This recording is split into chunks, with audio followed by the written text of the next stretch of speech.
Not Quite 18 by Susan Coolidge. Recording by Bridget Gage. Chapter 1. How Bunny Brought Good Luck. It was Midsummer's Day, that delightful point toward which the whole year climbs, and from which it slips off like an ebbing wave in the direction of the distant winter. No wonder that superstitious people in old times gave this day to the fairies, for it is the most beautiful day of all. The world seems full of bird songs, sunshine, and flower smells then. Storm and sorrow appear impossible things. The barest and ugliest spot takes on a brief charm, and, for the moment, seems lovely and desirable. "That's a picturesque old place," said a lady on the back seat of the big wagon in which Hiram Swift was taking his summer boarders to drive. They were passing a low, wide farmhouse, gray from want of paint, with a shabby barn and sheds attached, all overarched by tall elms. The narrow hayfield and the vegetable patch ended in a rocky hillside, with its steep ledges, overgrown and topped with tall pines and firs, which made a dense green background to the old buildings. "I don't know about its bein' like a picture," said Hiram, dryly, as he flicked away a fly from the shoulder of his horse. "But it isn't much by way of a farm. That bit of a hayfield is about all the land there is that's worth anything. The rest is all rock. I guess the Widow Gale doesn't take much comfort in it being picturesque. She'd be glad enough to have the land made flat, if she could." "Oh, is that the Gale farm, where the silver mine is said to be?" "Yes, marm. At least, it's the farm where the man lived that, 'cordin' to what folks say, said he'd found a silver mine. I don't take a great deal of stock in the story myself." "A silver mine! That sounds interesting," said a pretty girl on the front seat, who had been driving the horses half the way, aided and abetted by Hiram, with whom she was a prime favorite. "Tell me about it, Mr. Swift. Is it a story, and when did it all happen?" "Well, I don't know as it ever did happen," responded the farmer, cautiously. "All I know for certain is, that my father used to tell a story that before I was born, nigh on to 60 years ago, that must have been, Squire A.Z. Allen, that used to live up to that red house on North Street, where you bought the crockery mug, you know, Miss Rose, come up one day in a great hurry to catch the stage, with a lump of rock tied in his handkerchief. Old Roger Gale had found it, he said, and they thought it was silver ore, and the squire was a takin' it down to New Haven to get it analyzed. My father, he saw the rock, but he didn't think much of it from the looks, till the squire got back 10 days afterward, and said the New Haven professor pronounced it silver, sure enough, and a rich specimen, and any man who owned a mine of it had his fortune made, he said. Then, of course, the township got excited, and everybody talked silver, and there was a great to-do." "And why didn't they go to work on the mine at once?" asked the pretty girl. "Well, you see, unfortunately, no one knew where it was, and old Roger Gale had taken that particular day, of all others, to fall off his hay-riggin' and break his neck, and he hadn't happened to mention to any one before doing so where he found the rock. He was a close-mouthed old chap, Roger was. For 10 years after that, folks that hadn't anything else to do went about hunting for the silver mine. But they gradually got tired, and now it's nothin' more than an old story. Does to amuse boarders with in the summer," concluded Mr. Smith, with a twinkle. "For my part, I don't believe there ever was a mine." "But there was the piece of ore to prove it." "Oh, that don't prove anything, because it got lost. No one knows what became of it. And 60 years is long enough for a story to get exaggerated in." "I don't see why there shouldn't be silver in Beulah Township," remarked the lady on the back seat. "You have all kinds of other minerals here. Soapstone and mica and emery and tourmalines and beryls." "Well, ma'am, I don't see nother, unless, mebbe, it's the Lord's will there shouldn't be." "It would be so interesting if the mine could be found," said the pretty girl. "It would be so, especially to the Gale family. That is, if it was found on their land. The widow's a smart, capable woman, but it's as much as she can do, turn and twist how she may, to make both ends meet. And there's that boy of hers, a likely boy as ever you see, and just hungry for book larnin', the minister says. The chance of an edication would be just everything to him, and the widow can't give him one." "It's really a romance," said the pretty girl, carelessly, the wants and cravings of others slipping off her young sympathies easily. Then the horses reached the top of the long hill they had been climbing. Hiram put on the brake, and they began to grind down a hill equally long, with a soft panorama of plumy tree-clad summits before them, shimmering in the June sunshine. Drives in Beulah Township were apt to be rather perpendicular, however you took them. Someone, high up on the hill behind the farmhouse, heard the clank of the brakes and lifted up her head to listen. It was Hester Gale, a brown little girl with quick dark eyes and a mane of curly chestnut hair, only too apt to get into tangles. She was just 8 years old, and to her the old farmstead, which the neighbors scorned as worthless, was a sort of enchanted land, full of delights and surprises, hiding places which no one but herself knew, rocks and thickets where she was sure real fairies dwelt, and cubby houses sacred to the use of Bunny, who was her sole playmate and companion, and the confidant to whom she told all her plans and secrets. Bunny was a doll, an old-fashioned doll, carved out of a solid piece of hickory wood, with a stern expression of face and a perfectly unyielding figure, but a doll whom Hester loved above all things. Her mother and her mother's mother had played with Bunny, but this only made her the dearer. The two sat together between the gnarled roots of an old spruce which grew near the edge of a steep little cliff. It was one of the loneliest parts of the rocky hillside, and the hardest to get at. Hester liked it better than any of her other hiding places, because no one but herself ever came there. Bunny lay in her lap, and Hester was in the middle of a story, when she stopped to listen to the wagon grinding downhill. So the little chicken said, "Peep, peep," and started off to see what the big yellow fox was like, she went on. That was a silly thing for her to do, wasn't it, Bunny? Because foxes aren't a bit nice to chickens. But the little chicken didn't know any better, and she wouldn't listen to the old hens when they told her how foolish she was. That was wrong, because it's naughty to disrepute your elders, Mother says. Children that do are almost always sorry afterward.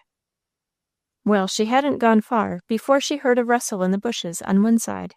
She thought it was the fox, and then she did feel frightened, you'd better believe, and all the things she meant to say to him went straight out of her head. But it wasn't the fox that time. It was a teeny-weeny little striped squirrel, and he just said, "It's a sightly day, isn't it?" and without waiting for an answer ran up a tree. So the chicken didn't mind him a bit. Then, by and by, when she had gone a long way farther off from home, she heard another rustle. It was just like, "Oh, what's that, Bunny?" Hester stopped short, and I am sorry to say that Bunny never heard the end of the chicken story, for the rustle resolved itself into, what do you think? It was a fox, a real fox. There he stood on the hillside, gazing straight at Hester, with his yellow brush waving behind him, and his eyes looking as sharp as the row of gleaming teeth beneath them. Foxes were rare animals in the Beulah region.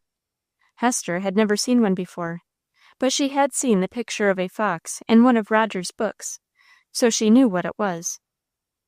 The fox stared at her, and she stared back at the fox. Then her heart melted with fear, like the heart of the little chicken, and she jumped to her feet, forgetting Bunny, who fell from her lap and rolled unobserved over the edge of the cliff. The sudden movement startled the fox, and he disappeared into the bushes with a wave of his yellow brush. Just how or where he went, Hester could not have told. How sorry Roger will be that he wasn't here to see him, was her first thought. Her second was for Bunny. She turned and stooped to pick up the doll, And lo, Bunny was not there. High and low she searched, beneath grass tangles, under juniper saucers, among the stems of the thickly massed blueberries and hardhacks, but nowhere was Bunny to be seen. She peered over the ledge, but nothing met her eyes below but a thick growth of blackish, stunted evergreens. This place, down below, had been a sort of terror to Hester's imagination always, as an entirely unknown and unexplored region. But in the cause of the beloved Bunny, she was preparing to risk anything, and she bravely made ready to plunge into the depths. It was not so easy to plunge, however. The cliff was 10 or 12 feet in height where she stood, and ran for a considerable distance to right and left without getting lower. This way and that she quested, and at last found a crevice where it was possible to scramble down. A steep little crevice, full of blackberry briars, which scratched her face and tore her frock. When at last she gained the lower bank, this further difficulty presented itself. She could not tell where she was. The evergreen thicket nearly met over her head. The branches got into her eyes, and buffeted and bewildered her. She could not make out the place where she had been sitting, and no signs of Bunny could be found. At last, breathless with exertion, tired, hot, and hopeless, she made her way out of the thicket, and went, crying, home to her mother. She was still crying, and refusing to be comforted, when Roger came in from milking. He was sorry for Hester, but not so sorry as he would have been had his mind not been full of troubles of his own.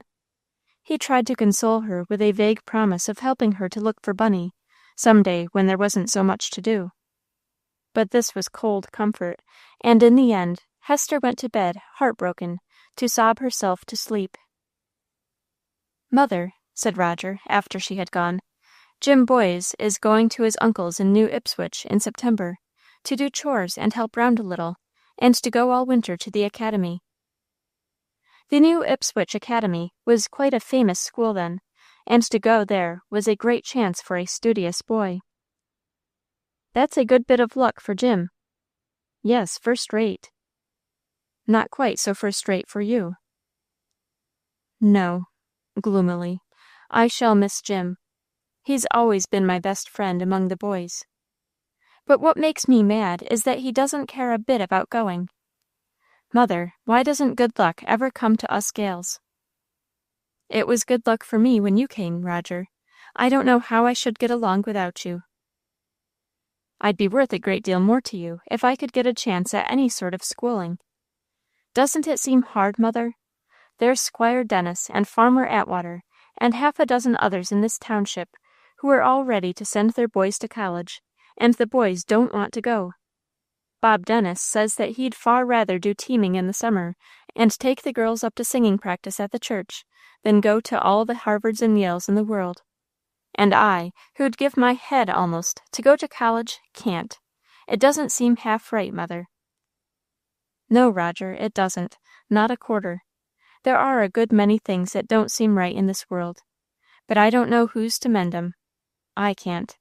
The only way is to dig along hard, and do what's to be done as well as you can, whatever it is, and make the best of your musts. There's always a must. I suppose rich people have them as well as poor ones." "Rich people's boys can go to college." "Yes, and mine can't. I'd sell all we've got to send you, Roger, since your heart is so set on it, but this poor little farm wouldn't be half enough, even if any one wanted to buy it, which isn't likely. It's no use talking about it, Roger. It only makes both of us feel bad." "Did you kill the broilers for the hotel?" she asked, with a sudden change of tone. "No, not yet." "Go and do it, then, right away. You'll have to carry them down early with the eggs. 4 pairs, Roger. Chickens are the best crop we can raise on this farm." "If we could find Great Uncle Roger's mine, we'd eat the chickens ourselves," said Roger, as he reluctantly turned to go. "Yes, and if that apple tree'd take to bearing gold apples, we wouldn't have to work at all. Hurry and do your chores before dark, Roger." Mrs. Gale was a Spartan in her methods, but for all that, she sighed a bitter sigh as Roger went out of the door. He's such a smart boy, she told herself. There's nothing he couldn't do. Nothing, if he had a chance. I do call it hard. The folks who have plenty of money to do with have dull boys, and I, who've got a bright one, can't do anything for him. It seems as if things weren't justly arranged. Hester spent all her spare time during the next week in searching for the lost bunny. It rained hard one day, and all the following night. She could not sleep for fear that Bunny was getting wet, and looked so pale in the morning that her mother forbade her going to the hill.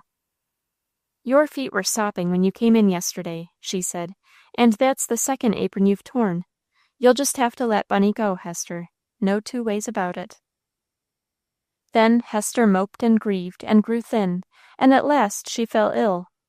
It was low fever, the doctor said. Several days went by, and she was no better. One noon, Roger came in from haying to find his mother, with her eyes looking very much troubled. "Hester is light-headed," she said. "We must have the doctor again." Roger went in to look at the child, who was lying in a little bedroom off the kitchen. The small, flushed face on the pillow did not light up at his approach. On the contrary, Hester's eyes, which were unnaturally big and bright, looked past and beyond him. "Hessie, dear, don't you know Roger?" "He said he'd find Bunny for me some day," muttered the little voice, "but he never did. Oh, I wish he would! I wish he would! I do want her so much." Then she rambled on about foxes, and the old spruce tree, and the rocks, always with the refrain, "I wish I had Bunny. I want her so much." "Mother, I do believe it's that wretched old doll she's fretted herself sick over," said Roger, going back into the kitchen. "Now, I'll tell you what. Mr. Hinsdale's going up to the town this noon, and he'll leave word for the doctor to come. And the minute I've swallowed my dinner, I'm going up the hill to find Bunny. I don't believe Hessie'll get any better till she's found." "Very well," said Mrs. Gale. "I suppose the hay'll be spoiled, but we've got to get Hessie cured at any price." "Oh, I'll find the doll. I know about where Hessie was when she lost it. And the hay'll take no harm. I only got a quarter of the field cut, and it's good drying weather." Roger made haste with his dinner. His conscience pricked him as he remembered his neglected promise and his indifference to Hester's griefs. He felt in haste to make amends. He went straight to the old spruce, which, he had gathered from Hester's rambling speech, was the scene of Bunny's disappearance. It was easily found, being the oldest and largest on the hillside. Roger had brought a stout stick with him, and now, leaning over the cliff edge, he tried to poke with it in the branches below, while searching for the dolly. But the stick was not long enough, and slipped through his fingers, disappearing suddenly and completely through the evergreens. "Hello!" cried Roger. "There must be a hole there of some sort. Bunny's at the bottom of it, no doubt. Here goes to find her." His longer legs made easy work of the steep descent which had so puzzled his little sister. Presently he stood waist deep in tangled hemlock boughs below the old spruce. He parted the bushes in advance and moved cautiously forward, step by step. He felt a cavity just before him, but the thicket was so dense that he could see nothing. Feeling for his pocket-knife, which luckily was a stout one, he stood still, cutting, slashing, and breaking off the tough boughs, and throwing them on one side. It was hard work, but after 10 minutes a space was cleared, which let in a ray of light, and with a hot, red face and surprised eyes, Roger Gale stooped over the edge of a rocky cavity, on the sides of which something glittered and shone. He swung himself over the edge, and dropped into the hole, which was but a few feet deep. His foot struck on something hard as he landed. He stooped to pick it up, and his hand encountered a soft substance. The soft substance was a doll's woolen frock. There indeed was the lost Bunny, looking no whit the worse for her adventures, and the hard thing on which her wooden head had lain was a pickaxe, an old iron pick, red with rust. 3 letters were rudely cut on the handle, R.P.G. They were Roger's own initials, Roger Perkins Gale, It had been his father's name also, and that of the great uncle after whom they both were named. With an excited cry, Roger stooped again, and lifted out of the hole a lump of quartz mingled with ore. Suddenly, he realized where he was and what he had found. This was the long-lost silver mine, whose finding and whose disappearance had for so many years been a tradition in the township. Here it was that old Roger Gale had found his specimen, knocked off probably with that very pick, and covering up all traces of his discovery, had gone sturdily off to his farm work to meet his death next week on the hay-rigging, with the secret locked within his breast. For 60 years the evergreen thicket had grown and toughened and gardened the hidden cavity beneath its roots, and it might easily have done so for 60 years longer, if Bunny, little wooden Bunny, with her lackluster eyes and expressionless features, had not led the way into its tangles. Hester got well. When Roger placed the doll in her arms, she seemed to come to herself, fondled and kissed her, and presently dropped into a satisfied sleep, from which she awoke conscious and relieved. The mine did not prove exactly a mine. It was not deep or wide enough for that, but the ore in it was rich in quality, and the news of its finding made a great stir in the neighborhood. Mrs. Gale was offered a price for her hillside, which made her what she considered a rich woman, and she was wise enough to close with the offer at once, and neither stand out for higher terms, nor risk the chance of mining on her own account. She and her family left the quiet little farmhouse soon after that, and went to live in Worcester.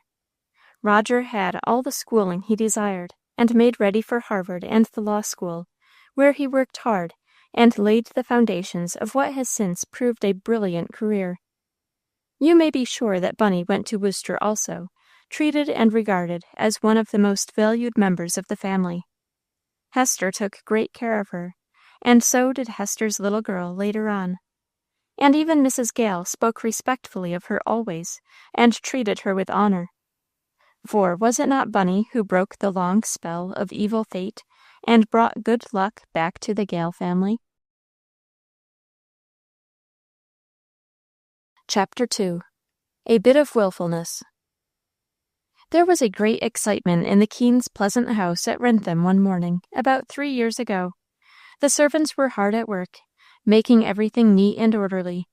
The children buzzed about like active flies, for in the evening someone was coming whom none of them had as yet seen, a new mamma, whom their father had just married. The 3 older children remembered their own mamma pretty well. To the babies, she was only a name.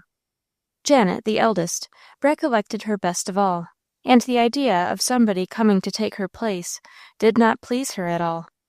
This was not from a sense of jealousy for the mother who was gone, but rather from a jealousy for herself, for since Mrs. Keene's death, 3 years before, Janet had done pretty much as she liked, and the idea of control and interference aroused within her, in advance, the spirit of resistance. Janet's father was a busy lawyer, and had little time to give to the study of his children's characters. He liked to come home at night, after a hard day at his office, or in the courts, and find a nicely arranged table and room, and a bright fire in the grate, beside which he could read his newspaper without interruption, just stopping now and then to say a word to the children, or have a frolic with the younger ones before they went to bed. Old Maria, who had been nurse to all the 5 in turn, managed the housekeeping, and so long as there was no outward disturbance, Mr. Keene asked no questions. He had no idea that Janet, in fact, ruled the family. She was only 12, but she had the spirit of a dictator, and none of the little ones dared to dispute her will or to complain. In fact, there was not often cause for complaint. When Janet was not opposed, she was both kind and amusing. She had much sense and capacity for a child of her years, and her brothers and sisters were not old enough to detect the mistakes which she sometimes made. And now a stepmother was coming to spoil all this, as Janet thought. Her meditations, as she dusted the china and arranged the flowers, ran something after this fashion. "She's only 21, Papa said, and that's only 9 years older than I am, and 9 years isn't much. I'm not going to call her Mama, anyway. I shall call her Jerusha from the very first, for Maria said that Jessie was only a nickname, and I hate nicknames. I know she'll want me to begin school next fall, but I don't mean to, for she don't know anything about the schools here, and I can judge better than she can. There, that looks nice," putting a tall spike of lilies in a pale green vase. "Now I'll dress Baby and little Jim, and we shall all be ready when they come." It was exactly 6, that loveliest hour of a lovely June day, when the carriage stopped at the gate. Mr. Keene helped his wife out, and looked eagerly toward the piazza, on which the 5 children were grouped. "Well, my dears," he cried, "how do you do? Why don't you come and kiss your new mamma?" They all came obediently, pretty little Jim and baby Alice, hand in hand, then Harry and Mabel, and last of all, Janet. The little ones shyly allowed themselves to be kissed, saying nothing. But Janet, true to her resolution, returned her stepmother's salute in a matter-of-fact way, kissed her father, and remarked, "Do come in, Papa. Jerusha must be tired." Mr. Keene gave an amazed look at his wife. The corners of her mouth twitched, and Janet thought wrathfully, "I do believe she is laughing at me." But Mrs. Keene stifled the laugh, and taking little Alice's hand, led the way into the house. "Oh, how nice, how pretty," were her first words. "Look at the flowers, James. Did you arrange them, Janet? I suspect you did." "Yes," said Janet, "I did them all." "Thank you, dear," said Mrs. Keene, and stooped to kiss her again. It was an affectionate kiss, and Janet had to confess to herself that this new person was pleasant-looking. She had pretty brown hair and eyes, a warm glow of color in a pair of round cheeks, and an expression at once sweet and sensible and decided. It was a face full of attraction. The younger children felt it, and began to sidle up and cuddle against the new mamma. Janet felt the attraction too, but she resisted it. "Don't squeeze Jerusha in that way," she said to Mabel. "You are creasing her jacket. Jim, come here, you are in the way." "Janet," said Mr. Keene, in a voice of displeasure, "what do you mean by calling your mother Jerusha?" "She isn't my real mother," explained Janet defiantly. "I don't want to call her Mamma. She's too young." Mrs. Keene laughed. She couldn't help it. "We will settle by and by what you shall call me," she said. "But, Janet, it can't be Jerusha, for that is not my name. I was baptized Jessie." "I shall call you Mrs. Keene, then," said Janet, mortified but persistent. Her stepmother looked pained, but she said no more. None of the other children made any difficulty about saying Mamma to this sweet new friend. Jessie Keene was the very woman to mother a family of children. Bright and tender and firm all at once, she was playmate to them as well as authority, and in a very little while they all learned to love her dearly. All but Janet, and even she at times found it hard to resist this influence, which was at the same time so strong and so kind. Still, she did resist, and the result was constant discomfort to both parties. To the younger children, the new mamma brought added happiness, because they yielded to her wise and reasonable authority. To Janet, she brought only friction and resentment, because she would not yield. So 2 months passed. Late in August, Mr. and Mrs. Keene started on a short journey, which was to keep them away from home for 2 days. Just as the carriage was driving away, Mrs. Keene suddenly said, "Oh, Janet, I forgot to say that I would rather you didn't go to see Ellen Colton while we are away, or let any of the other children. Please tell Nurse about it." "Why mustn't I?" demanded Janet. "Because," began her mother, but Mrs. Keene broke in. "Never mind becauses, Jessie, we must be off. It's enough for you, Janet, that your mother orders it, and see that you do as she says." "It's a shame," muttered Janet, as she slowly went back to the house. "I always have gone to see Ellen whenever I liked. No one ever stopped me before. I don't think it's a bit fair, and I wish Papa wouldn't speak to me like that before her."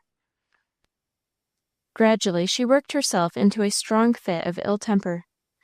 All day long she felt a growing sense of injury, and she made up her mind not to bear it.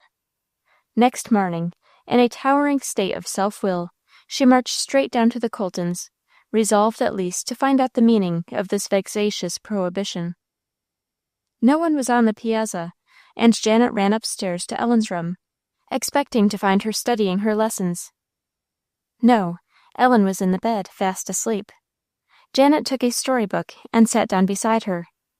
"She'll be surprised when she wakes up," she thought. The book proved interesting, and Janet read on for nearly half an hour before Mrs. Colton came in with a cup and spoon in her hand. She gave a scream when she saw Janet. "Mercy!" she cried. "What are you doing here?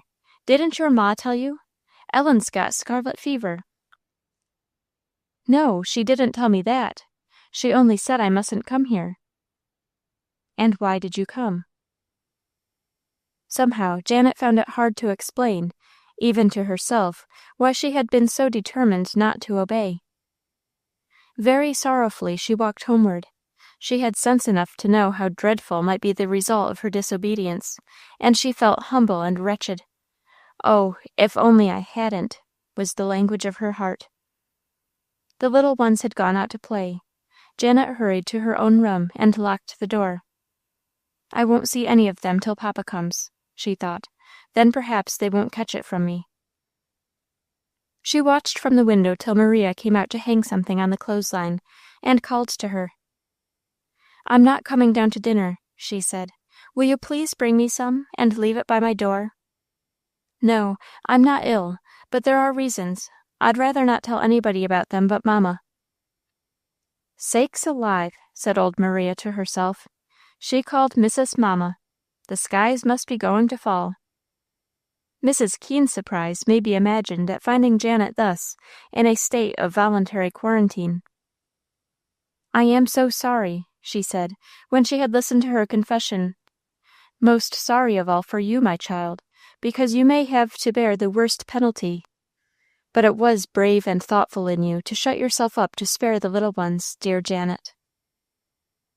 "Oh, Mamma," cried Janet, bursting into tears, "how kind you are not to scold me. I have been so horrid to you always." All the pride and hardness were melted out of her now, and for the first time she clung to her stepmother with a sense of protection and comfort. Janet said afterwards that the fortnight which she spent in her room, waiting to know if she had caught the fever, was one of the nicest times she ever had.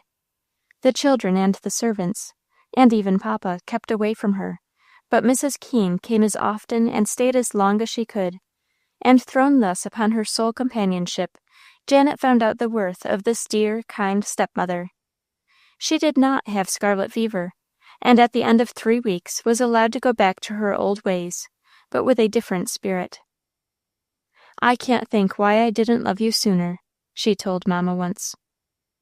"I think I know," replied Mrs. Keene, smiling. "That stiff little will was in the way.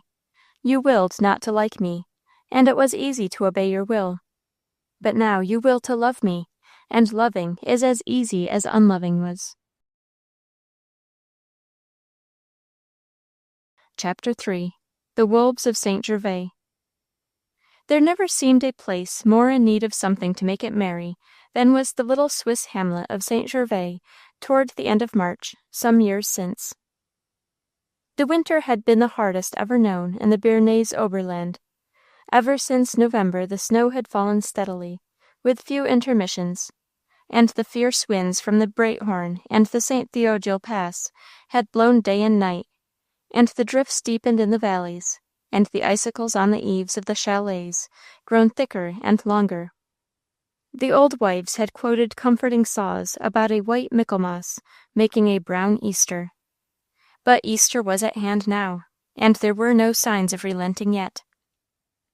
Week after week, the strong men had sallied forth with shovels and pickaxes to dig out the half-buried dwellings, and to open the paths between them, which had grown so deep that they seemed more like trenches than footways. Month after month, the intercourse between neighbors had become more difficult, and meetings less frequent. People looked over the white wastes at each other. The children ran to the doors and shouted messages across the snow. But no one was brave enough to face the cold and the drifts. Even the village inn was deserted. Occasionally some hardy wayfarer came by and stopped for a mug of beer and to tell Dame Ursel, the landlady, how deep the snows were, how black clouds lay to the north, betokening another fall, and that the shoulders and flanks of the Matterhorn were whiter than man had ever seen them before. Then he would struggle on his way, and perhaps 2 or 3 days would pass before another guest crossed the threshold. It was a sad change for the crone, whose big sanded kitchen was usually crowded with jolly peasants, and full of laughter and jest, the clinking of glasses and the smoke from long pipes. Dame Ursel felt it keenly. But such jolly meetings were clearly impossible now. The weather was too hard.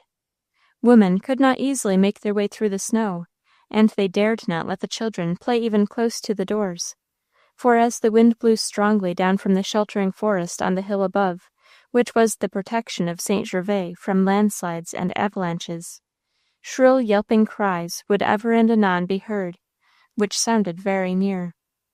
The mothers listened with a shudder, for it was known that the wolves, driven by hunger, had ventured nearer to the hamlet than they had ever done before, and were there just above on the hillside, waiting to make a prey of anything not strong enough to protect itself against them. 3 pigs have they carried off since Christmas, said Mère Kronk, and one of those the pig of a widow. 2 sheep and a calf have they also taken, and only night before last they all but got at the Eline's cow. Matters have come to a pass indeed in St. Gervas, if cows are to be devoured in our very midst. Toinette and Pertle, come in at once. Thou must not venture even so far as the doorstep unless thy father be along, and he with his rifle over his shoulder, if he wants me to sleep of nights. Oh dear, sighed little Toinette, for the 100th time. How I wish the dear summer would come. Then the wolves would go away, and we could run about as we used, and Gretchen Slaw and I go to the Alp for berries. It seems as if it had been winter for ever and ever. I haven't seen Gretchen or little Marie for 2 whole weeks. Their mother, too, is fearful of the wolves. All the mothers in St. Gervas were fearful of the wolves. The little hamlet was, as it were, in a state of siege. Winter, the fierce foe, was the besieger. Month by month he had drawn his lines nearer, and made them stronger. The only hope was in the rescue which spring might bring. Like a beleaguered garrison whose hopes and provisions are running low, the villagers looked out with eager eyes for the signs of coming help, and still the snows fell, and the help did not come. How fared it meanwhile in the forest slopes above? It is not a sin for a wolf to be hungry, any more than it is for a man, and the wolves of St. Gervas were ravenous indeed. All their customary supplies were cut off. The leverets and marmots, and other small animals on which they were accustomed to prey, had been driven by the cold into the recesses of their hidden holes, from which they did not venture out.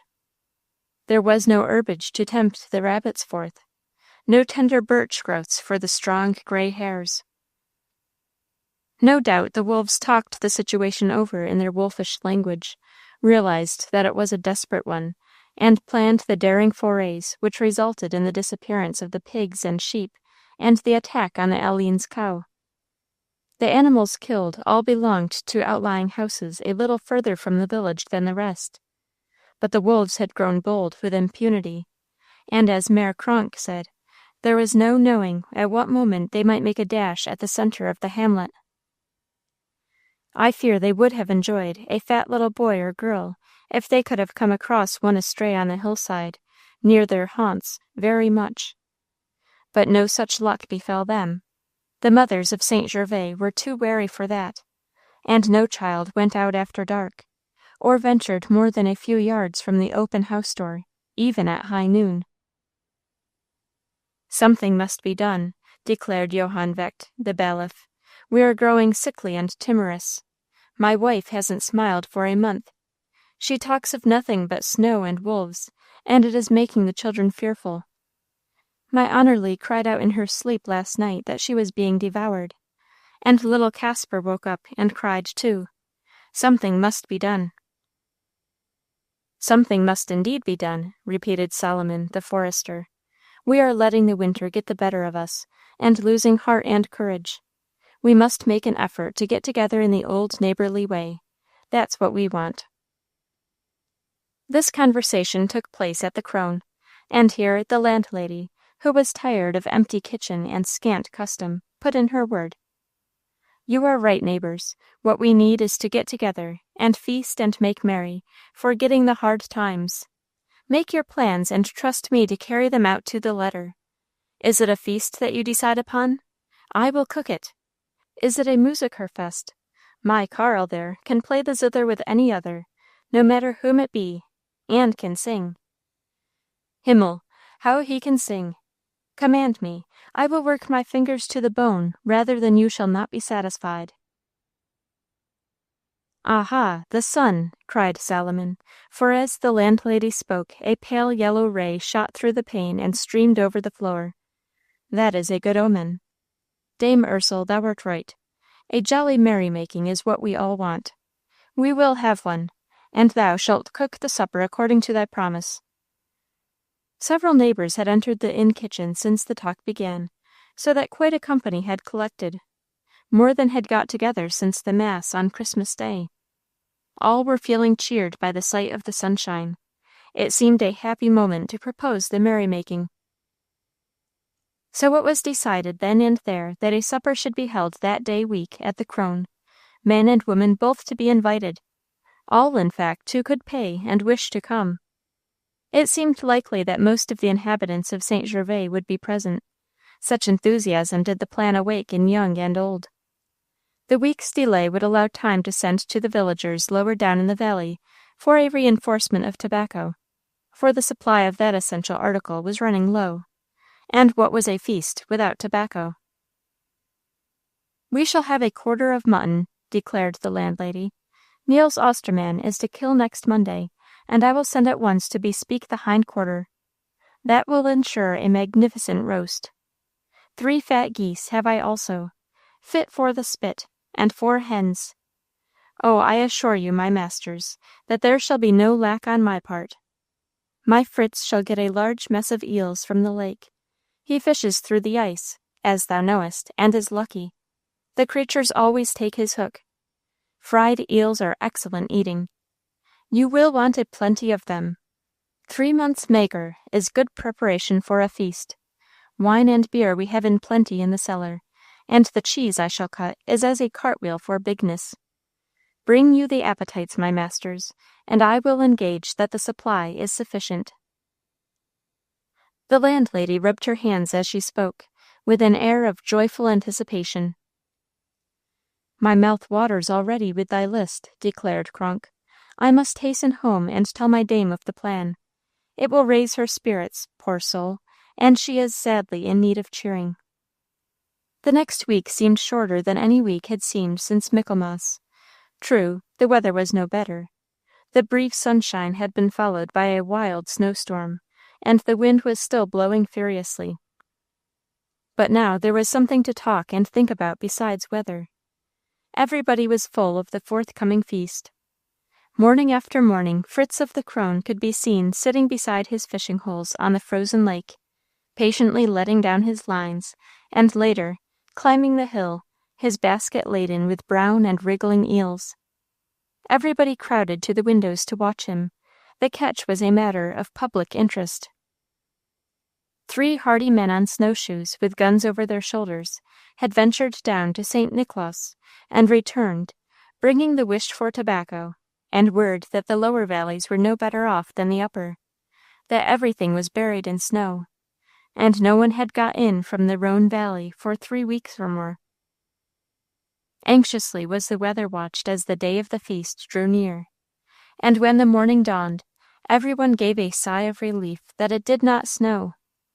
It was gray and threatening, but the wind had veered, and blew from the southwest. It was not nearly so cold, and a change seemed at hand. The wolves of St. Gervas were quite as well aware as the inhabitants that something unusual was going forward. From their covert in the sheltering wood, they watched the stir and excitement, the running to and fro, the columns of smoke which streamed upward from the chimneys of the inn. As the afternoon drew on, strange savory smells were wafted upward by the strong blowing wind, smells of frying and roasting and hissing fat. "Oh, how it smells! How good it does smell!" said one wolf. He snuffed the wind greedily, then threw back his head and gave vent to a long "Ow!" The other wolves joined in the howl. "What can it be? Oh, how hungry it makes me!" cried one of the younger ones. "Ow!" "What a dreadful noise those creatures are making up there," remarked Frau Kronk, as under the protection of her stalwart husband she hurried her children along the snow path toward the crone. "They sound so hungry. I shall not feel really safe till we are all at home again, with the door fast barred."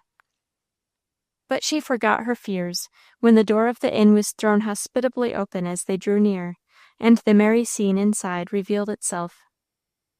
The big sanded kitchen had been dressed with fir boughs, and was brightly lighted with many candles. At the great table in the midst sat rows of men and women, clad in their Sunday best. The men were smoking long pipes, tall mugs of beer stood before everybody, and a buzz of talk and laughter filled the place. Beyond, in the wide chimney, blazed a glorious fire, and about and over it the supper could be seen cooking.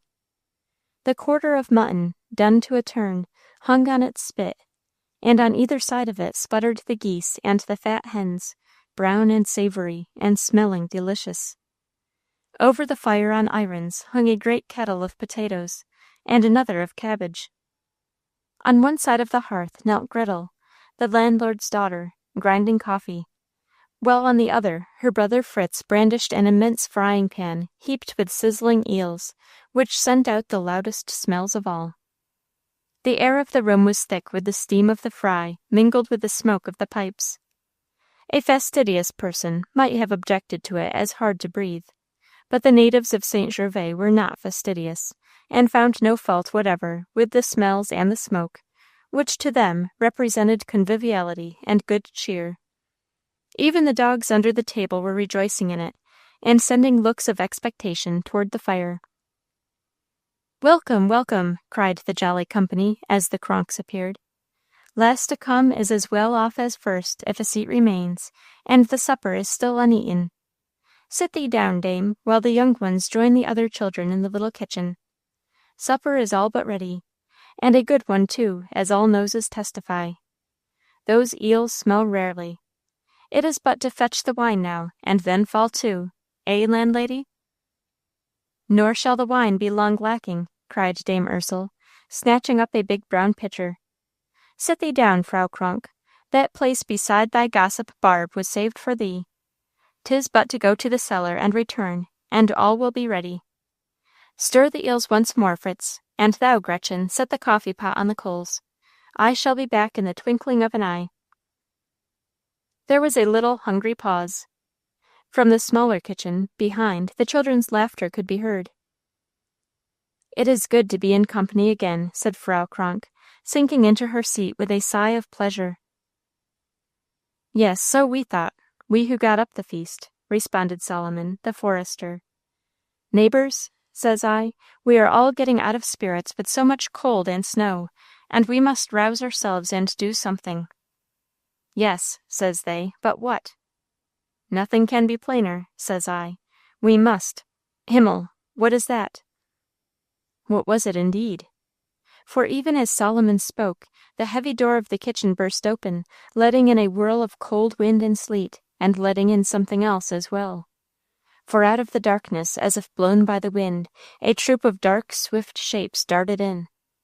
They were the wolves of St. Gervas, who, made bold by hunger, and attracted and led on by the strong fragrance of the feast, had forgotten their usual cowardice, and stealing from the mountainside, and through the deserted streets of the hamlet had made a dash at the inn. There were not less than 20 of them. There seemed to be 100. As if acting by a preconcerted plan, they made a rush at the fireplace. The guests sat petrified round the table, with their dogs cowering at their feet, and no one stirred or moved, while the biggest wolf, who seemed the leader of the band, tore the mutton from the spit, while the next in size made a grab at the fat geese and the fowls, and the rest seized upon the eels, hissing hot as they were, in the pan. Gretchen and Fritz sat in their respective corners of the hearth, paralyzed with fright at the near, snapping jaws, and the fierce red eyes which glared at them. Then, overturning the cabbage pot as they went, the whole pack whirled and sped out again into the night, which seemed to swallow them all up in a moment. And still the guests sat as if turned to stone, their eyes fixed upon the door, through which the flakes of the snow squall were rapidly drifting. And no one had recovered voice to utter a word, when Dame Ursel, rosy and beaming, came up from the cellar with her brimming pitcher. "Why is the door open?" she demanded. Then her eyes went over to the fireplace, where but a moment before the supper had been, for not an eatable article remained except the potatoes and the cabbages and cabbage water on the hearth. From far without rang back a long howl, which had in it a note of triumph. This was the end of the merrymaking. The guests were too startled and terrified to remain for another supper, even had there been time to cook one. Potatoes, black bread, and beer remained, and with these the braver of the guests consoled themselves, while the more timorous hurried home, well protected with guns, to barricade their doors, and rejoice that it was their intended feast, and not themselves, which was being discussed at that moment by the hungry denizens of the forest above. There was a great furbishing up of bolts and locks next day, and a fitting of stout bars to doors, which had hitherto done very well without such safeguards. But it was a long time before any inhabitant of St. Gervas felt it safe to go from home alone, or without a rifle over his shoulder. So the wolves had the best of the merrymaking, and the villagers decidedly the worst. Still, the wolves were not altogether to be congratulated, for, stung by their disappointment and by the unmerciful laughter and ridicule of the other villages, the men of St. Gervas organized a great wolf hunt later in the spring, and killed such a number that to hear a wolf howl has become a rare thing in that part of the Oberland. "Ha, ha, my fine fellow, you are the one that made off with our mutton so fast," said the stout forester, as he stripped the skin from the largest of the slain. "Your days for mutton are over, my friend. It will be one while before you and your thievish pack come down again to interrupt Christian folk at their supper." But in spite of Solomon's bold words, the tale of the frustrated feast has passed into a proverb. And today, in the neighboring chalets and hamlets, you may hear people say, "Don't count on your mutton till it's in your mouth, or it may fare with you as with the merrymakers at St. Gervas." Chapter 4. 3 Little Candles. The winter dusk was settling down upon the old farmhouse where 3 generations of Marshes had already lived and died. It stood on a gentle rise of ground above the Kittery sands, a low, wide, rambling structure, outgrowth of the gradual years since great-grandfather Marsh, in the early days of the colony, had built the first log house, and so laid the foundation of the settlement. This log house still existed. It served as a lean-to for the larger building, and held the buttery, the out-kitchen for rougher work, and the woodshed. Moss and lichens clustered thickly between the old logs, to which time had communicated a rich brown tint. A mat of luxuriant hop-vine clothed the porch, and sent fantastic garlands up to the ridgepole. The small, heavily puttied panes in the windows had taken on that strange iridescence which comes to glass with the lapse of time, and glowed, when the light touched them at a certain angle, with odd gleams of red, opal, and green-blue. On one of the central panes was an odd blur or cloud. Cynthia Marsh liked to play that it was a face. The face of a girl who used to crawl out of that window in the early days of the house, but had long since grown up and passed away. It was a rather ghostly playmate, but Cynthia enjoyed her. This same imaginative little Cynthia was sitting with her brother and sister in the new kitchen, which yet was a pretty old one, and had rafters overhead, and bunches of herbs and strings of dried apples tied to them. It was still in the days of pothooks and trammels, and a kettle of bubbling mush hung on the crane over the fire, which smelt very good. Every now and then Hepzibah, the old servant, would come and give it a stir, plunging her long spoon to the very bottom of the pot. It was the children's hour, though no Longfellow had as yet given the pretty name to that delightful time between daylight and dark, when the toils of the day are over, and even grown people can fold their busy hands, and rest and talk and love each other, with no sense of wasted time to spoil their pleasure. "I say," began Reuben, who, if he had lived to-day, would have put on his cards Reuben Marsh, 4th. "What do you think? We're going to have our little candles tonight. Aunt Doris said that Mother said so. Isn't that famous?" "Are we really?" cried Cynthia, clasping her hands. "How glad I am! It's more than a year since we had any little candles, and though I've tried to be good, I was so afraid when you broke the oil lamp the other day that it would put them off. I do love them so." "How many candles may we have?" asked little Eunice. "Oh, there are only 3, one for each of us. Mother gave the rest away, you know. Have you made up any story yet, Eunice?" "I did make one, but I've forgotten part of it. It was a great while ago, when I thought we were surely going to get the candles, and then Reuben had that quarrel with friend Amos's son, and Mother would not let us have them. She said a boy who gave place to wrath did not deserve a little candle." "I know," said Reuben penitently, "but that was a great while ago, and I've not given place to wrath since. You must begin and think of your story very hard, Eunice, or the candle will burn out while you are remembering it." These little candles, for the amusement of children, were an ancient custom in New England, long practiced in the Marsh family. When the great annual candle dipping took place, and the carefully saved tallow, with its due-ed mixture of water and bayberry wax for hardness, was made hot in the kettle, and the wicks, previously steeped in alum, were tied in bunches so that no two should touch each other, and dipped and dried and dipped again, at the end of each bundle was hung 2 or 3 tiny candles, much smaller than the rest. These were rewards for the children when they should earn them by being unusually good. They were lit at bedtime, and, by immemorial law, so long as the candles burned, the children might tell each other ghost or fairy stories, which at other times were discouraged, as having a bad effect on the mind. This privilege was greatly valued, and the advent of the little candles made a sort of holiday, when holidays were few and far between. "I suppose Reuben will have his candle first, as he is the oldest," said Eunice.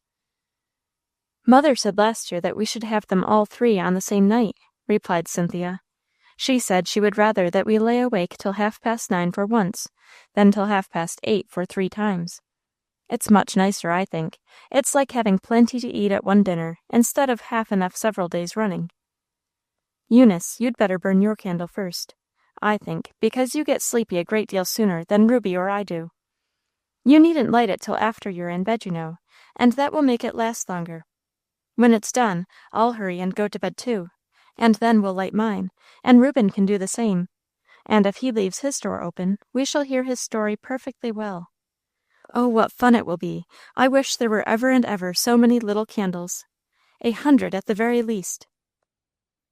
Hepsy, ain't supper nearly ready? We're in such a hurry tonight," said Eunice. "Why, what are you in a hurry about?"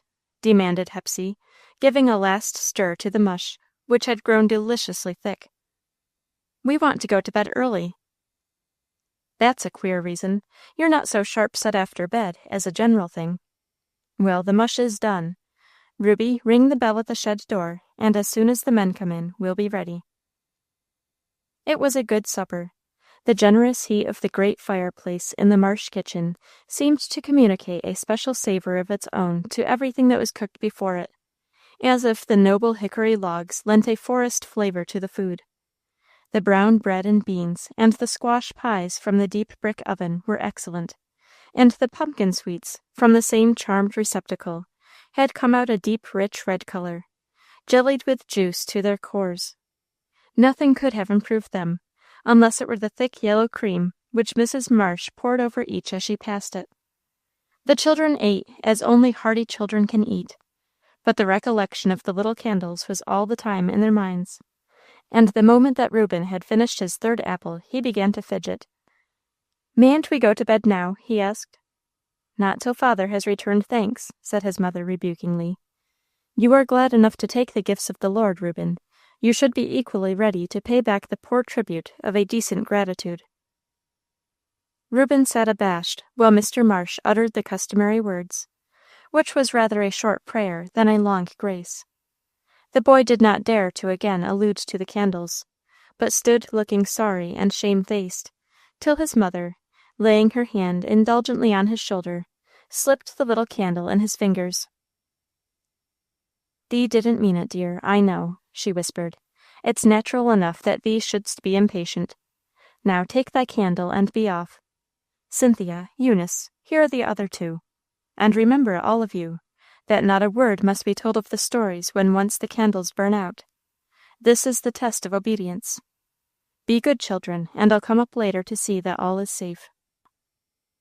Mrs. Marsh was of Quaker stock, but she only reverted to the once familiar thee and thou at times when she felt particularly kind and tender. The children liked to have her do so. It meant that mother loved them more than usual. The bedrooms over the kitchen, in which the children slept, were very plain, with painted floors and scant furniture, but they were used to them, and missed nothing. The moon was shining, so that little Eunice found no difficulty in undressing without a light. As soon as she was in bed, she called to the others, who were waiting in Reuben's room. "I'm all ready." A queer clicking noise followed. It was made by Reuben's striking the flint of the tinder box. In another moment the first of the little candles was lighted. They fetched it in, and the others sat on the foot of the bed, while Eunice, raised on her pillow, with red, excited cheeks, began. "I've remembered all about my story, and this is it. Once there was a fairy. He was not a bad fairy, but a very good one. One day he broke his wing, and the fairy king said he mustn't come to court any more till he got it mended. This was very hard, because glue and things like that don't stick to fairies' wings, you know." "Couldn't he have tied it up and boiled it in milk?" asked Cynthia, who had once seen a saucer so treated, with good effect. "Why, Cynthia Marsh, do you suppose fairies like to have their wings boiled? I never! Of course they don't. Well, the poor fairy did not know what to do. He hopped away, for he could not fly, and pretty soon he met an old woman. "Goody," said he, "can you tell me what will mend a fairy's broken wing?" "Is it your wing that is broken?" asked the old woman. "Yes," said the fairy, speaking very sadly. "There is only one thing," said the old woman. "If you can find a girl who has never said a cross word in her life, and she will put the pieces together, and hold them tight, and say, 'Ram shakla ala bala ba' 3 times, it will mend in a minute." So the fairy thanked her, and went his way, dragging the poor wing behind him. By and by he came to a wood, and there in front of a little house was the prettiest girl he had ever seen. Her eyes were as blue as the edges of mother's company saucers, and her hair, which was the color of gold, curled down to her feet. A girl with hair and eyes like that couldn't say a cross word to save her life, thought the fairy. He was just going to speak to her. She couldn't see him, you know, because he was indivisible. "Invisible, you mean," interrupted Reuben. "Oh, Reuben, don't stop her. See how the tallow is running down the side of the candle. She'll never have time to finish," put in Cynthia, anxiously. "I meant invisible, of course," went on Eunice, speaking fast. "Well, just then a woman came out of the house. It was the pretty girl's mother. 'Estella,' she said, 'I want you to go for the cows, because your father is sick.' 'Oh, bother,' said the pretty girl. 'I don't want to. I hate going for cows. I wish father wouldn't go and get sick." Just think of a girl's speaking like that to her mother, and the fairy sighed, for he thought, "My wing won't get mended here," and he hopped away. By and by he came to a house in another wood, and there was another girl. She wasn't pretty at all. She had short, stubby brown hair like Cynthia's, and a turn-up nose like me, and her freckles were as big as Reuben's, but she looked nice and kind. The fairy didn't have much hope that a girl who was as homely as that could mend wings. But while he was waiting, another woman came out. It was the turned-up-nose girl's mother, and she said, "I want you to go for the cows tonight, because your father has broken his leg." And the girl smiled just as sweet, and she said, "Yes, mother, I'll be glad to go." Then the fairy rejoiced, and he came forward and said, "Oh, dear!" This was not what the fairy said, but what Eunice said, for at that moment the little candle went out. "Well, I am glad you got as far as you did," whispered Cynthia, "for I guess the turned-up-nose girl could mend the wing. Now, Ruby, if you'll go into your room, I'll not be 2 minutes, and then you can light my candle." In less than 2 minutes all was ready. This time there were 2 little girls in bed, and Reuben sat alone at the foot, ready to listen. "My story," began Cynthia, "is about that girl in the window pane in the L. Her name was Mercy Marsh, and she lived in this house." "Is it true?" asked Eunice. "No, it's made up, but I'm going to make believe that it's true. She slept in the corn chamber. It was a bedroom then, and she had that yellow painted bedstead of Hepzibah's.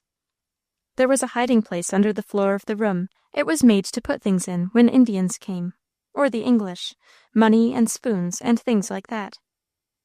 One day when Mercy was spinning under the big elm, a man came running down the road. He was a young man and very handsome, and he had on a sort of uniform. "Hide me," he cried. "They will kill me if they catch me. Hide me, quick." "Who will kill you?" asked Mercy. Then the young man told her that he had accidentally shot a man who was out hunting with him, and that the man's brothers, who were very bad people, had sworn to have his blood. Then Mercy took his hand and led him quickly up to her room, and lifted the cover of the hiding place and told him to get in. And he got in, but first he said, "Fair maiden, if I come out alive, I shall have somewhat to say to thee." And Mercy blushed. "What did he mean?" asked Eunice, innocently. "Oh, just love-making and nonsense," put in Reuben. "Hurry up, Cynthia. Come to the fighting. The candle's all but burned out." "There isn't going to be any fighting," returned Cynthia. Well, Mercy pulled the bedside carpet over the cover, and she set that red candle stand on one corner of it, and a chair on the other, and went back to her spinning. She had hardly begun before there was a rustling in the bushes, and 2 men with guns in their hands came out. "Which way did he go?" they shouted. "Who?" she said, and she looked up so quietly that they never suspected her. "Has no one gone by?" they asked her. "No one," she said, and you know this wasn't a lie, for the young man did not go by, he stopped. "There is the back door open," she went on, "and you are welcome to search if you desire it. My father is away, but he will be here soon." She said this because she feared the men. So the men searched, but they found nothing, and Mercy's room looked so neat and peaceful that they did not like to disturb it, and just looked in at the door. And when they were gone, Mercy went up and raised the cover, and the youth said that he loved her, and that if the Lord willed, he... Pop! The second candle went suddenly out. "It's a shame!" cried Reuben, dancing with vexation. "It seems as if the blamed things knew when we most wanted them to last." "Oh, Reuben, don't say blamed." "I forgot. Well, blameworthy, then. There's no harm in that." "We shall never know if the young man married Mercy," said little Eunice, lamentably. "Oh, of course he did. That's the way stories always end." "Now, Reuben, hurry to bed, and when you are all ready, light your candle, and if you speak loud, we shall hear every word." This was Reuben's story. Once there was a ghost. He had committed a murder, and that was the reason he had to go alone and fly about on cold nights in a white shirt. He used to look in at windows and see people sitting by fires, and envy them. And he would moan and chatter his teeth, and then they would say that he was the wind. "Oh, Reuben, is it going to be very awful?" demanded Cynthia, apprehensively. "Not very, only just enough to half scare you to death. He would put his hand out when girls stood by the door, and they would feel as if a whole pitcher of cold water had been poured down their backs. Once a boy came to the door. He was the son of the murdered man. The ghost was afraid of him. 'Thomas,' said the ghost. 'Who speaks?' said the boy. He couldn't have heard if he hadn't been the son of the murdered man. 'I'm the ghost of your father's slayer,' said the ghost. 'Tell me what I can do to be forgiven.' 'I don't think you can be forgiven,' said the boy. Then the ghost gave such a dreadful groan that the boy felt sorry for him. 'I'll tell you then,' he said.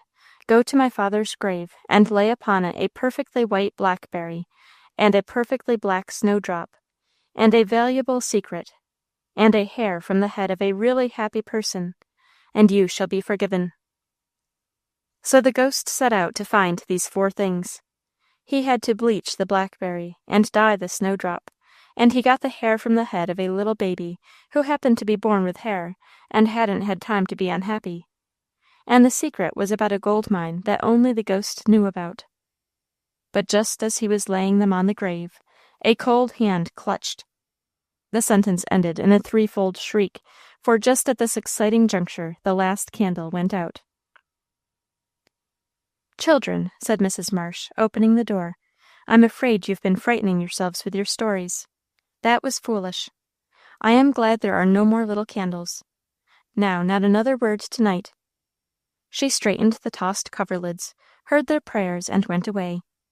In a few minutes, all that remained of the long-anticipated treat were 3 little drops of tallow where 3 little candles had quite burned out, 3 stories not quite told, and 3 children fast asleep.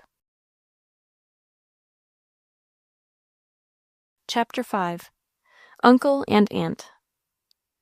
Uncle and Aunt were a very dear and rather queer old couple, who lived in one of the small villages which dot the long indented coast of Long Island Sound. It was 4 miles to the railway, so the village had not waked up from its colonial sleep on the building of the line, as had other villages nearer to its course, but remained the same shady, quiet place, with never a steam whistle nor a manufactory bell to break its repose.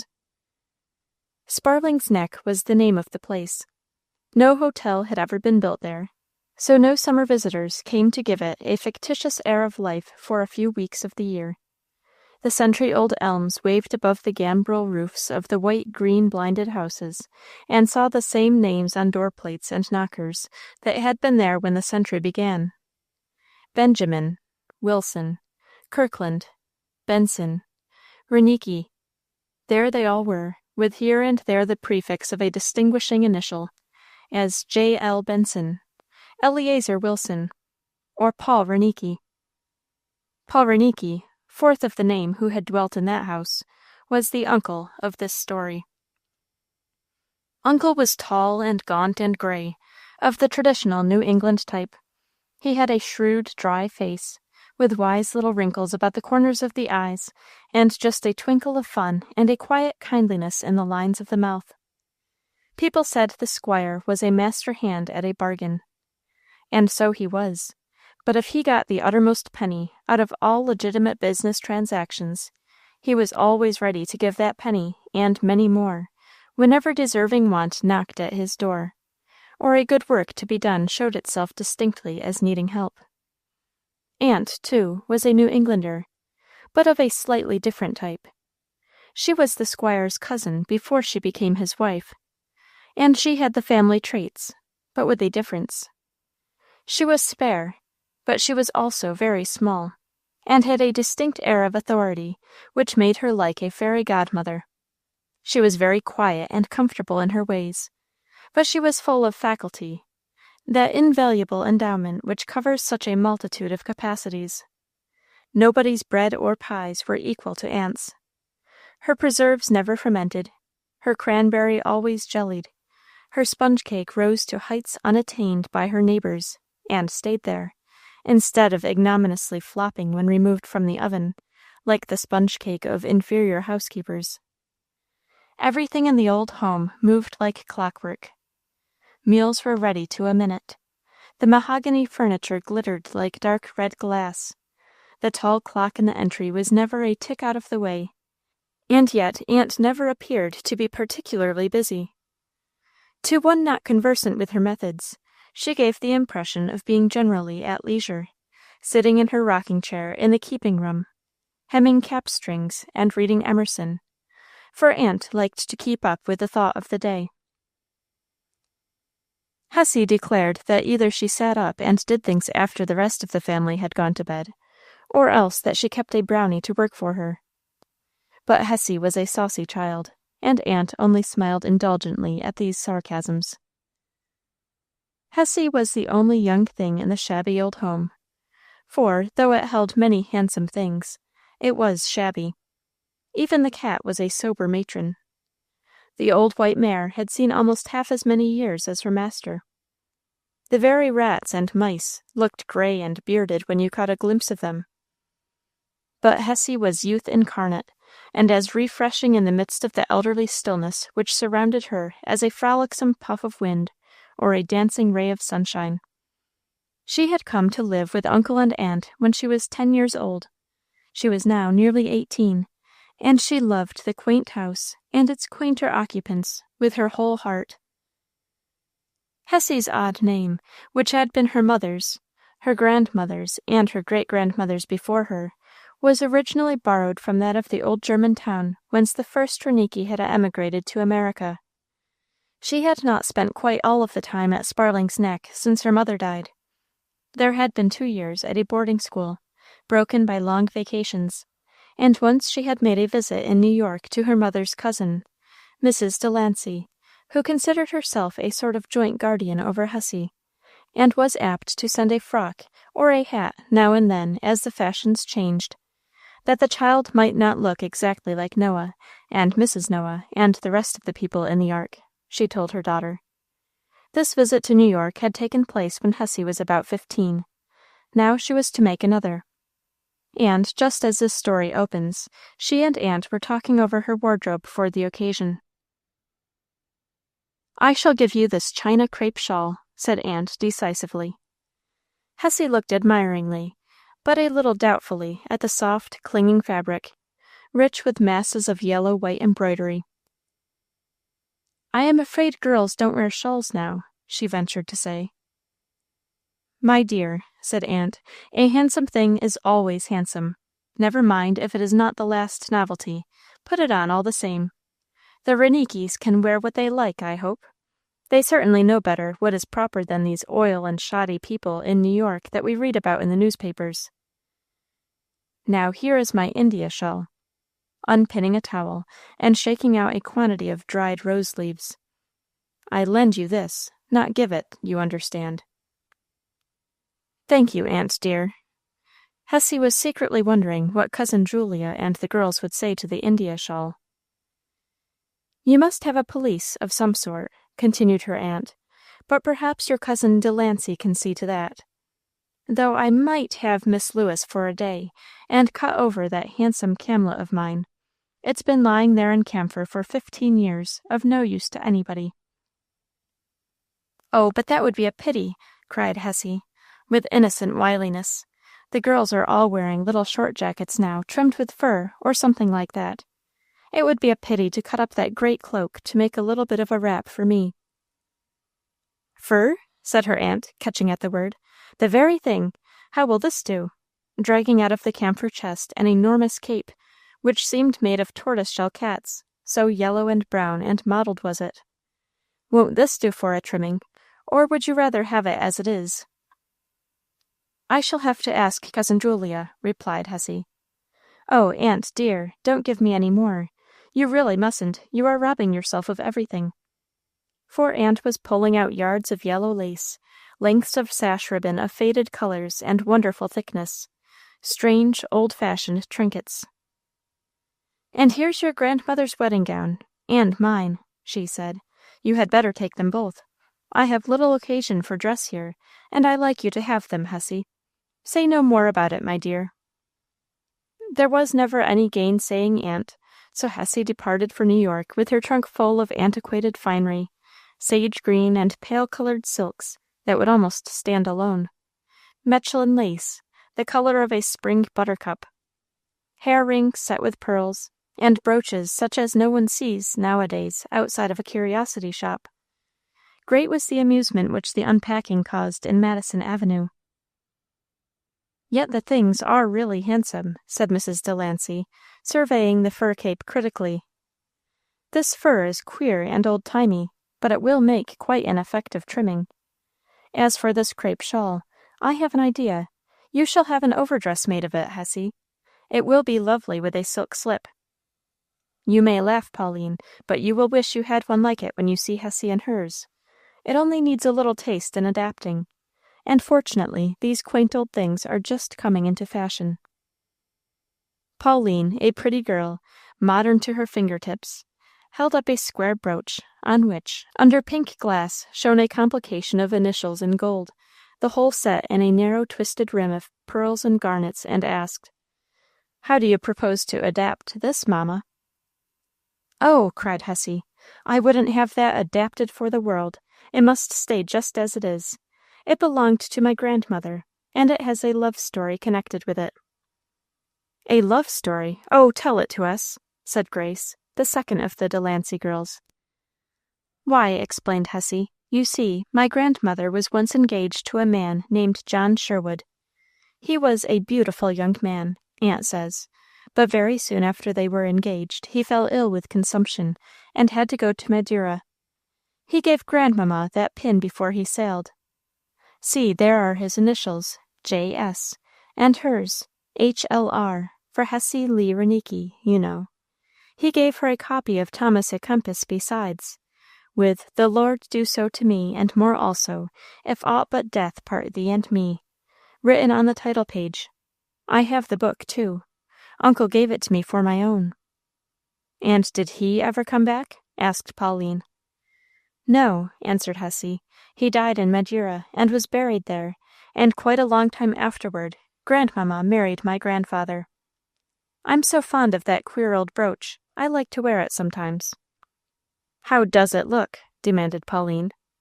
"You shall see for yourself, for I'll wear it tonight," said Hesse. And when Hesse came down to dinner with the quaint ornament shining against her white neck on a bit of black velvet ribbon, even Pauline owned that the effect was not bad. Queer, of course, and unlike other people's things, but certainly not bad. Mrs. Delancey had a quick eye for character, and she noted with satisfaction that her young cousin was neither vexed at nor affected by her cousin's criticisms on her outfit. Hesse saw for herself that her things were unusual, and not in the prevailing style, but she knew them to be handsome of their kind, and she loved them as part of her old home. There was, too, in her blood a little of the family pride, which had made Aunt say, "The Renickys know it is proper, I hope." So she wore her odd fur and made-over silks, and the old laces, with no sense of being ill-dressed, and that very fact carried it off and made her seem well-dressed. Cousin Julia saw that her wardrobe was sufficiently modernized not to look absurd, or attract too much attention, and there was something in Hesse's face and figure which suited the character of her clothes. People took notice of this or that, now and again, said it was pretty, and where could they get such a thing? And flattery of flatteries, some of the girls copied her effects. "Estelle Morgan says, if you don't mind, she means to have a ball dress exactly like that blue one of yours," Pauline told her one day. "Oh, how funny! Aunt's wedding gown made up with surah," cried Hesse. "Do you remember how you laughed at the idea, Polly, and said it would be horrid?" "Yes, and I did think so," said Polly, "but somehow it looks very nice on you. When it is hanging up in the closet, I don't care much for it." "Well, luckily, no one need look at it when it is hanging up in the closet," retorted Hesse, laughing. Her freshness, her sweet temper, and bright capacity for enjoyment had speedily made Hesse a success among the young people of her cousin's set. Girls liked her, and ran after her as a social favorite, and she had flowers and German favors and flatteries enough to spoil her, had she been spoilable. But she kept a steady head through all these distractions, and never forgot, however busy she might be, to send off the long journal letter, which was the chief weekly event, to uncle and aunt. 3 months had been the time fixed for Hessy's stay in New York, but without her knowledge, Mrs. Delancey had written to beg for a little extension. Gaieties thickened as Lent drew near, and there was one special fancy dress ball at Mrs. Shuttleworth's, about which Hessy had heard a great deal, and which she had secretly regretted to lose. She was therefore greatly delighted at a letter from aunt, giving her leave to stay a fortnight longer. "Uncle will come for you on Shrove Tuesday," wrote her aunt. "He has some business to attend to, so he will stay over till Thursday, and you can take your pleasure till the last possible moment." "How lovely!" cried Hessy. "How good of you to write, Cousin Julia, and I am so pleased to go to Mrs. Shuttleworth's ball." "What will you wear?" asked Pauline. "Oh, I haven't thought of that yet. I must invent something, for I don't wish to buy another dress. I have had so many things already." "Now, Hessy, you can't invent anything. It's impossible to make a fancy dress out of the rag bag," said Pauline, whose ideas were all of an expensive kind. "We shall see," said Hessy. "I think I shall keep my costume as a surprise. Except from you, Cousin Julia. I shall want you to help me, but none of the others shall know anything about it till I come downstairs." This was a politic move on the part of Hessy. She was resolved to spend no money, for she knew that her winter had cost more than uncle had expected, and more than it might be convenient for him to spare. Yet she wished to avert discussion and remonstrance, and at the same time to prevent Mrs. Delancey from giving her a new dress, which was very often that lady's easy way of helping Hessy out of her toilet difficulties. So a little seamstress was procured, and Cousin Julia taken into counsel. Hessy kept her door carefully locked for a day or two, and when, on the evening of the party, she came down attired as my great-grandmother, in a short-waisted, straight-skirted white satin, with a big anti-revolutionary hat tied under her dimpled chin, a fichu of mull embroidered in colored silks knotted across her breast, long white silk mittens, and a reticule of pearl beads hanging from her girdle, even Pauline could find no fault. The costume was as becoming as it was queer, and all the girls told Hessy that she had never looked so well in her life. 8 or 10 particular friends of Pauline and Grace had arranged to meet at the Delanceys, and all started together for the ball. The room was quite full of gay figures as my great-grandmother came down. It was one of those little moments of triumph which girls prize. The doorbell rang as she slowly turned before the throng, to exhibit the back of the wonderful gored and plaited skirt. There was a little colloquy in the hall. The butler opened the door, and in walked a figure which looked singularly out of place among the pretty, fantastic, girlish forms, a tall, spare, elderly figure, in a coat of old-fashioned cut. A carpet-bag was in his hand. He was no other than uncle, come a day before he was expected. "What an extraordinary-looking person," whispered Maud Ashurst to Pauline, who colored, hesitated, and did not, for a moment, know what to do. Hessy, standing with her back to the door, had seen nothing, but struck by the silence she turned. A meaner nature than hers might have shared Pauline's momentary embarrassment, but there was not a mean fibre in the whole of Hessy's frank, generous being. "Uncle, dear uncle!" she cried, and running forward, she threw her arms around the lean old neck, and gave him 6 of her warmest kisses. "It is my uncle," she explained to the others. "We didn't expect him till to-morrow, and isn't it too delightful that he should come in time to see us all in our dresses?" Then she drew him this way and that, introducing him to all her particular friends, chattering, dimpling, laughing with such evident enjoyment, such an assured sense that it was the pleasantest thing possible to have her uncle there, that every one else began to share it. The other girls, who with a little encouragement, a little reserve, and annoyed embarrassment on the part of Hessy, would have voted uncle a countrified old quiz, and while keeping up the outward forms of civility, would have despised him in their hearts, infected by Hessy's sweet happiness, began to talk to him with the wish to please, and presently to discover how pleasant his face was, and how shrewd and droll his ideas and comments, and it ended by all pronouncing him an old dear. So true it is that genuine and unaffected love and respect carry weight with them for all the rest of the world. Uncle was immensely amused by the costumes. He recalled the fancy balls of his youth, and gave the party some ideas on dress which had never occurred to any of them before. He could not at all understand the principle of selection on which the different girls had chosen their various characters. That gypsy queen looked as if she ought to be teaching a Sunday school, he told Hesse afterward. Little Red Riding Hood was too big for her wolf. And as for that scampish little nun of yours, I don't believe the stoutest convent ever built could hold her in for half a day. Come with us to Mrs. Shuttleworth's. It will be a pretty scene, and something for you to tell Cousin Marianne about when you go back, urged Mrs. Delancey. Oh, do, chimed in Hesse. It will be twice as much fun if you are there, Uncle. But Uncle was tired by his journey, and would not consent. And I am afraid that Pauline and Grace were a little relieved by his decision. False shame and the fear of people are powerful influences. 3 days later, Hesse's long, delightful visit ended, and she was speeding home under Uncle's care. You must write and invite some of those fine young folk to come up to see you in June, he told her. That will be delightful, said Hesse, but when she came to think about it later, she was not so sure about it being delightful.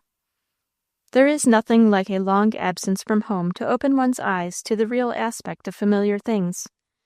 The Sparlings' neck house looked woefully plain and old-fashioned, even to Hesse, when contrasted with the elegance of Madison Avenue. How much more so, she reflected, would it look to the girls? She thought of Uncle's after-dinner pipe, of the queer little chamber, opening from the dining-room, where he and Aunt chose to sleep, of the green-painted woodwork of the spare bedrooms, and the blue paper shades tied up with a cord, which Aunt clung to because they were in fashion when she was a girl, and for a few foolish moments she felt that she would rather not have her friends come at all, than to have them come to see all this, and perhaps make fun of it. Only for a few moments, then her more generous nature asserted itself with a bound. How mean of me to even think of such a thing, she told herself indignantly, to feel ashamed to have people know what my own home is like, and Uncle and Aunt who are so good to me. Hesse Renicky, I should like to hire someone to give you a good whipping. The girls shall come, and I'll make the old house look just as sweet as I can, and they shall like it, and have a beautiful time from the moment they come till they go away, if I can possibly give it to them. To punish herself for what she considered an unworthy feeling, she resolved not to ask Aunt to let her change the blue paper shades for white curtains, but to have everything exactly as it usually was. But Aunt had her own ideas and her pride of housekeeping to consider. As the time of the visit drew near, laundering and bleaching seemed to be constantly going on, and Jane, the old housemaid, was kept busy tacking dimity valances and fringed hangings on the substantial four-post bedsteads, and arranging fresh muslin covers over the toilet tables. Treasures unknown to Hesse were drawn out of their receptacles, bits of old embroidery, tamboured tablecloths, and crazy quilts, vases and bow-pots of pretty old china for the bureaus and chimney-pieces. Hesse took a long drive to the woods and brought back great masses of ferns, pink azalea, and wild laurel. All the neighbors' gardens were laid under contribution. When all was in order, with ginger jars full of cool white daisies, and golden buttercups standing on the shining mahogany tables, bunches of blue lupines on the mantel, the looking-glasses wreathed with traveller's joy, a great bowl full of early roses and quantities of lilies of the valley, the old house looked cozy enough and smelt sweet enough to satisfy the most fastidious taste. Hesse drove over with Uncle to the station to meet her guests. They took the big carryall, which with squeezing would hold 7, and a wagon followed for the luggage. There were 5 girls coming, for besides Pauline and Grace, Hesse had invited Georgie Burrian, Maud Ashurst, and Ella Waring, who were the 3 special favorites among her New York friends. The 5 flocked out of the train, looking so dainty and stylish that they made the old carryall seem shabbier than ever by contrast. Maud Ashurst cast one surprised look at it and at the old white mare. She had never seen just such a carriage before. But the quality of the equipage was soon forgotten, as Uncle twitched the reins, and they started down the long, lane-like road which led to Sparling's Neck, and was Hessy's particular delight. The station and the dusty railroad were forgotten almost immediately, lost in the sense of complete country freshness. On either hand rose tangled banks of laurel and barberries, sweet ferns and budding grapevines, overarched by tall trees, and sending out delicious odors, while mingling with and blending all came, borne on a shoreward wind, the strong salt fragrance of the sea. "What is it? What can it be? I never smelt anything like it," cried the girls from the city. "Now, girls," cried Hessy, turning her bright face around from the driver's seat, "this is real, absolute country, you know, none of the make-believes which you get at Newport or up the Hudson. Everything we have is just as queer and old-fashioned as it can be. You won't be asked to a single party while you are here, and there isn't the ghost of a young man in the neighborhood. Well, yes, there may be a ghost, but there is no young man. You must just make up your minds, all of you, to a dull time, and then you'll find that it's lovely." "It's sure to be lovely wherever you are, you dear thing," declared Ella Waring, with a little rapturous squeeze. I fancy that, just at first, the city girls did think the place very queer. None of them had ever seen just such an old house as the Renickis before. The white wainscot, with their toothed mouldings matched by the cornices above, the droll little cupboards in the walls, the fireboards pasted with gay pictures, the queer closets and clothes presses occurring just where no one would naturally have looked for them, and having, each and all, an odd shut-up odor, as of bygone days, all seemed very strange to them. But the flowers and the green elms and Hessy's warm welcome were delightful. So were Aunt's waffles and wonderful tarts, the strawberries smothered in country cream, and the cove oysters and clams which came in, deliciously stewed, for tea, and they soon pronounced the visit a lark, and Sparling's Neck a paradise. There were long drives in the woods, picnics in the pine groves, bathing parties on the beach, morning sittings under the trees with an interesting book, and when a nor'easter came and brought with it what seemed a brief return of winter, there was a crackling fire, a candy pull, and a charming evening spent in sitting on the floor telling ghost stories, with the room only lighted by the fitfully blazing wood, and with cold creeps running down their backs. Altogether, the fortnight was a complete success, and every one saw its end with reluctance. "I wish we were going to stay all summer," said Georgie Berrien. "Newport will seem stiff and tiresome after this." "I never had so good a time, never," declared Ella.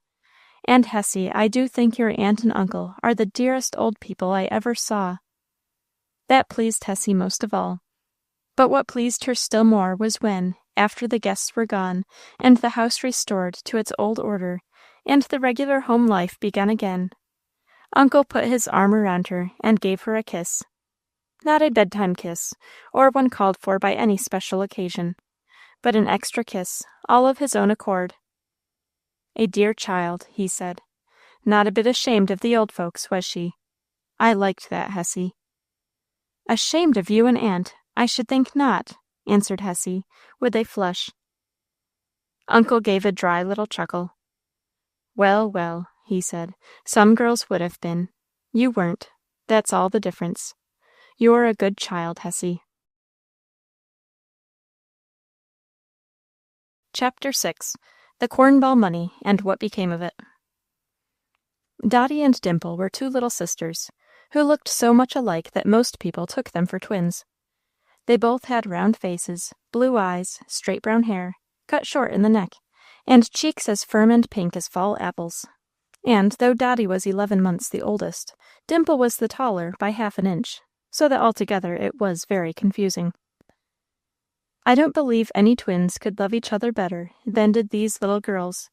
Nobody ever heard them utter a quarrelsome word from the time they waked in the morning and began to chatter and giggle in bed like two little squirrels, to the moment when they fell asleep at night, with arms tight clasped round each other's necks. They liked the same things, did the same things, and played together all day long without being tired.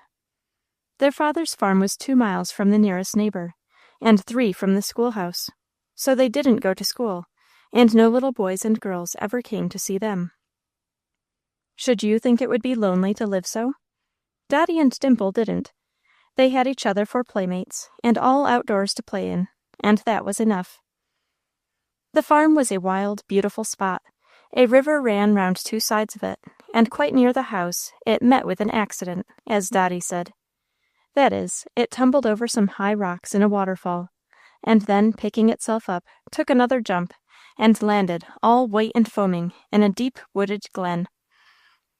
The water where it fell was dazzling with rainbows, like soap bubbles, and the pool at the bottom had the color of a green emerald, only that all over the top little flakes of sparkling spray swam and glittered in the sun. Altogether, it was a wonderful place, and the children were never tired of watching the cascade, or hearing the rush and roar of its leap.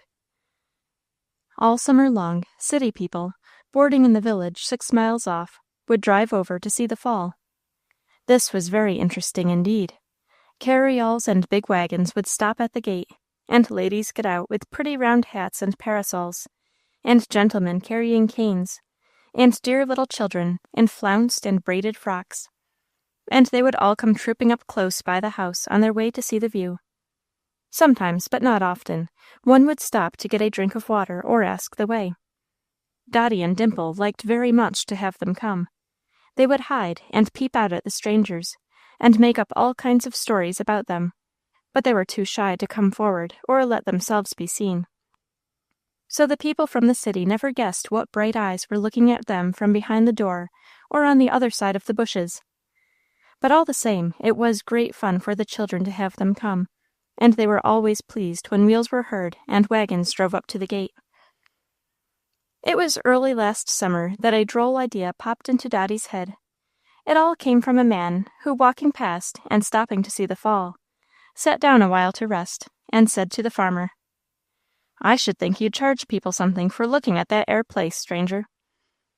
"No," replied Dotty's father, "I don't calculate on asking folks nothing for the use of their eyes." "Well," said the man, getting up to go, "you might as well. It's what folks is doing all over the country. If 'twas mine, I'd fix up a lunch or something, and fetch 'em that way." But the farmer only laughed.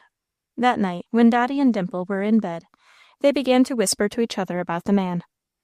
"Wasn't it funny," giggled Dimple, "his telling Pa to fix a lunch?" "Yes," said Dotty, "but I'll tell you what, Dimple, when he said that, I had such a nice plan come into my head. You know you and me can make real nice corn balls." "'Course we can." "Well, let's get Pa, or else Zach, to make us a little table, out of boards, you know, and let's put it on the bank, close to the place where folks go to see the fall. And every day let's pop a lot of corn, and make some balls, and set them on the table for the folks to eat. Don't you think that would be nice?" "I'm afraid Mother wouldn't let us have so much molasses," said the practical Dimple. "Oh, but don't you see I mean to have the folks pay for 'em? We'll put a paper on the table, with 2 cents apiece, or something like that on it, and then they'll put the money on the table, and when they're gone away we'll go and fetch it. Won't that be fun? Perhaps there'd be a great, great deal, most as much as $1. "Oh, no," cried Dimple. "Not so much as that, but we might get a greenback. How much is a greenback, Dot?" "Oh, I don't know," replied Dotty. "A good deal, I know, but I guess it isn't so much as $1. The little sisters could hardly sleep that night, they were so excited over their plan. Next morning they were up with the birds, and before breakfast Mother, Father, and Zach, the hired man, had heard all about the wonderful scheme. Mother said she didn't mind letting them try, and Zach, who was very fond of the children, promised to make the table the very first thing after the big field was plowed. And so he did, and a very nice table it was, with 4 legs and a good stout top. Dotty and Dimple laughed with pleasure when they saw it. Zach set it on the bank just at the place where the people stood to look at the view, and he drove a stake at each corner, and found some old sheeting, and made a sort of tent over the table, so that the sun should not shine under and melt the corn balls. When it was all arranged, and the table set out, with the corn balls on one plate and maple sugar cakes on another. It looked very tempting, and the children were extremely proud of it. Dotty cut a sheet of paper and printed upon it the following notice: corn balls, 2 cents apiece. Sugar, 1 cent apiece. Please help yourselves and put the money on the table. This was pinned to the tent right over the table. The first day 4 people came to visit the waterfall, and when the children ran down to look after they had driven away, half the provisions were gone, and there on the table lay 4 shining 5-cent pieces. The next day was not so good. They only made 4 cents. And so it went on all summer. Some days a good many people would come, and a good many pennies be left on the table, and other days nobody would come, and the wasps would eat the maple sugar and fly away without paying anything at all. But little by little the tin box in Mother's drawer got heavier and heavier, until at last, early in October, Dotty declared that she was tired of making corn balls, and she guessed the city folks were all gone home, and now wouldn't Mother please to count the money and see how much they had got? So Mother emptied the tin box into her lap, with a great jingle of pennies and rustling of fractional currency. And how much do you think there was? $3.78. The 78 cents Mother said would just about pay for the molasses, so there were $3 all their own, for Dotty and Dimple to spend as they liked. You should have seen them dance about the kitchen. $3. Why, it was a fortune. It would buy everything in the world. They had 50 plans, at least, for spending it, and sat up so late talking them over, and had such red cheeks and excited eyes, that Mother said she was afraid they wouldn't sleep 1 wink all night. But bless you, they did, and were as bright as buttons in the morning. For a week there was nothing talked about but the wonderful $3, and then one evening Father, who had been over to the village, came home with a very grave face, and drawing a newspaper from his pocket, read them all about the great fire in Chicago. He read how the flames, spreading like wind, swept from one house to another, and how people had just time to run out of their homes, leaving everything to burn, how women with babies in their arms and frightened children crouched all that dreadful night out on the cold, wet prairie, without food or clothes or shelter, how little boys and girls ran through the burning streets, crying for the parents whom they could not find, how everybody had lost everything. "Oh," said Dimple, almost crying, as she listened to the piteous story, "how dreadful those little girls must feel, and I suppose all their dollies are burned up too. I wouldn't have Nancy burned in a fire for anything." And picking up an old doll, of whom she was very fond, she hugged her with an unspeakable affection. That night there was another long, mysterious confabulation in the children's bed, and coming down in the morning, hand in hand, Dotty and Dimple announced that they had made up their minds what to do with the corn ball money. "We're going to send it to the Chicago," said Dimple, "to those poor little girls whose dollies are all burned up." "How will you send it?" asked their mother. "In a letter," said Dotty. "And please, Pa, write on the outside, from Dotty and Dimple to buy some dollies for the little girls whose dollies were burned up in the fire." So their father put the money into an envelope, and wrote on the outside just what Dotty said. And when he had got through, he put his hands in his pockets and walked out of the room. The children wondered what made his face so red, and when they turned round, there was Mother with tears in her eyes.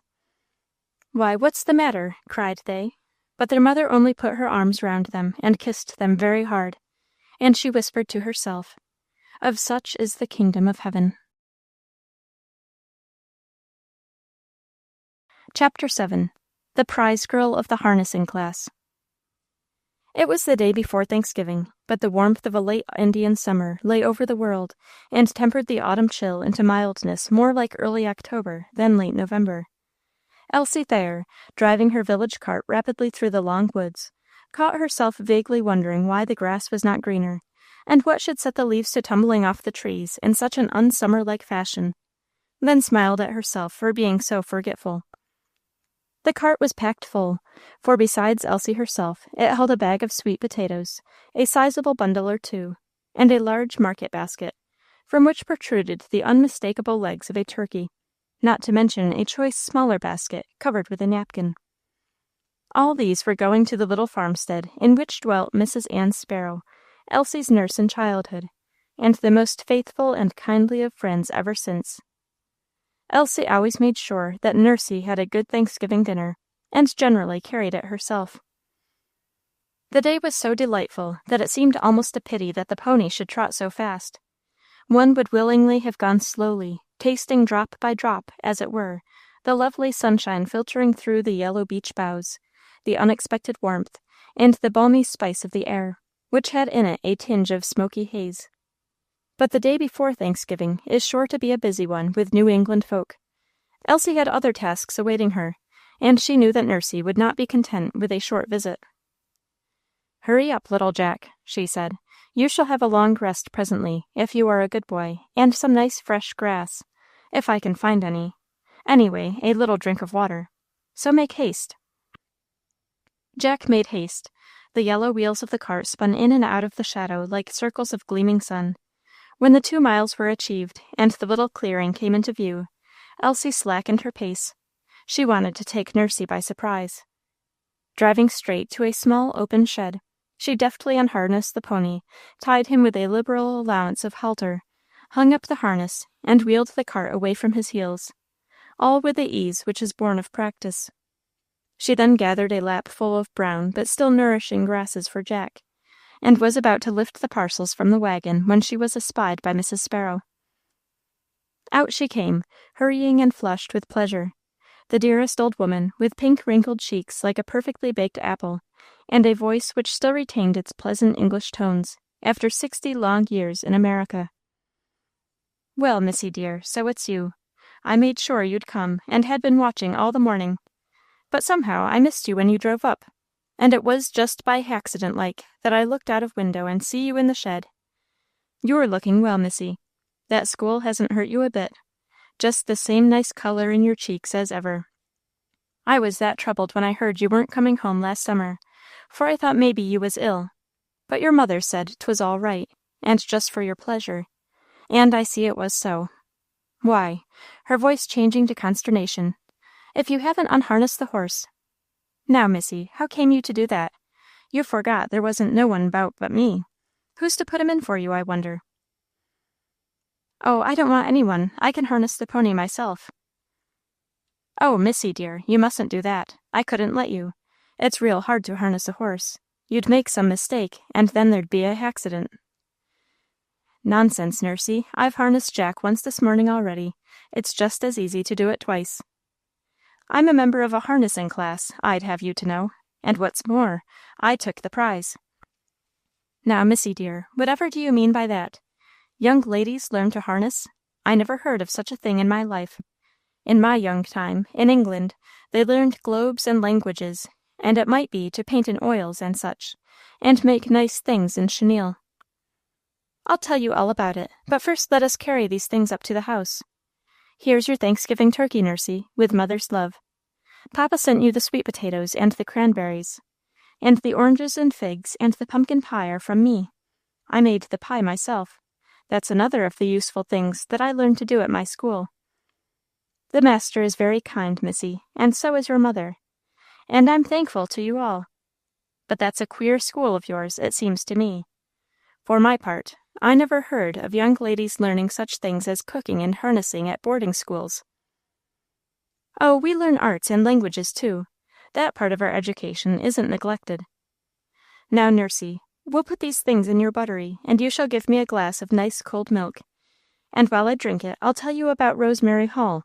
That's the name of the school, you know, and it's the dearest, nicest place you can think of." "Very likely, Miss Elsie," in an unconvinced tone. "But still, I don't see any reason why they should set you to making pies and harnessing horses."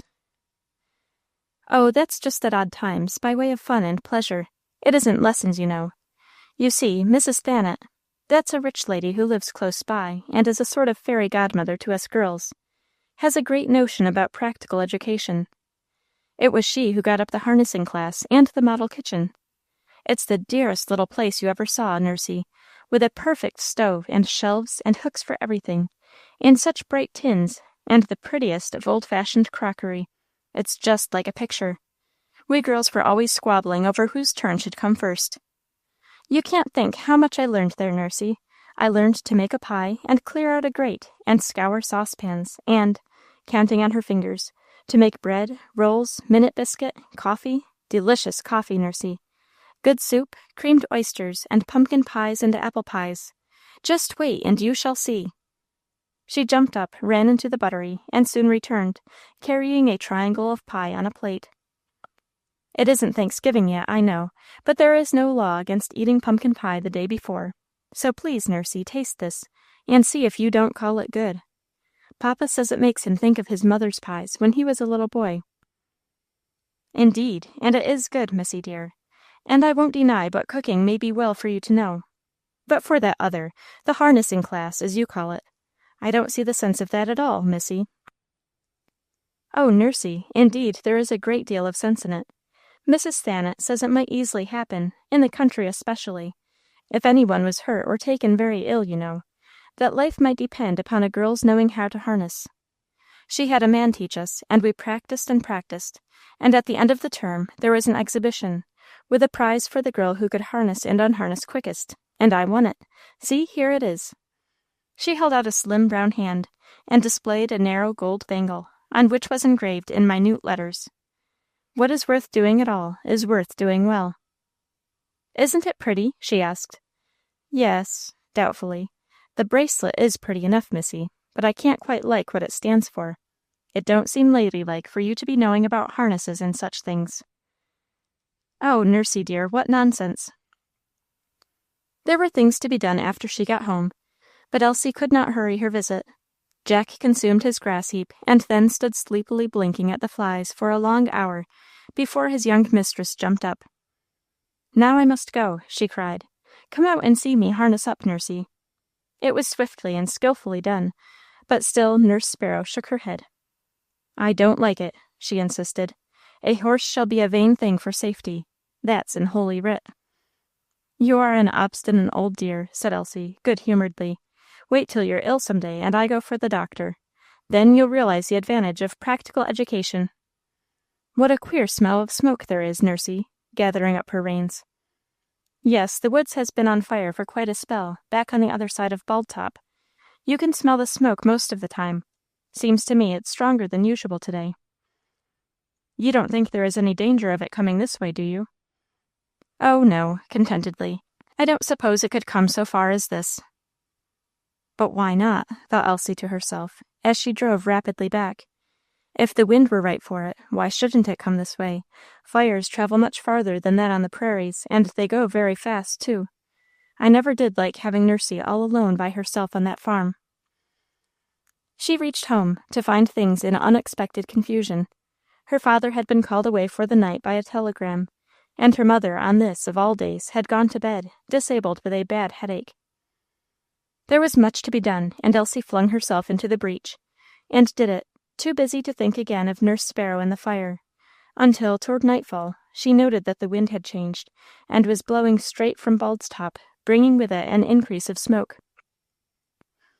She ran out to consult the hired man before he went home for the night, and to ask if he thought there was any danger of the fire reaching the long woods. He guessed not. These fires get going quite often onto the other side of Bald Top, but there ain't none of 'em come over this way, and 'tain't likely they ever will. I guess Mis' Sparrow's safe enough. You needn't worry, Miss Elsie." In spite of this comforting assurance, Elsie did worry.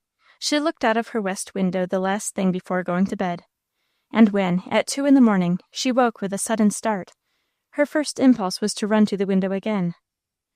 Then she gave an exclamation, and her heart stood still with fear, for the southern slopes of Bald Top were ringed with flames which gleamed dim and lurid through the smoke, and showers of sparks, thrown high in the air, showed that the edges of the woods beyond Nursey's farm were already burning. "She'll be frightened to death," thought Elsie. "Oh, poor dear, and no one to help her." What should she do? To go after the man and waken him meant a long delay. He was a heavy sleeper, and his house was 1/4 of a mile distant. But there was Jack in the stable, and the stable key was in the hall below. As she dressed, she decided. "How glad I am that I can do this," she thought, as she flung the harness over the pony's back, strapped, buckled, adjusted, doing all with a speed which yet left nothing undone and slighted nothing. Not even on the day when she took the prize had she put her horse in so quickly. She ran back at the last moment for 2 warm rugs. Deftly guiding Jack over the grass, that his hoofs should make no noise, she gained the road, and quickening him to his fastest pace, drove fearlessly into the dark woods. They were not so dark as she had feared they would be, for the light of a late, low-hung moon penetrated the trees, with perhaps some reflections from the far-away fire, so that she easily made out the turns and windings of the track. The light grew stronger as she advanced. The main fire was still far distant, but before she reached Nurse's little clearing, she even drove by one place where the woods were ablaze. She had expected to find Mrs. Sparrow in an agitation of terror, but behold, she was in her bed, sound asleep. Happily, it was easy to get at her. Nurse's theory was that, if anybody thought it would pay him to sit up at night and rob an old woman, he'd do it anyway, and needn't have the trouble of getting in at the window. And on the strength of this philosophical utterance, she went to bed with the door on the latch. She took Elsie for a dream at first. "I'm just a dreamin'. I ain't a-goin' to wake up. You needn't think it," she muttered sleepily. But when Elsie at last shook her into consciousness and pointed at the fiery glow on the horizon, her terror matched her previous unconcern. "Oh, dear, dear!" she wailed, as with trembling, suddenly stiff fingers she put on her clothes. "I'm a-going to be burned out. It's hard at my time of life, just when I had got things tidy and comfortable. I was a-thinking of sending over for my niece to the Isle of Dogs, and getting her to come and stay with me. I was indeed, missy. But there won't be any use in that now." "Perhaps the fire won't come so far as this, after all," said the practical Elsie. "Oh, yes, it will. It's most here now." "Well, whether it does or not, I'm going to carry you home with me, where you will be safe. Now, Nursey, tell me which of your things you care most for, that we can take with us. Small things, I mean. Of course, we can't carry tables and beds in my little cart." The selection proved difficult. Nurse's affections clung to the tall 8-day clock and were hard to be detached. She also felt strongly that it was a clear flying in the face of Providence not to save Sparrow's chair, a solid structure of cherry, with rockers weighing many pounds, and quite as wide as the wagon. Elsie coaxed and remonstrated, and at last got Nursey into the seat, with the cat and a bundle of her best clothes in her lap, her teaspoons in her pocket, a basket of specially beloved baking tins under the seat, and a favorite feather bed at the back, among whose billowy folds were tucked away an assortment of treasures, ending with the Thanksgiving goodies which had been brought over that morning. "I can't leave that turkey behind, Missy dear. I really can't," pleaded Nursey. "I've been thinking of him and anticipating how good he was going to be all day, and I haven't had but one taste of your pie. They're so little they'll go in anywhere." The fire seemed startlingly near now, and the western sky was all aflame, while over against it, in the east, burned the first yellow beams of dawn. People were astir by this time, and men on foot and horseback were hurrying toward the burning woods. They stared curiously at the oddly laden cart. "Why, you didn't ever come over for me all alone," cried Nurse Sparrow, rousing suddenly to a sense of the situation. "I've been that flustered that I never took thought of how you got across or anything about it. Where was your pa, missy, and Hiram?" Elsie explained. "Oh, you blessed child, and if you hadn't come, I'd have been burned in my bed as like as not," cried the old woman, quite overpowered. "Well, well, little did I think when you was a baby, and I attending you, that the day was to come when you were to run yourself into danger for the sake of saving my poor old life." "I don't see that there has been any particular danger for me to run, so far, and as for saving your life, Nursey, it would very likely have saved itself if I hadn't come near you. See, the wind has changed. It is blowing from the north now. Perhaps the fire won't reach your house after all. But anyway, I am glad you are here and not there. We cannot be too careful of such a dear old Nursey as you are. And one thing I think you'll confess," Elsie's tone was a little mischievous, "and that is, that harnessing classes have their uses. If I hadn't known how to put Jack in the cart, I might at this moment be hammering on the door of that stupid Hiram, who, you know, sleeps like a log, trying to wake him, and you on the clearing alone, scared to death. Now, Nursey, own up. Mrs. Thanet wasn't so far wrong, now was she?" "Indeed, no, missy. It'd be very ungrateful for me to be saying that. The lady judged wiser than I did." "Very well, then," cried Elsie joyously. If only your house isn't burned up, I shall be glad the fire happened, for it's such a triumph for Mrs. Thanet, and she'll be so pleased." Nurse's house did not burn down. The change of wind came just in time to save it, and after eating her own Thanksgiving turkey in her old home, and being petted and made much of for a few days, she went back, none the worse for her adventure, to find her goods and chattels in their usual places, and all safe. And Mrs. Thanet was pleased. She sent Elsie a pretty locket, with the date of the fire engraved upon it, and wrote that she gloried in her as the vindicator of a principle, which fine words made Elsie laugh, but she enjoyed being praised all the same. Chapter 8. Dolly Phone. A dusty workshop, dark except where one broad ray of light streamed through a broken shutter. A row of mysterious objects, with a tiny tin funnel fitted into the front of each, and a cloth over their tops. Odd designs in wood and brass hanging on the wall. A carpenter's bench, a small furnace, a general strew of shavings, iron scrape, and odds and ends, and a little girl sitting on the floor crying. It does not sound much like the beginning of a story, does it? And no one would have been more surprised than Amy Carpenter herself if anyone had come as she sat there crying, and told her that a story was begun, and she was in it. Yet that is the way in which stories in real life often do begin. Dust, dullness, everyday things about one, tears, temper, and out of these unpromising materials, fate weaves a happening for us.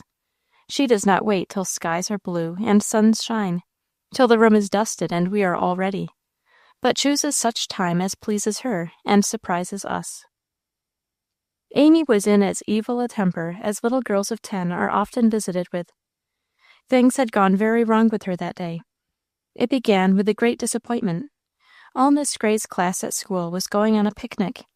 Amy had expected to go too, and at the last moment her mother had kept her at home.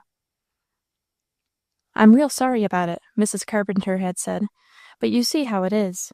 Baby's right fretty with his teeth, and your father's that worried about his machine that I'm afraid he'll be down sick.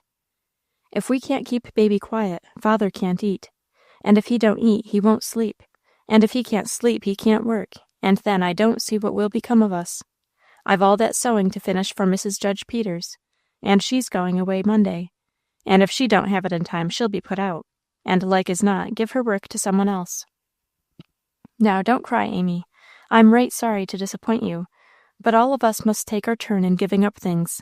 I'm sure I take mine," with a little patient sigh. "Father's sure that this new machine of his is going to make our fortune," she went on, after an interval of busy stitching. "But I don't know. He said just the same about the alarm clock, and the Inferno reaper and binder, and that thingamajig for opening cans, and the self-registering savings bank, and the minute egg beater, and the tuck measurer, and none of them came to anything in the end. Perhaps it'll be the same with this." Another sigh, a little deeper than the last. Some little girls might have been touched with the tired, discouraged voice and look, but Amy was a stormy child, with a hot temper and a very strong will. So instead of being sorry and helpful, she went on crying and complaining till her mother spoke sharply, and then subsided into sulky silence. Baby woke, and she had to take him up, but she did it unwillingly, and her unhappy mood seemed to communicate itself to him, as moods will. He wriggled and twisted in her arms, and presently began to whimper. Amy hushed and patted. She set him on his feet. She turned him over on his face. Nothing pleased him. The whimper increased to a roar. "Dear, dear," cried poor Mrs. Carpenter, stopping her machine in the middle of a long seam. "What is the matter? I never did see anybody so unhandy with the baby as you are. Here I am in such a hurry, and you don't try to amuse him worth a cent. I'm really ashamed of you, Amy Carpenter." Amy's back and arms ached. She felt that this speech was cruelly unjust. What she did not see was that it was her own temper which was repeated in her little brother. Like all babies, he knew instinctively the difference between loving tendance and that which is bestowed from a cold sense of duty, and he resented the latter with all his might. "Do walk up and down and sing to him," said Mrs. Carpenter, who hated to have her child unhappy, but still more to leave her sewing. "Sing something cheerful. Perhaps he'll go to sleep if you do." So Amy, feeling very cross and injured, had to walk the heavy baby up and down and sing, "Rock Me to Sleep, Mother," which was the only cheerful song she could think of. It quieted the baby for a while. Then, just as his eyelids were drooping, a fresh attack of fretting seized upon him, and he began to cry. Amy was so vexed that she gave him a furtive slap. It was a very little slap, but her mother saw it. "You naughty, bad girl," she cried, jumping up. "So that's the way you treat your little brother, is it? Slapping him on the sly? No wonder he doesn't like you, and won't go to sleep." She snatched the child away, and gave Amy a smart box on the ear. Mrs. Carpenter, though a good woman, had a quick temper of her own. "You can go upstairs now," she said in a stern, exasperated tone. "I don't want you any more this afternoon. If you were a good girl, you might have been a real comfort to me this hard day. But as it is, I'd rather have your room than your company." Frightened and angry both, Amy rushed upstairs and into her father's workshop, the door of which stood open. He had just gone out, and the confusion and dreariness of the place seemed inviting to her at the moment. Flinging the door to with a great bang, she threw herself on the floor, and gave vent to her pent-up emotions. "It's unjust," she sobbed, speaking louder than usual, as people do who are in a passion. "Mamma is as mean as she can be, scolding me because that old baby won't go to sleep. I hate everybody. I wish I was dead. I wish everybody else was dead." These were dreadful words for a little girl to use. Even in her anger, Amy would have been startled and ashamed at the idea of anyone's ever hearing them. But Amy had a listener, though she little suspected it, and, what was worse, a listener who was recording every word that she uttered. The new machine of which Mrs. Carpenter had spoken was really a very clever and ingenious one. It was the adaptation of the phonographic principle to the person of a doll. Mr. Carpenter had succeeded in interesting somebody with capital in his project, and the dolls were at that moment being manufactured for the apparatus, the construction of which he kept in his own hands. This apparatus was held in small cylinders, just large enough to fit into the body of a doll, and contain, each, a few sentences, which the doll would seem to speak when set in an upright position. These cylinders were just ready, and standing in a row waiting to receive their charges, which were to be put into them through the tin funnels fitted for the purpose. Amy, as she sat on the floor, was exactly opposite one of these funnels, and all her angry words passed into, and became part of, the mechanism of the doll. After this, no matter how many pretty words might be uttered softly into that cylinder, none of them could make any impression.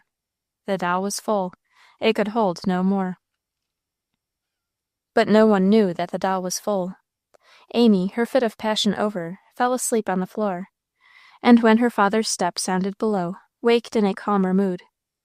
She was sorry that she had been so naughty, and tried to make up for it by being more helpful and patient in the evening and next day. Her mother easily forgave her, and she did not find it hard to forgive herself, and soon forgot the event of that unhappy afternoon. Mr. Carpenter sat down in front of his cylinders that night, and filled them all, as he supposed, with nice little sentences to please and surprise small doll owners, such as, "Good morning, Mamma. Shall I put on my pink or my olive frock this morning?" Or, "Good night, Mamma. I'm so sleepy." Or bits of nursery rhymes, Bo Peep or Jack and Jill or Little Boy Blue. Then, when the phonographs were filled, the machinery went away to be put in the dolls, and Mr. Carpenter began on a fresh set. Mrs. Carpenter, meanwhile, had finished her big job of sewing, so she felt less hurried and had more time for the baby. The weather was beautiful, things went well at school, and altogether life seemed pleasant to Amy, and she found it easy to be kind and good-natured. This agreeable state of things lasted through the autumn. The Dollyphone, as Mr. Carpenter had christened his invention, proved a hit. Orders poured in from all over the United States, and from England and France, and the manufactory was taxed to its utmost extent. At last, one of Mr. Carpenter's inventions had turned out a success, and his spirits rose high. "We've fetched it this time, Mother," he told his wife. "The stock's going up like all possessed, and the dolls are going out as fast as we can get them ready. Why, we've had orders from as far off as Australia. China'll come next, I suppose, or the Cannibal Islands. There's no end to the money that's in it." "I'm glad, Robert, I'm sure," returned Mrs. Carpenter. "But don't count too much upon it all. I've thought a heap of that self-acting churn, you remember." "Pshaw! The churn never did amount to shucks anyhow," said her husband, who had the true inventor's faculty for forgetting the mischances of the past and the contemplation of the hopes of the future. "It was just a little dud to make folks open their eyes, anyway. This Dollyphone is different. It's bound to sell like wildfire once it gets to going. We'll be rich folks before we know it, Mother." "That'll be nice," said Mrs. Carpenter, with a dry, unbelieving cough. She did not mean to be as discouraging as she sounded, but a woman can scarcely be the wife of an unsuccessful genius for 15 years, and see the family earnings vanish down the throat of one invention after another, without becoming outwardly, as well as inwardly, discouraged. "Now, don't be a wet blanket, Mother," said Mr. Carpenter, good-humoredly. "We've had some upsets in our calculation, I confess, but this time it's all coming out right, as you'll see. And I wanted to ask you about something, and that is, what do you think of Amy's having one of the dolls for her Christmas? Don't you think it'd please her?" "Why, of course, but do you think you can afford it, Robert? The dolls are $5, aren't they?" "Yes, to customers they are, but I shouldn't have to pay anything like that, of course. I can have one for cost price, say $1.75. So if you think the child would like it, we'll fix it so." "Well, I should be glad to have Amy get one," said Mrs. Carpenter, brightening up. "And it seems only right that she should, when you invented it and all. She's been pretty good these last weeks, and she'll be mightily tickled." So it was settled, but the pile of orders to be filled was so incessant that it was not till Christmas Eve that Mr. Carpenter could get hold of a doll for his own use, and no time was left in which to dress it. That was no matter, Mrs. Carpenter declared. Amy would like to make the clothes herself, and it would be good practice in sewing. She hunted up some pieces of cambric and flannel, and scraps of ribbon for the purpose. And when Amy woke on Christmas morning, there by her side lay the big, beautiful creature, with flaxen hair, long-lashed blue eyes, and a dimple in her pink chin. Beside her was a parcel containing the materials for her clothes, and a new spool of thread, and on the doll's arm was pinned a paper with this inscription: "For Amy, with a Merry Christmas from Father and Mother. Her name is Dolly Phone." Amy's only doll up to this time had been a rag one, manufactured by her mother, and you can imagine her delight. She hugged Dolly Phone to her heart, kissed her 20 times over, and examined all her beauties in detail, her lovely bang, her hands, and her little feet, which had brown kid shoes sewed on them, and the smile on her lips, which showed 2 tiny white teeth. She stood her up on the quilt to see how tall she was, and as she did so, wonder of wonders, out of these smiling red lips came a voice, sharp and high-pitched, as if a canary bird or a Jew's harp were suddenly endowed with speech and began to talk to her. What did the voice say? Not, "Good morning, mamma," or "I'm so sleepy," or "Mistress Mary, quite contrary," or "Twinkle, twinkle, little star." None of these things. Her sister dolls might have said these things. What Dollyphone said, speaking fast and excitedly, was, "It's unjust. Mamma is as mean as she can be, scolding me because that old baby wouldn't go to sleep. I hate everybody. I wish I was dead. I wish everybody else was dead." And then, in a different tone, a good deal deeper, "Good morning, Mom," and there the voice stopped suddenly. Amy had listened to this remarkable address with astonishment. That her beautiful new baby could speak was delightful, but what horrible things she said. "How queerly you talk, darling," she cried, snatching the doll into her arms again. "What is the matter? Why do you speak so to me? Are you alive, or only making believe? I'm not mean. What makes you say I am? And oh, why do you wish you were dead?" Dolly stared full in her face with an unwinking smile. She looked perfectly good-natured. Amy began to think that she was dreaming, or that the whole thing was some queer trick. There, there, dear, she cried, patting the doll's back. We won't say any more about it. You love me now. I know you do. Then, very gently and cautiously, she set Dolly on her feet again. Perhaps she'll say something nice this time, she thought hopefully. Alas, the rosy lips only uttered the self-same words. Mean, unjust, I hate everybody, I wish everybody was dead, in sharp, unpitying sequence. Worst of all, the phrases began to have a familiar sound to Amy's ear. She felt her cheeks burn with a sudden red. Why, she thought, that was what I said in the workshop the day I was so cross. How could the doll know? Oh, dear, she's so lovely and so beautiful. But if she keeps on talking like this, what shall I do? Deep in her heart struggled an uneasy fear. Mother would hear the doll. Mother might suspect what it meant. At all hazards, Dolly must be kept from talking while Mother was by. She was so quiet and subdued when she went downstairs to breakfast, with the doll in her arms, that her father and mother could not understand it. They had looked forward to seeing her boisterously joyful. She kissed them and thanked them, and tried to seem like her usual self. But Mother's eyes are sharp, and Mrs. Carpenter detected the look of trouble. "What's the matter, dear?" she whispered. "Don't you feel well?" "Oh, yes, very well. Nothing's the matter," Amy whispered back, keeping the terrible Dolly sedulously prone as she spoke. "Come, Amy, let's see your new baby," said Mr. Carpenter. "She's a beauty, ain't she? Half of her was made in this house. Did you know that? Set her up and hear her talk." "She's asleep now," faltered Amy, "but she's been talking upstairs. She talks very nicely, Papa. She's tired now, truly she is." "Nonsense. She isn't the kind that gets tired. Her tongue won't ache if she runs on all day. She's like some little girls in that. Stand her up, Amy. I want to hear her. I've never seen one of them out of the shop before.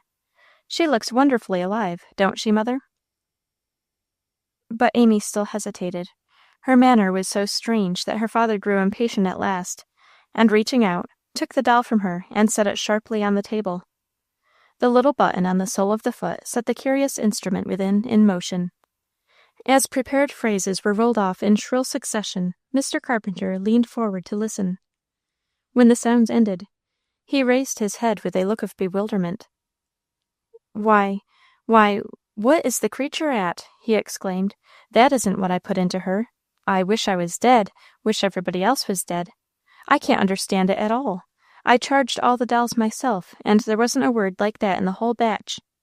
If the others have gone wrong like this, it's all up with our profits." He looked so troubled and downhearted that Amy could bear it no longer. "It's all my fault," she cried, bursting into tears. "Somehow it's all my fault, though I can't tell how, for it was I who said those things. I said those very things, Papa, in your workshop one day when I was in a temper. Don't you recollect the day, Mother? The day when I didn't go to the picnic, and Baby wouldn't go to sleep, and I slapped him and you boxed my ears? I went upstairs, and I was crying, and I said, yes, I think I said every word of those things, though I forgot all about them till Dolly said them to me this morning, and how she could possibly know, I can't imagine." "But I can imagine," said her father. "Where did you sit that day, Amy?" "On the floor by the door." "Was there a row of things close by, with tin funnels stuck in them, and a cloth over the top?"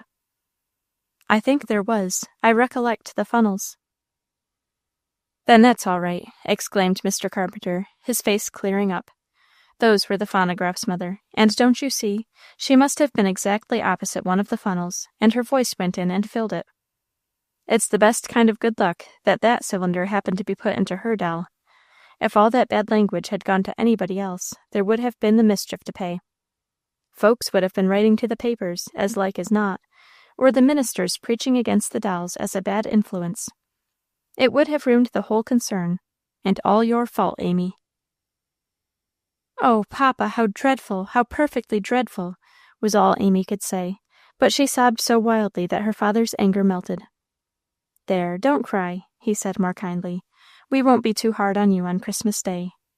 Wipe your eyes, and we'll try to think no more about it, especially as a spoiled doll has fallen to your own share, and no real harm is done." In his relief, Mr. Carpenter was disposed to pass lightly over the matter. Not so his wife. She took a more serious view of it. "You see, Amy," she said that night, when they chanced to be alone, "you see how a hasty word sticks and lasts. You never supposed that day that the things you said would ever come back to you again, but here they are." "Yes, because of the doll. Of her inside, I mean, it heard." "But if the doll hadn't heard, someone else would have heard all the same." "Do you mean God?" asked Amy, in an awe-struck voice. "Yes, he hears every word that we say. The minister tells us, and writes them all down in a book. If it frightened you to have the doll repeat the words you had forgotten, think how much more it will frighten you, and all of us, when that book is opened and all the wrong things we have ever said are read out for the whole world to hear." Mrs. Carpenter did not often speak so solemnly, and it made a great impression on Amy's mind. She still plays with Dollyphone, and loves her in a way, but it is a love which is mingled with fear. The doll is like a reproach of conscience to her. That is not pleasant, so she is kept flat on her back most of the time. Only now and then, when Amy has been cross and said a sharp word, and is sorry for it, she solemnly takes Dolly, sets her on her feet, and as a penance, makes her listen to all the hateful string of phrases which form her stock of conversation. "It's horrid, but it's good for me," she tells the baby, who listens with a look of fascinated wonder. "I shall have to keep her, and let her talk that way, till I'm such a good girl that there isn't any danger of my ever being naughty again. And that must be for a long, long time yet," she concludes with a sigh. Chapter 9.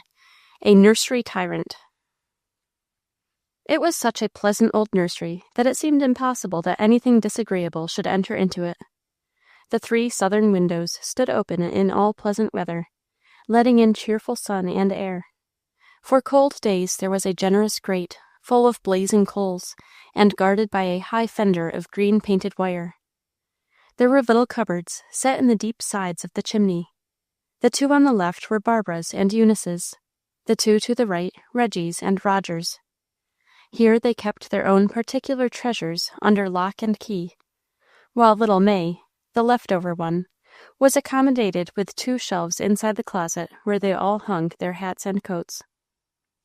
No one slept in this nursery, but all the Erskine children spent a good part of the daytime in it. Here they studied their lessons, and played when it was too stormy to go out. There the little ones were dressed and undressed, and all 5 took their suppers there every night. They liked it better than any other room in the house, partly, I suppose, because they lived so much in it. Barbara was the eldest of the brood.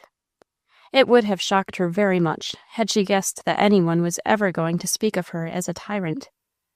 Her idea of a tyrant was a lofty personage with a crown on his head, like Xerxes or King John, or the Emperor Nero. She had not gotten far enough in life or history to know that the same thing can be done in a small house that is done on a throne, and that tyranny is tyranny even when it is not bridging the Dardanelles, or flinging Christians to the wild beasts, or refusing to sign the Magna Carta. In short, that the principle of the thing is its real life, and makes it the same, whether its extent or opportunities be more or less. This particular tyrant was a bright, active, self-willed little girl of 11, with a pair of brown eyes, a mop of curly brown hair, pink cheeks, and a mouth which was so rosy, and smiled so often, that people forgot to notice the resolute little chin beneath it. She was very good-humored when everybody minded her, warm-hearted, generous, full of plans and fancies, and anxious to make everybody happy in her own way. She also cared a good deal about being liked and admired, as self-willed people often do, and whenever she fancied that the children loved Eunice better than herself, which was the case, she was grieved and felt that it was unfair.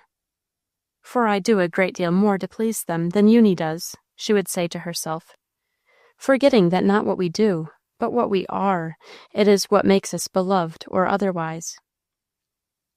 But though the younger ones loved Eunice best, they were much more apt to do as Barbara wished, partly because it was easier than to oppose her, and partly because she and her many ideas and projects interested them. They never knew what was coming next, and they seldom dared to make up their minds about anything, or form any wishes of their own, till they knew what their despot had decided upon.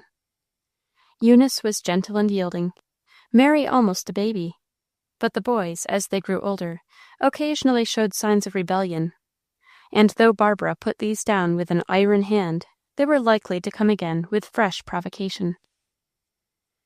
The 15th of May was always a festival in the Erskine household. Mamma's May Day, the children called it, because not only was it their mother's birthday, but it also took the place of the regular May Day, which was apt to be too cold or windy for celebration. The children were allowed to choose their own treat, and they always chose a picnic and a May crowning. Barbara was invariably queen, as a matter of course, and she made a very good one, and expended much time and ingenuity in inventing something new each year to make the holiday different from what it had ever been before. She always kept her plans secret till the last moment, to enhance the pleasure of the surprise. It never occurred to anyone, least of all to Barbara herself, that there could be rotation in office, or that anyone else should be chosen as queen. Still, changes of dynasty will come to families as well as to kingdoms, and Queen Barbara found this out. "Eunie, I want you to do something," she said, one afternoon in late April, producing 2 long pieces of stiff white tarlatan. "Please sew this up there, and hem it there. Not nice sewing, you know, but big stitches." "What is it for?" asked Eunie, obediently receiving the tarlatan, and putting on her thimble. "Ah, that is a secret," replied Barbara. "You'll know by and by." "Can't you tell me now?" "No, not till Mother's May Day. I'll tell you then." "Oh, Barbie," cried Eunice, dropping the tarlatan, "I wanted to speak to you before you began anything. The children want little Mary to be the queen this year." "Mary? Why, I've always been queen. What do they want to change for? Mary wouldn't know how to do it, and I've such a nice plan for this year." "Your plans always are nice," said the peace-loving Eunice. "But, Barbie, really and truly, we do all want to have Mary this time. She's so cunning and pretty, and you've always been queen, you know. It was the boys thought of it first, and they want her ever so much. Do let her, just for once." "Why, Eunice, I wouldn't have believed you could be so unkind," said Barbara, in an aggrieved tone. "It's not a bit fair to turn me out, when I've always worked so hard at the May Day, and done everything, while the rest of you just sat by and enjoyed yourselves, and had all the fun and none of the trouble." "But the boys think the trouble is half the fun," persisted Eunice. "They would rather take it than not. Don't you think it would be nice to be a maid of honor, just for once?" persuasively. "No, indeed I don't," retorted Barbara, passionately. "Be maid of honor, and have that baby of a Mary queen? You must be crazy, Eunice Erskine. I'll be queen or nothing, and you can tell the boys. And if I backed out and didn't help, I guess you'd all be sorry enough." So saying, Barbara marched off, with her chin in the air. She was not really much afraid that her usually obedient subjects would resist her authority, but she had found that this injured way of speaking impressed the children, and helped her to carry her points. So she was surprised enough, when that evening at supper, she noticed a constraint of manner among the rest of the party. The children looked sober. Reggie whispered to Eunice. Roger kicked Reggie, and at last burst out with, "Now, see here, Barbie Erskine, we want to tell you something. We're going to have baby for queen this time, and not you, and that's all there is about it." "Roger," said the indignant Barbara, "how dare you speak so? You're not going to have anything of the kind unless I say you may." "Yes, we are. Mamma says we ought to take turns, and we never have. Nobody has ever had a turn except you, and you keep having yours all the time.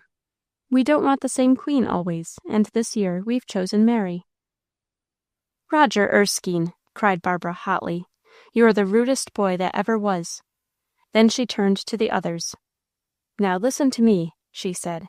"I've made all my plans for this year, and they're perfectly lovely. I won't tell you what they are exactly, because it would spoil the surprise. But there's going to be an angel. An angel with wings. What do you think of that? You'd be sorry if I gave it up, wouldn't you? Well, if one more word is said about Mary's being queen, I will give it up, and I won't help you a bit. Now you can choose." Her tone was awfully solemn, but the children did not give way. Even the hint about the angel produced no effect. Eunice began, "I'm sure, Barbie," but Reggie stopped her with, "Shut up, Eunice. Everybody in favor of Mary for queen can hold up their hands," he called out.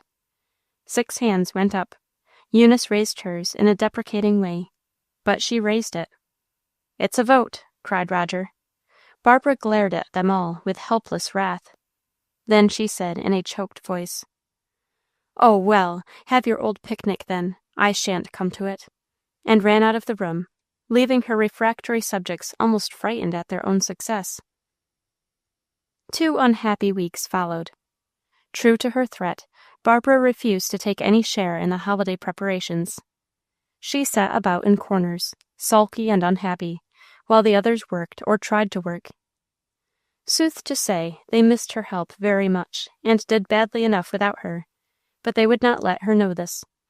The boys whistled as they drove nails, and sounded very contented and happy. Presently, fate sent them a new ally. Aunt Kate, the young aunt whom the children liked best of all their relations, came on a visit, and finding so much going on, bestirred herself to help. She was not long in missing Barbara, and she easily guessed out the position of affairs, though the children made no explanations. One afternoon, leaving the others hard at work, she went in search of Barbara, who had hidden herself away with a book in the shrubbery. "Why are you all alone?" she asked, sitting down beside her.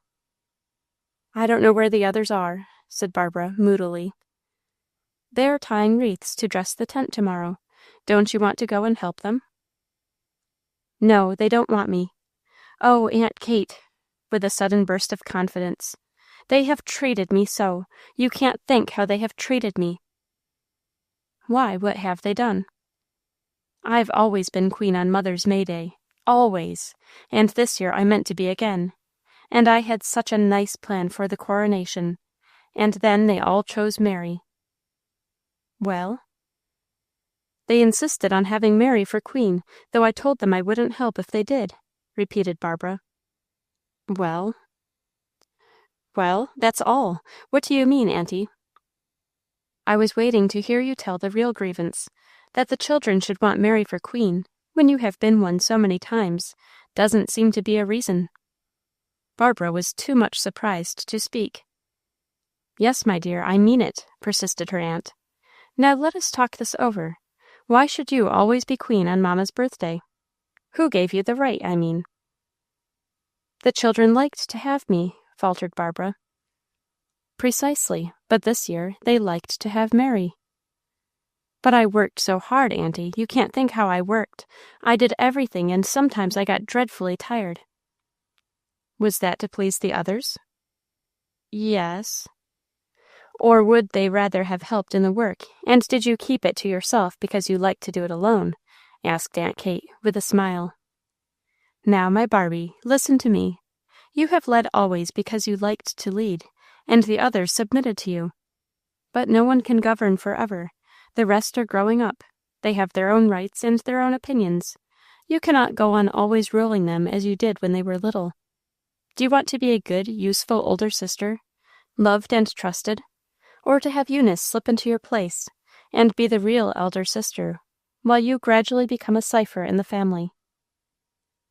Barbara began to cry. "Dear child," said Auntie Kate, kissing her, "now is your chance. Influence, not authority, should be a sister's weapon. If you want to lead the children, you must do it with a smile, not a pout." The children were surprised enough that evening when Barbara came up to offer to help tie wreaths. Her eyes looked as if she had been crying, but she was very kind and nice all that night and next day. She was maid of honor to little Queen Mary, after all. Eunice gave her a rapturous kiss afterward, and said, "Oh, Barbie, how dear you are!" And somehow Barbara forgot to feel badly about not being queen. some defeats are better than victories. Chapter 10. What the Pink Flamingo Did. The great pink flamingo roused from his resting place among the sedges when the noise began. At first he only stirred sleepily, and wondered, half awake, at the unusual sounds. But as they increased, curiosity began to trouble him. Party after party, in launches or bright-hued gondolas, glided past, all gay and chattering, and full of excitement about something, he did not know what. It was the first night on which the buildings and grounds of the Chicago Fair were illuminated, and the flamingo could not tell what to make of it, any more than could the herons and swans, the Muscovy ducks, the cranes, or any other of the winged creatures which had learned to make themselves at home on the banks of the lagoons. The pink flamingo's name was Coco. He had been raised on the shore of the St. Johns River, in Florida, as the pet and protege of Cecil Schott, a boy who had taught him many tricks, to catch fish and fetch them out in his mouth, as a retriever fetches a bird, to eat caramels, to dive after objects thrown in the water and bring them up in his beak, after Cecil himself, even, so long as he was small enough to be counted an object. Often and often had Coco plunged into the deep river, following the downward sweep of his little master, and seized him by the arm or foot before he was anywhere near the bottom. He would eat from Cecil's hand also, and stand by his side, folding one wide wing across the boy's shoulder, as though it were an arm. Cecil was growing up now, and had been sent to school. So when Mr. Schott heard that the Chicago directors were making a collection of birds for the fairgrounds, he offered Coco, whose fearlessness and familiarity with human beings seemed peculiarly to adapt him for a public position. When the fifth electrical launch had sped past the sedges, and strange hovering lights began to burn in the sky and ring the domes and roofs in the distance toward the south, Coco could endure it no longer, and betaking himself to the water, started on a tour of investigation. He looked very big in the dim light of the upper waterways, almost as big as the smaller of the gondolas. The people in the boats exclaimed with astonishment as he passed them, his broad wings raised above him, like rose-colored sails, and his stout legs beating the water into foam behind, like a propeller. At first his course lay amid soft shadows. The upper part of the fairgrounds was not illuminated, and only a bird's keen vision could have made out accustomed objects. But the flamingo had no difficulty in seeing. He knew exactly where to look for the nest of the female swan on the wooded island. He could even make out her dim white shape in the gloom, and hear the disturbed flutter of her wings. There was the plantation of white hyacinths, and there the outline of the shabby old prairie schooner, into which he had more than once poked his inquisitive head. There stood the log cabin, and beyond, the twinkling lanterns of the Japanese tea garden. The pink flamingo recognized them all. Under one graceful bridge after another, past one enormous beautiful building after another, he swept, following the curves and turnings of the waterways, startled here and there by unaccustomed lights and the sounds of a hurrying crowd, till at last, with one bold sweep, he glided under the last arch and out into the broad basin of the Court of Honor. He had been there before. Catch the pink flamingo leaving any part of the fairgrounds unexplored. He was not that sort of bird. He had even been there in the evening, when the moon shone clearly on the water, with only a point of light here and there on the surrounding shores, and no sounds to break the stillness but the plash of waves washing in from the lake, and the low talk of little groups of late stayers, sitting on the steps before the Liberal Arts Building, looking across to the fountain and the dim row of sculptured forms on the summit of the peristyle. But now all was different. The gilded dome of the administration building was ringed with lines of fire.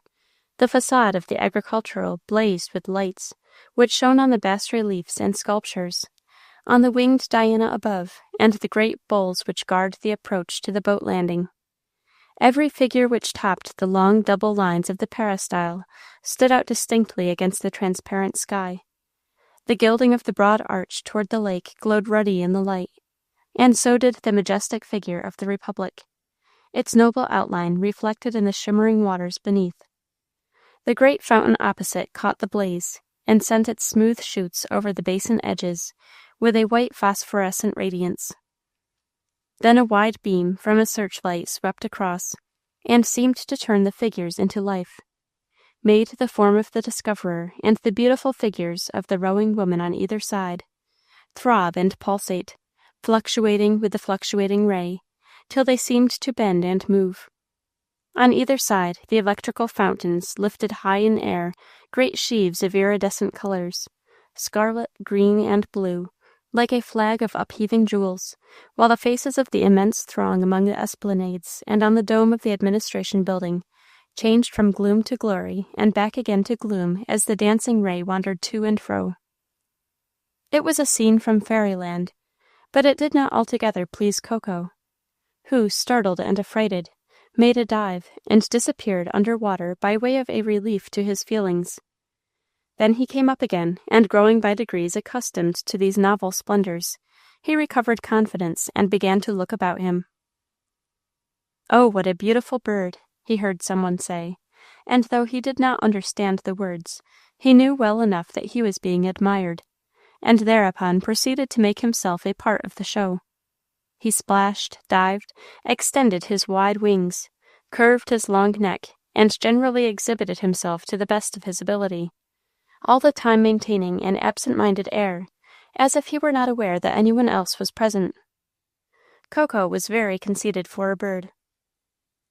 Meanwhile, at about the same moment in which the pink flamingo was roused from his slumbers, a small Turkish boy named Hassan awoke from his, in the retirement of the Midway Plaisance.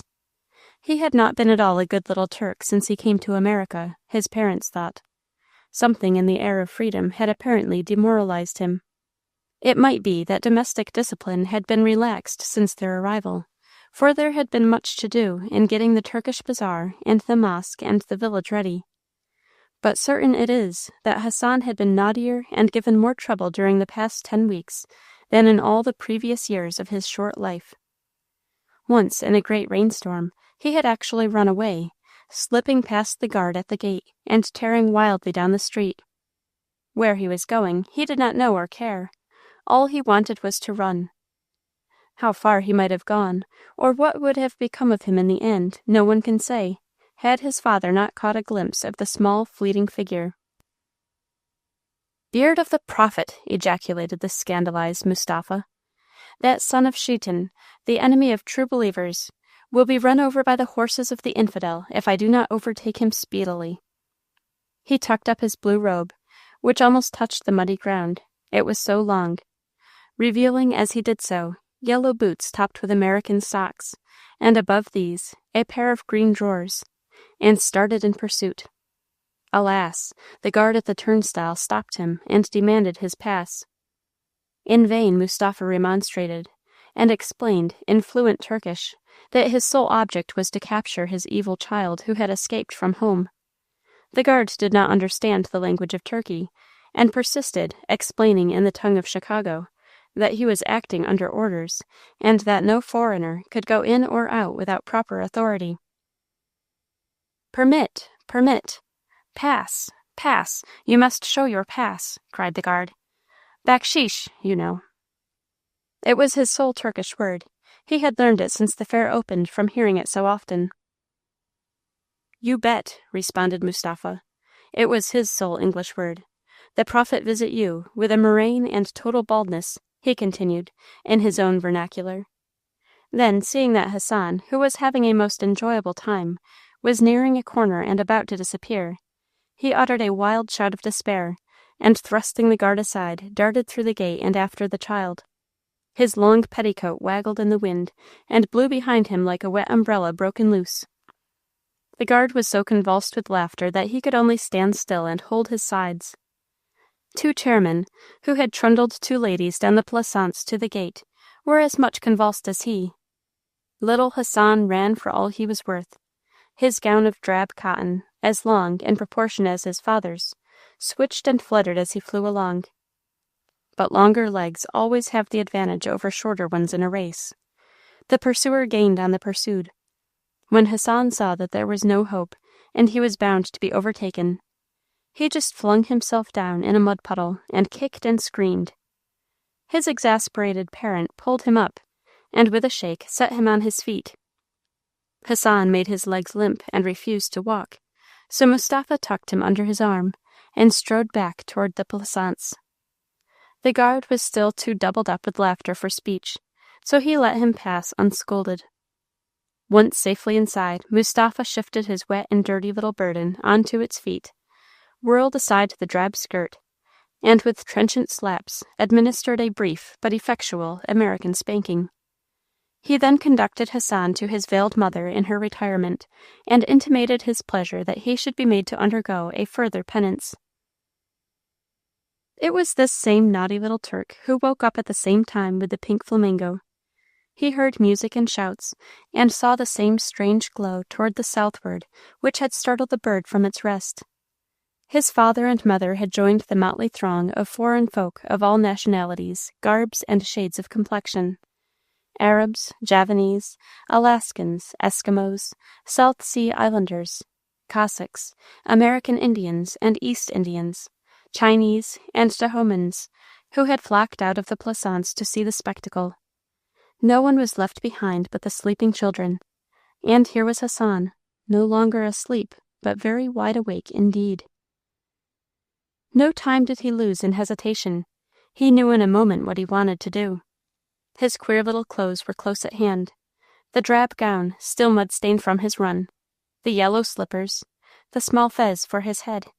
Into them he skipped, and stepping out of the door, he ran down the plaisance, keeping on the shaded side as far as might be, for fear of being stopped.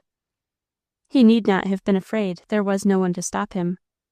The great woman's building came in sight, with the outlines of the still larger horticultural beyond. Down the esplanade sped the little figure. The light grew more brilliant with every turn.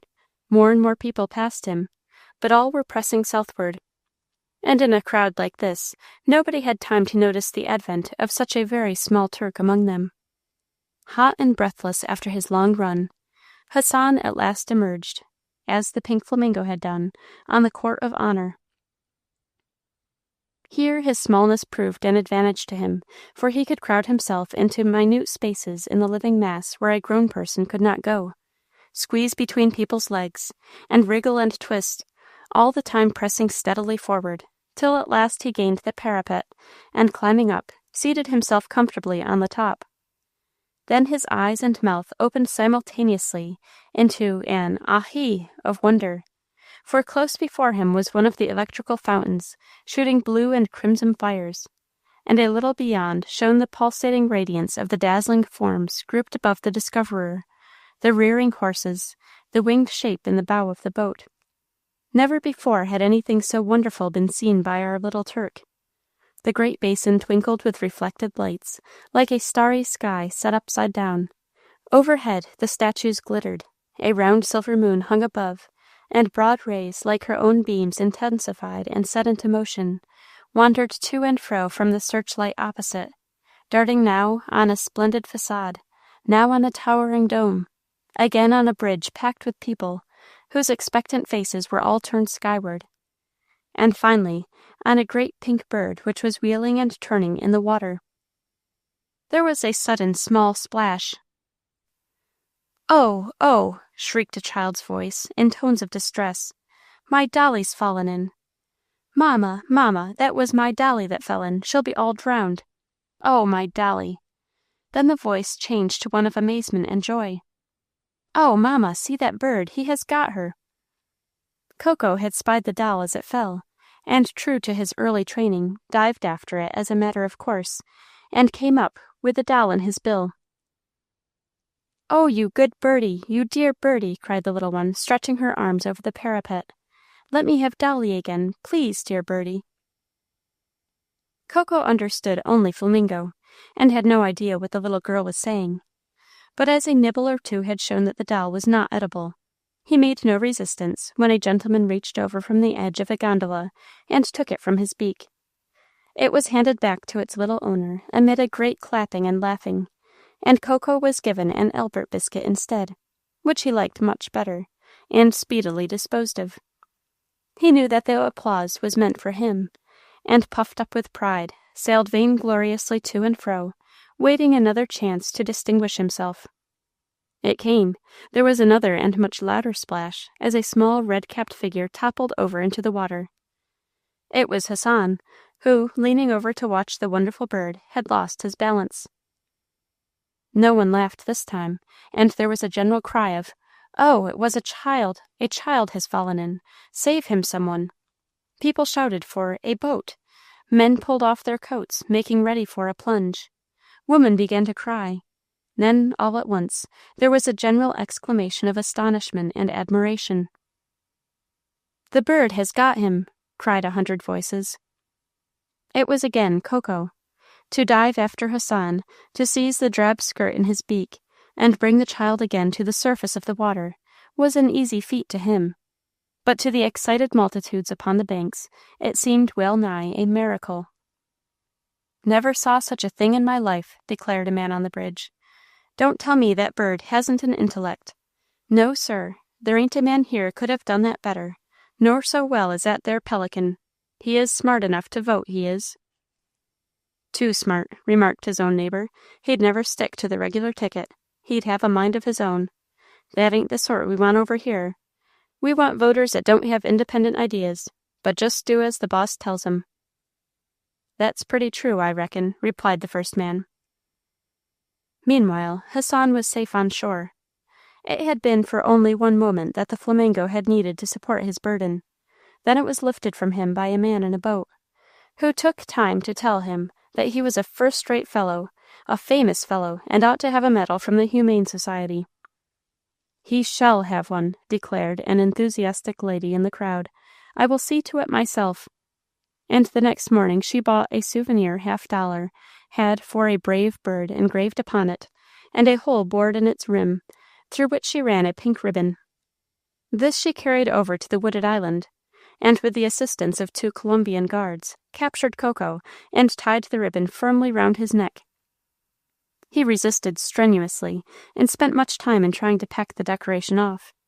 But as time went on, and he became accustomed to it, and found that wherever he went it made him conspicuous, and that the other birds envied him the notice he attracted, he rather learned to like his medal, and he wore it to the very end of the Colombian exposition. Meanwhile, as fate willed it, the dripping Hassan was handed ashore precisely at that point of the esplanade where stood his father and mother. They had not seen the accident, nor understood that it was a boy who had fallen in and been rescued by a bird.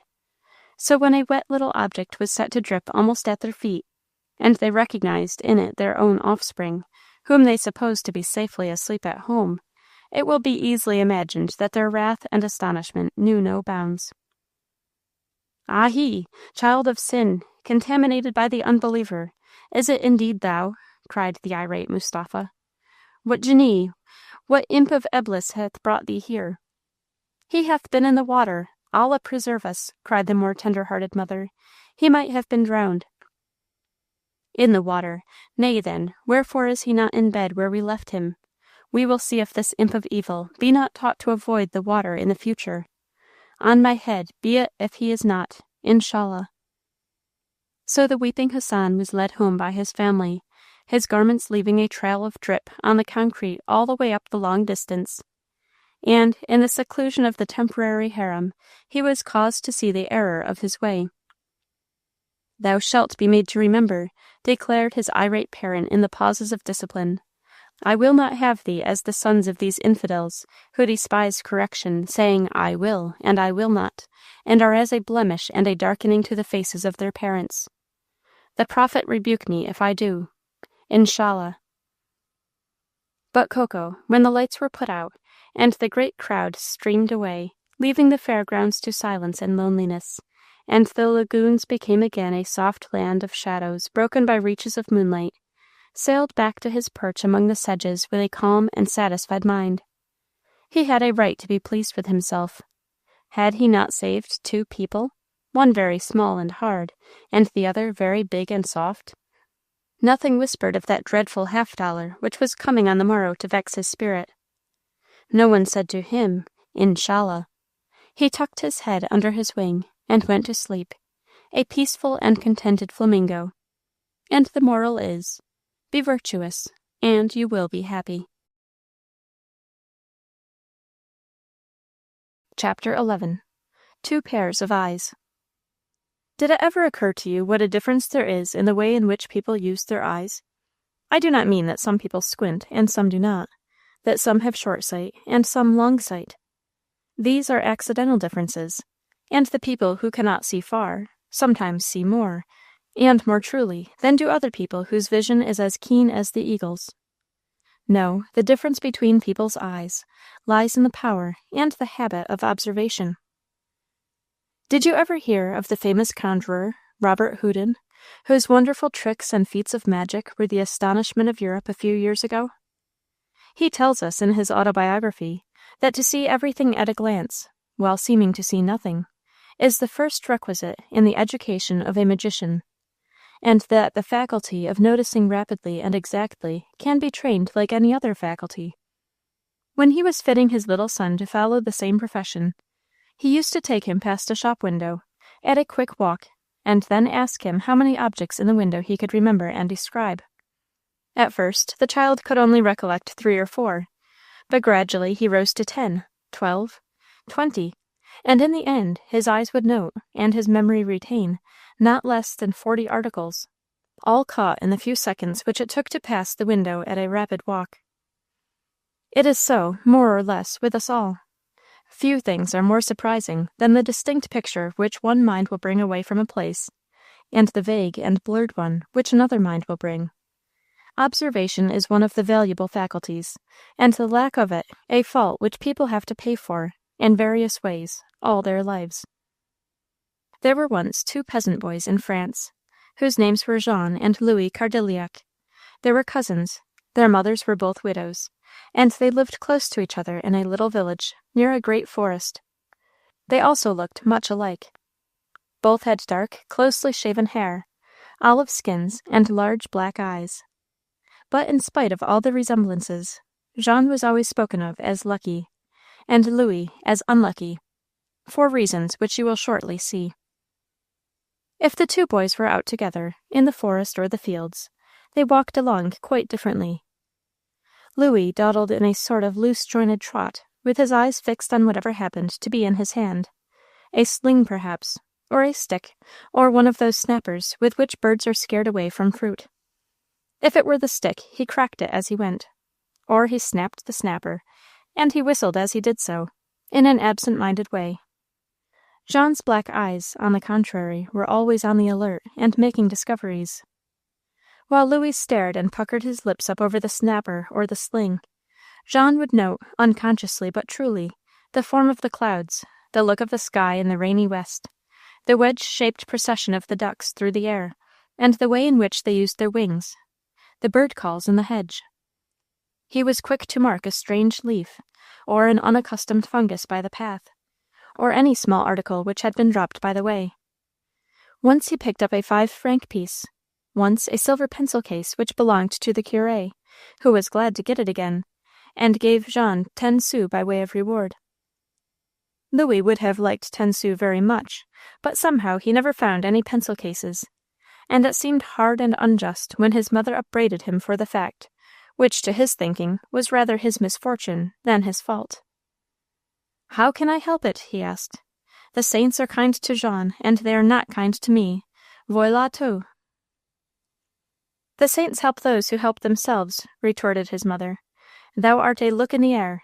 Jean keeps his eyes open. He has wit, and he notices." But such reproaches did not help Louis, or teach him anything. Habit is so strong. "There," cried his mother one day, when he came in to supper. "Thy cousin, thy lucky cousin, has again been lucky. He has found a truffle bed, and thy aunt has sold the truffles to the man from Paris for 100 francs. 100 francs! It will be long before thy stupid fingers can earn a half of that." "Where did Jean find the bed?" asked Louis. "In the oak copse near the brook, where thou mightest have found them as easily as he," retorted his mother. "He was walking along with Dodo, the woodcutter's dog, whose mother was a truffle hunter, and Dodo began to point and scratch, and Jean suspected something, got a spade, dug, and crack, 100 francs. Ah, his mother is to be envied.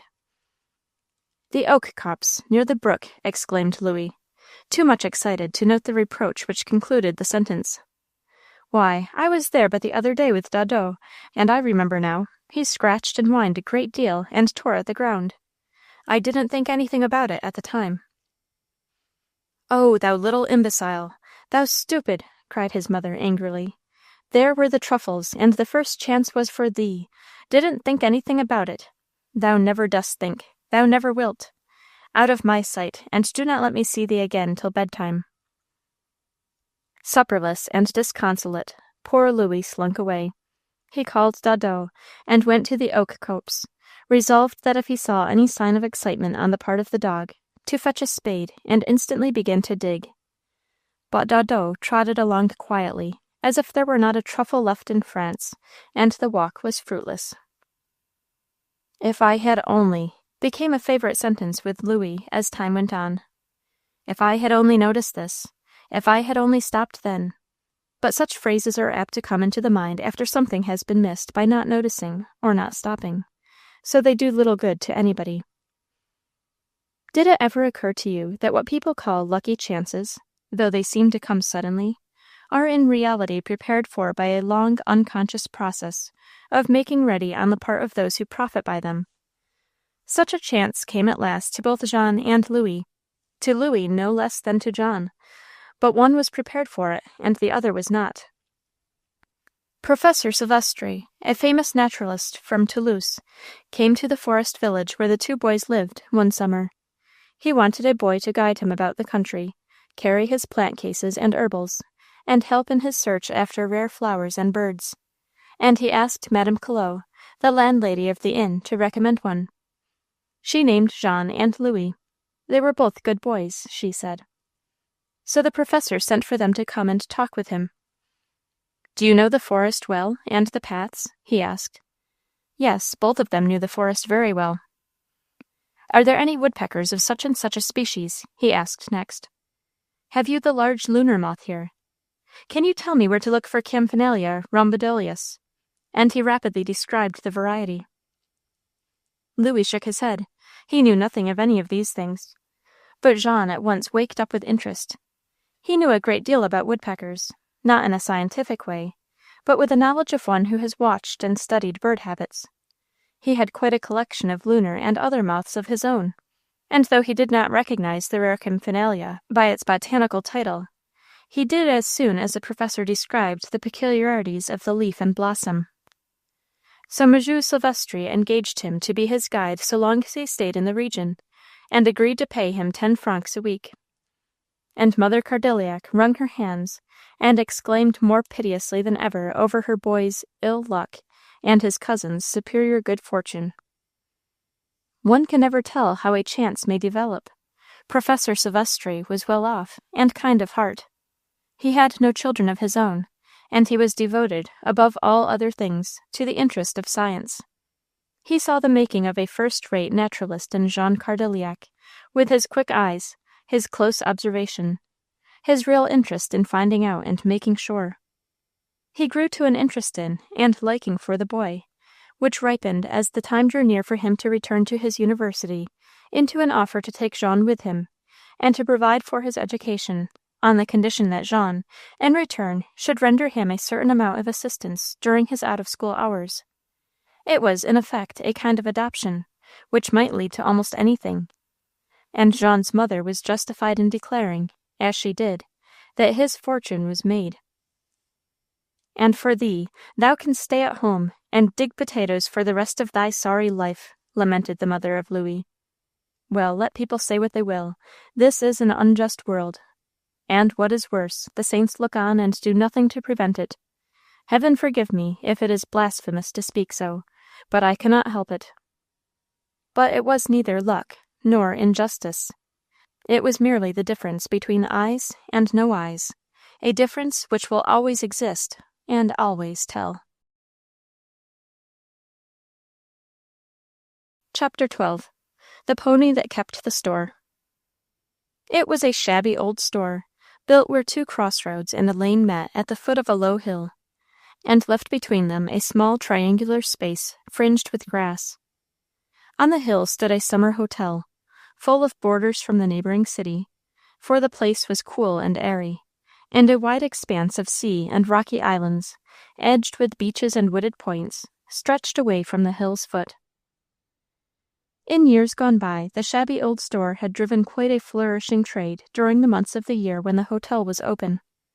The boarders went there for their ink and tacks, their sewing silk and shoe buttons, for the orange marmalade and potted ham which they carried on picnics, for the liquid blacking which saved the boot boy at the hotel so much labor, the letter paper on which they wrote to their friends what a good time they were having, and all the 1,001 things of which people who have little to do with their time and money fancy themselves in want.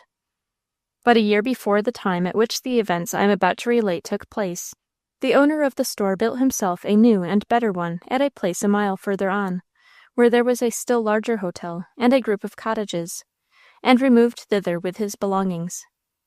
The old building had stood empty for some months, and at last was hired for a queer use, namely, to serve as stable for a very small Shetland pony, not much larger than a calf, or an extra-large Newfoundland dog. Cloud was the pony's name. He belonged to Ned Cabot, who was 9 years old, and was not only his pony, but his intimate friend as well.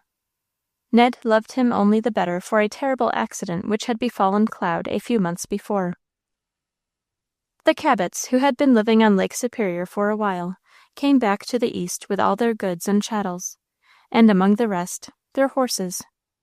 It had been a question as to how little Cloud should travel, and at last a box was built which could be set in a freight car, and in which it was hoped he would make the journey in safety. But accidents sometimes happen, even when the utmost care is taken. And, sad to relate, Cloud arrived in Boston with his tiny foreleg broken.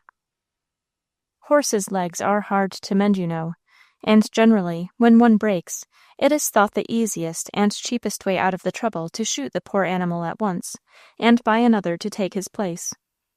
But the bare mention of such a thing threw Ned into such paroxysms of grief, and he sobbed so dreadfully, that all his family made haste to assure him that under no circumstances should Cloud be shot.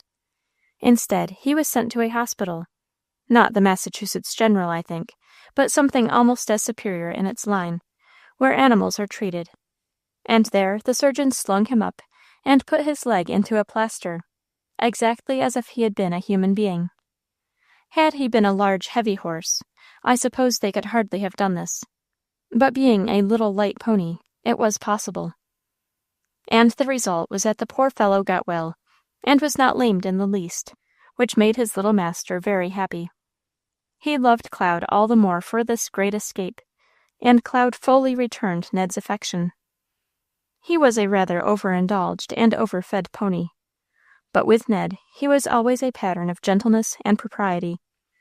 Ned could lie flat on his back and read story-books by the hour, without the least fear that Cloud would jump or shy or shake him off. Far from it.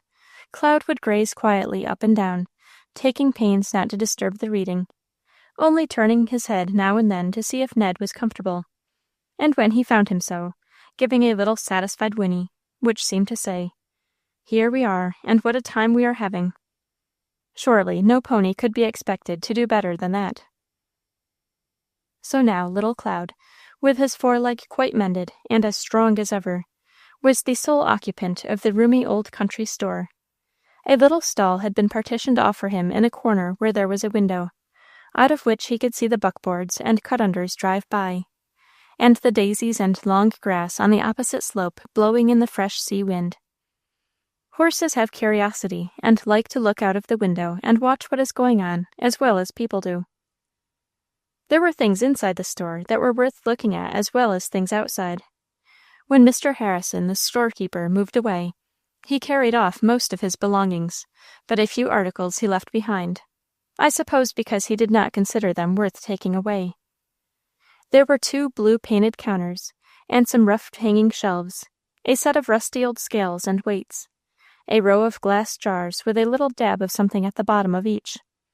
rice, brown sugar, cream of tartar, cracker crumbs, and fragments of ginger snaps. There was also a bottle half full of fermented olives, a paper parcel of musty corn flour, and, greatest of all, a big triangle of cheese, blue with mold, in a round red wooden box with wire sides, like an enormous mousetrap. It was quite a stock-in trade for a pony, and Cloud had so much the air of being in possession that the smallest of the children at the hotel always spoke of the place as his store. "I want to go down to Cloud's store," they would say to their nurses. Ned and his sister Constance took a great deal of the care of the pony on themselves. A freckled little country lad named Dick had been engaged to feed and clean him, but he so often ran away from his work that the children were never easy in their minds for fear Cloud had been left forgotten and was left supperless, or with no bed to lie upon. Almost always, and especially on Sunday nights, when he of the freckles was most apt to absent himself, they would coax their mothers to let them run down the last thing and make sure that all was right. If it were not, Ned would turn to, and Constance also, to feed and bed the pony. They were both strong and sturdy, and could do the work very well. Only Constance always wanted to braid his mane to make it kink, and Ned would never let her, so they sometimes ended with quarreling. One day in August it happened that Ned's father and mother, his big brother, his two sisters, and, in fact, most of the grown people in the hotel, went off on a picnic to White Gull Island, which was about 7 miles out to sea. They started at 10 in the morning, with a good breeze, and a load of very attractive-looking lunch baskets. But at noon the wind died down, and did not spring up again, and when Ned's bedtime came, they had still not returned. Their big sail could be seen far out beyond the islands. They were rowing the boat, Mr. Gale, the hotel keeper, said, but unless the wind came up, he did not think they would be in much before midnight. Ned had not gone with the others. He had hurt his foot a day or two before, and his mother thought climbing rocks would be bad for it. He had cried a little when Constance and the rest sailed away, but had soon been consoled. Mrs. Cabot had arranged a series of treats for him, a row with nurse, a sea bath, a new storybook, and had asked a little boy he liked to come over from the other hotel and spend the afternoon on the beach. There had been the surprise of a box of candy and 2 big peaches. Altogether, the day had gone happily, and it was not till nurse had put Ned to bed and gone off to a praise meeting in the Methodist chapel that it occurred to him to feel lonely. He lay looking out at sea, which was lit by the biggest and whitest moon ever seen. Far away he could catch the shimmer of the idle sail, which seemed scarcely nearer than it had done at supper time. "I wish Mamma were here to kiss me for good night," reflected Ned, rather dismally. "I don't feel sleepy a bit, and it isn't nice to have them all gone." From the foot of the hill came a sound of small hoofs stamping impatiently. Then a complaining whinny was heard. Ned sat up in bed. Something was wrong with Cloud, he was sure. "It's that bad Dick. He's gone off and forgotten to give Cloud any supper," thought Ned. Then he called, "Mary! Mary!" several times, before he remembered that Mary was gone to the praise meeting. "I don't care," he said aloud. "I'm not going to let my Cloudy starve for anybody." So he scrambled out of bed, found his shoes, and hastily put on some of the clothes which Mary had just taken off and folded up. There was no one on the piazza to note the little figure as it sped down the slope. Everybody was off enjoying the moonlight in some way or other. It was indeed as Ned had suspected. Dick of the freckles had gone fishing and forgotten Cloud altogether. The moon shone full through the eastern windows of the store, making it almost as light as day, and Ned had no trouble in finding the hay and the water pail. He watched the pony as he hungrily champed and chewed the sweet-smelling heap and sucked up the water. Then he brushed out his stall and scattered straw, and then sat down, for a minute, as he told himself, to rest and watch Cloud go to sleep. It was very pleasant in the old store, he thought. Presently Cloud lay down on the straw too, and cuddled close up to Ned, who patted and stroked him. Ned thought he was asleep, he lay so still. But after a little while Cloud stirred and got up, first on his 4 legs, and then all together. He stood a moment watching Ned, who pretended to be sleeping. Then he opened the slatted door of his stall, moved gently across the floor, and went in behind the old blue counter. What is he going to do? Thought Ned. I never saw anything so funny. Constance will never believe when I tell her about it. What Cloud did was to take one of the glass jars from the shelf in his teeth and set it on the counter. It was the one which held the ginger snap crumbs. Cloud lifted off the lid. Just then a clatter of hoofs was heard outside, and another horse came in. Ned knew the horse in a minute. It was the yellow one which Mr. Gale drove in his buckboard. The yellow horse trotted up to the counter, and he and Cloud talked together for a few minutes. It was in pony language, and Ned could not understand what they said, but it had to do with the ginger snaps, apparently, for Cloud poured part of them out on the counter, and the buckboard horse greedily licked them up. Then he gave Cloud something by way of payment. Ned could not see what, but it seemed to be a nail out of his hind shoe, and then tiptoed out of the store and across the road to the field where the horses grazed, while Cloud opened a drawer at the back of the counter and threw in the nail, if it was one. It sounded like a nail. He had scarcely done so when more hoofs sounded, and two other horses came in. Horse one was the bay which went with the yellow in the buckboard, the other Mr. Gale's sorrel colt, which he allowed no one to drive except himself.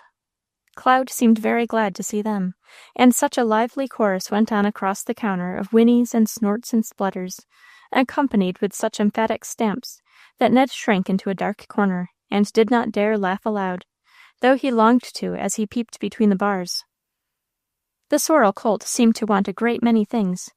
He evidently had the shopping instinct. Cloud lifted down all the jars, one by one, and the colt sampled their contents. The cream of tartar he did not like at all, but he ate all the brown sugar and the cracker crumbs, tasted an olive and let it drop with a disgusted neigh, and lastly took a bite of the moldy cheese and the red trap, and expressed his opinion of it by what seemed to be a swear word. Then he and the bay horse and Cloud went to the end of the store where a rusty old stove without any pipe stood, sat down on their haunches before it, put their forelegs on its top, and began, as it seemed, to discuss politics. At least, it sounded wonderfully like the conversation that had gone in that very corner in Mr. Harrison's day, when the farmers collected to predict the defeat of the candidate on the other side, whoever he might be. They talked so long that Ned grew very sleepy, and lay down again on the straw. He felt that he ought to go home and to bed, but he did not quite dare. The strange horses might take offense at his being there, he thought. Still, he had a comfortable feeling that as Cloud's friend they would not do him any real harm. Even when, as it seemed, one of them came into the stall, took hold of his shoulder, and began to shake him violently, he was not really frightened. "Don't," he said sleepily. "I won't tell anybody. Cloud knows me. I'm a friend of his." "Ned, wake up! Ned, wake up!" said someone. Was it the red horse? No, it was his father, and there was Mamma on the other side of him. And there was Cloud lying on the straw close by, pretending to be asleep, but with one eye half open. "Wake up," said Papa. "Here it is after 11 o'clock, and Mamma half frightened to death at getting home and not finding you in your bed. How did you come down here, sir?" "Cloud was crying for his supper, and I came down to feed him," explained Ned, "and then I stayed to watch him keep store. Oh, it was so funny, Mamma. The other horses came and bought things, and Cloud was just like a real storekeeper, and sold crackers to them, and sugar, and took the money. No, it was nails, I think." "My dear, you have been dreaming," said Mrs. Cabot. "Don't let him talk any more, John. He is all excited now, and won't sleep if you do." So, though Ned loudly protested that he had not been asleep at all, and so could not have dreamed, he was put to bed at once, and no one would listen to him. And next day it was just as bad, for all of them, Constance as well as the rest, insisted that Ned had fallen asleep in the pony's stall and dreamed the whole thing. Even when he opened the drawer at the back of the counter and showed them the shoe nail that Cloud had dropped in, they would not believe. There was nothing remarkable in there being a nail there, they said. All sorts of things were put in the drawers of country stores. But Ned and Cloud knew very well that it was not a dream. Chapter 13. Pink and Scarlet. It's the most perfect beauty that ever was." "Pshaw, you always say that. It's not a bit prettier than Mary's." "Yes, it is." "No, indeed it isn't." The subject of dispute was a parasol, a dark blue one, trimmed with fringe, and with an ivory handle. The two little girls who were discussing it were Alice Hoare and her sister Madge. It was Madge's birthday, and the parasol was one of her presents. The dispute continued. "I wish you wouldn't always say that your things are better than anyone else's," said Alice. "It's exasperating to talk like that, and Mamma said when we exasperated it was almost as bad as telling lies." "She didn't say exasperate. That wasn't the word at all. And this is the sweetest, dearest, most perfectly beautiful parasol in the world, a great deal prettier than your green one." "Yes, so it is," confessed candid Alice. "Mine is quite old now. This is younger, and besides, the top of mine is broken off. But yours isn't really any prettier than Mary's." "It is, too. It's a great deal more beautiful, and a great deal more fascinating."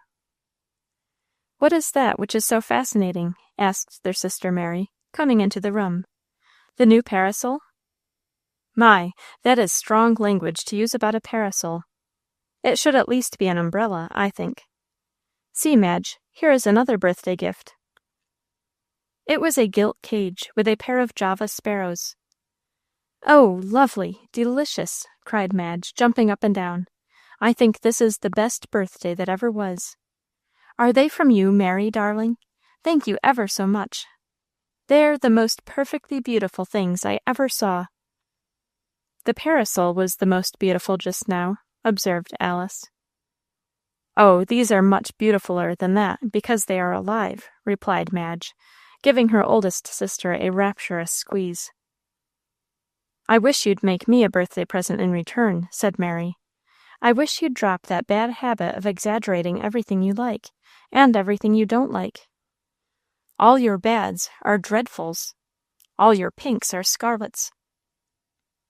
"I don't know what you mean," said Madge, puzzled and offended. "It's only what Mamma has often spoken to you about, dear Madgie. It is saying more than is quite true, and more than you quite feel. I am sure you don't mean to be false, but people who are not used to you might think you so." "It's because I like things so much." "No, for when you don't like them, it's just as bad. I have heard you say 50 times at least, 'It is the horridest thing I ever saw.' And you know there couldn't be 50 horridest things." "But you all know what I mean." "Well, we can guess, but you ought to be more exact. And besides, Papa says if we use up all our strong words about little everyday things, we shan't have any to use when we are talking about really great things. If you call a heavy muffin awful, what are you going to say about an earthquake or tornado?" "We don't have any earthquakes in Groton, and I don't ever mean to go to the places where they do," retorted Madge triumphantly. "Madge, how bad you are!" cried little Alice. "You ought to promise Mary right away, because it's your birthday." "Well, I'll try," said Madge. But she did not make the promise with much heart, and she soon forgot all about it. It seemed to her that Mary was making a great fuss about a small thing. Are there any small things? Sometimes I am inclined to doubt it. A fever germ can only be seen under the microscope, but think what a terrible work it can do. The avalanche, in its beginning, is only a few moving particles of snow. The tiny spring feeds the brook, which in turn feeds the river. The little evil, unchecked, grows into the habit which masters the strongest man. All great things begin in small things, and these small things, which are to become, we know not what, should be important in our eyes. Madge Hoare meant to be a truthful child, but little by little, and day by day, her perception of what truth really is was being worn away by the habit of exaggeration. Perfectly beautiful, perfectly horrible, perfectly dreadful, perfectly fascinating, such were the mild terms which she daily used to describe the most ordinary things: apples, rice puddings, arithmetic lessons, gingham dresses, and, as we have seen, blue parasols. And the habit grew upon her as habits will. When she needed stronger language than usual, Things had to be horrider than horrid, and beautifuler than beautiful. And the worst of it was, that she was all the time half conscious of her own insincerity, and that, to use Mary's favorite figure, she meant pink, but she said scarlet. The family fell so into the habit of making mental allowances and deductions for all Madge's statements that sometimes they fell into the habit of not believing enough. "It is only Madge," they would say, and so dismiss the subject from their minds. This careless disbelief vexed and hurt Madge very often, but it did not hurt enough to cure her. One day, however, it did lead to something which she could not help remembering. It was warm weather still, although September, and Ernest, the little baby brother, whom Madge loved best of all the children, was playing one morning in the yard by himself. Madge was studying an awful arithmetic lesson upstairs at the window. She could not see Ernest, who was making a sand pie directly beneath her, but she did see an old woman peer over the fence, open the gate, and steal into the yard. "What a horrid-looking old woman," thought Madge. "The multiple of 16 added 2. Oh, bother, what an awful sum this is." She forgot the old woman for a few moments.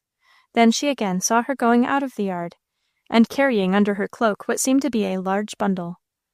The odd thing was, that the bundle seemed to have legs, and to kick. Or was it the wind blowing the old woman's cloak about? Madge watched the old woman out of sight with a puzzled and half-frightened feeling. Could she have stolen anything? She asked herself, and at last she ran downstairs to see. Nothing seemed missing from the hall. Only Ernie's straw hat lay in the middle of the gravel walk. "Mamma!" cried Madge, bursting into the library where her mother was talking to a visitor. "There has been the most perfectly horrible old woman in our yard that I ever saw. She was so awful looking that I was afraid she had been stealing something. Did you see her, mamma?" "My dear, all old women are awful in your eyes," said Mrs. Hoare, calmly. "This was old Mrs. Shepherd, I presume. I told her to come for a bundle of washing. Run away now, Madge. I am busy." Madge went, but she still did not feel satisfied. The more she thought about the old woman, the more she was sure that it was not old Mrs. Shepherd. She went with her fears to Mary. She was just like a gypsy, she explained, or a horrible old witch. Her hair stuck out so, and she had the awfullest face. I am almost sure she stole something, and carried it away under her shawl, sister." "Nonsense," said Mary, who was drawing, and not inclined to disturb herself for one of Madge's cock and bull stories. "It was only one of mamma's old goodies, you may be sure. Don't you recollect what a fright you gave us about the robber, who turned out to be a man selling apples? And that other time, when you were certain there was a bear in the garden, and it was nothing but Mr. Price's big Newfoundland? But this was quite different, it really was. This old woman was really awful." "Your old women always are," replied Mary, unconcernedly, going on with her sketch. No one would attend to Madge's story. No one sympathized with her alarm. She was like the boy who cried wolf so often that, when the real wolf came, no one heeded his cries. But the family roused from their indifference when an hour later Nurse came to ask where Master Ernie could be, and search revealed the fact that he was nowhere about the premises. Madge and her old woman were treated with greater respect then. Papa set off for the constable, and Jim drove rapidly in the direction which the old woman was taking when last seen. Poor Mrs. Hoare was terribly anxious and distressed. "I blame myself for not attending at once to what Madge said," she told Mary. "But the fact is that she exaggerates so constantly that I have fallen into the habit of only half listening to her. If it had been Alice, it would have been quite different." Madge overheard mamma say this, and she crept away to her own room, and cried as if her heart would break. "If Ernie is never found, it will be all my fault," she thought.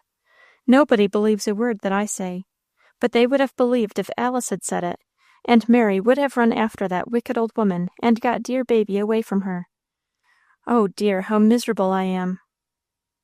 Madge never forgot that long afternoon and that wretched night. Mamma did not go to bed at all, and none of them slept much. It was not till 10 o'clock the next morning that Papa and Jim came back, bringing, oh joy, little Ernie with them, his pretty hair all tangled, and his rosy cheeks glazed with crying, but otherwise unhurt. He had been found nearly 10 miles away, locked in a miserable cottage by the old woman, who had taken off his nice clothes and dressed him in a ragged frock. She had left him there while she went out to beg, or perhaps to make arrangements for carrying him further out of reach. But she had given him some bread and milk for supper and breakfast, and the little fellow was not much the worse for his adventure. And after a bath and a redressing, and after being nearly kissed to death by the whole family, he went to sleep in his own crib very comfortably. "Papa," said Madge that night, "I never mean to exaggerate any more as long as I live. I mean to say exactly what I think, only not so much, so that you shall all have confidence in me. And then next time baby is stolen, you will all believe what I say."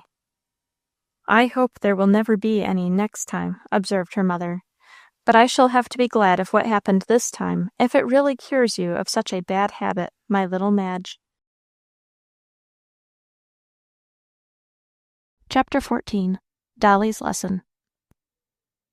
"What is presence of mind, anyway?" demanded little Dolly Ware, as she sat, surrounded by her family, watching the sunset. The sunset hour is best of all the 24 in Nantucket.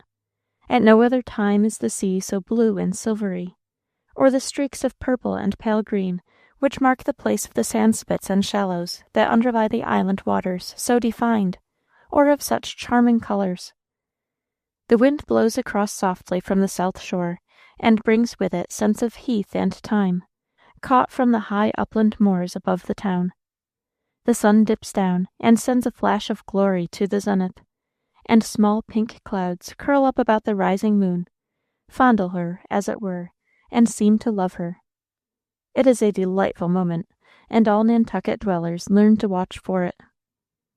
It was the custom of the Ware family, as soon as they had dispatched their supper, a very hearty supper, suited to young appetites sharpened by sea air, of chowder or hot lobster, or a newly caught bluefish, with piles of brown bread and butter, and unlimited milk, to rush out en masse to the piazza of their little cottage, and attend to the sunset, as though it were a family affair. It was the hour when jokes were cracked and questions asked, and when Mamma, who was apt to be pretty busy during the daytime, had leisure to answer them. Dolly was youngest of the family, a thin, wiry child, tall for her years, with a brown bang lying like a thatch over a pair of bright, inquisitive eyes, and a thick pigtail braided down her back. Phyllis, the next in age, was short and fat. Then came Harry, then Irma, just 16, named after a German great-grandmother, and last of all, Jack, tallest and jolliest of the group, who had just passed his preliminaries and would enter college next year. Mrs. Ware might be excused for the little air of motherly pride with which she gazed at her 5. They were fine children, all of them, frank, affectionate, generous, with bright minds and healthy bodies.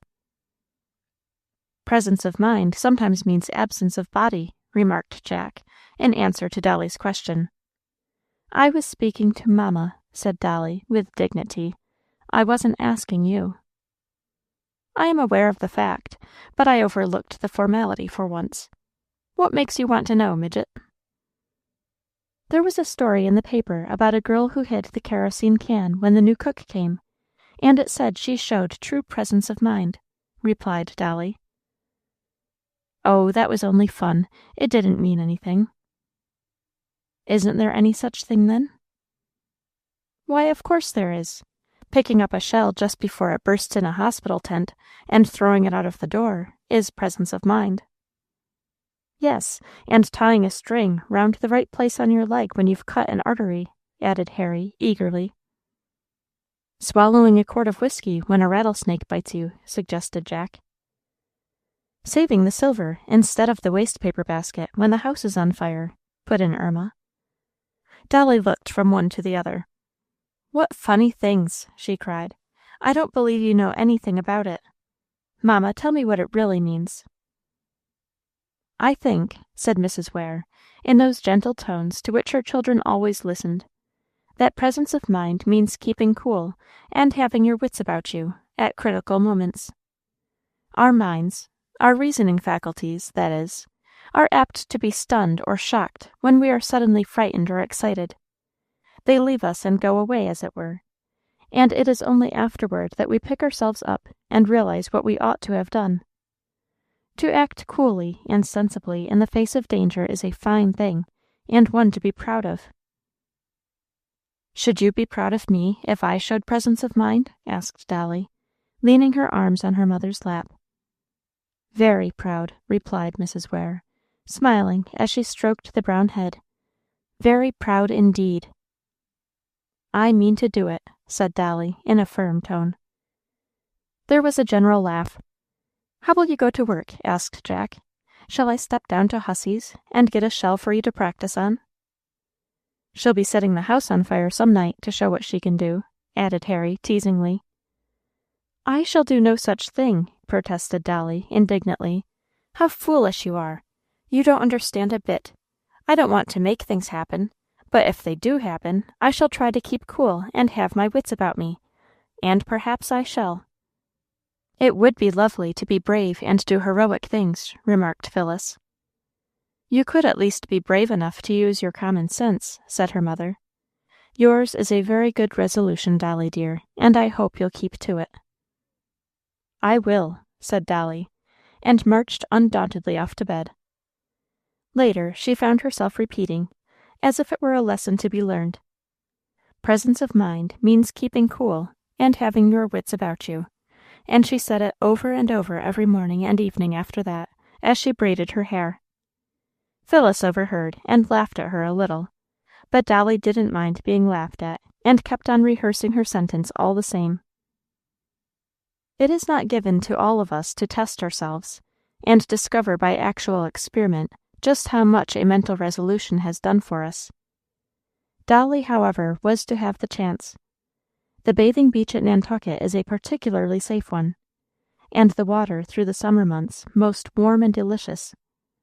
All the children who lived on the sandy bluff known as the Cliff were in the habit of bathing, and the daily dip taken in company was the chief event of the day, in their opinion.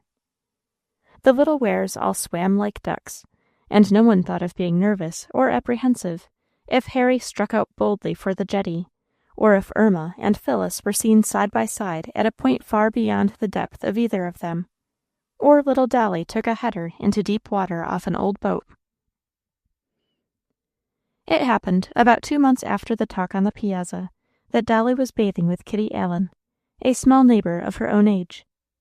Kitty had just been learning to swim, and was very proud of her new accomplishment, but she was by no means so sure of herself, or so much at home in the water as Dolly, who had learned 3 years before and practiced continually.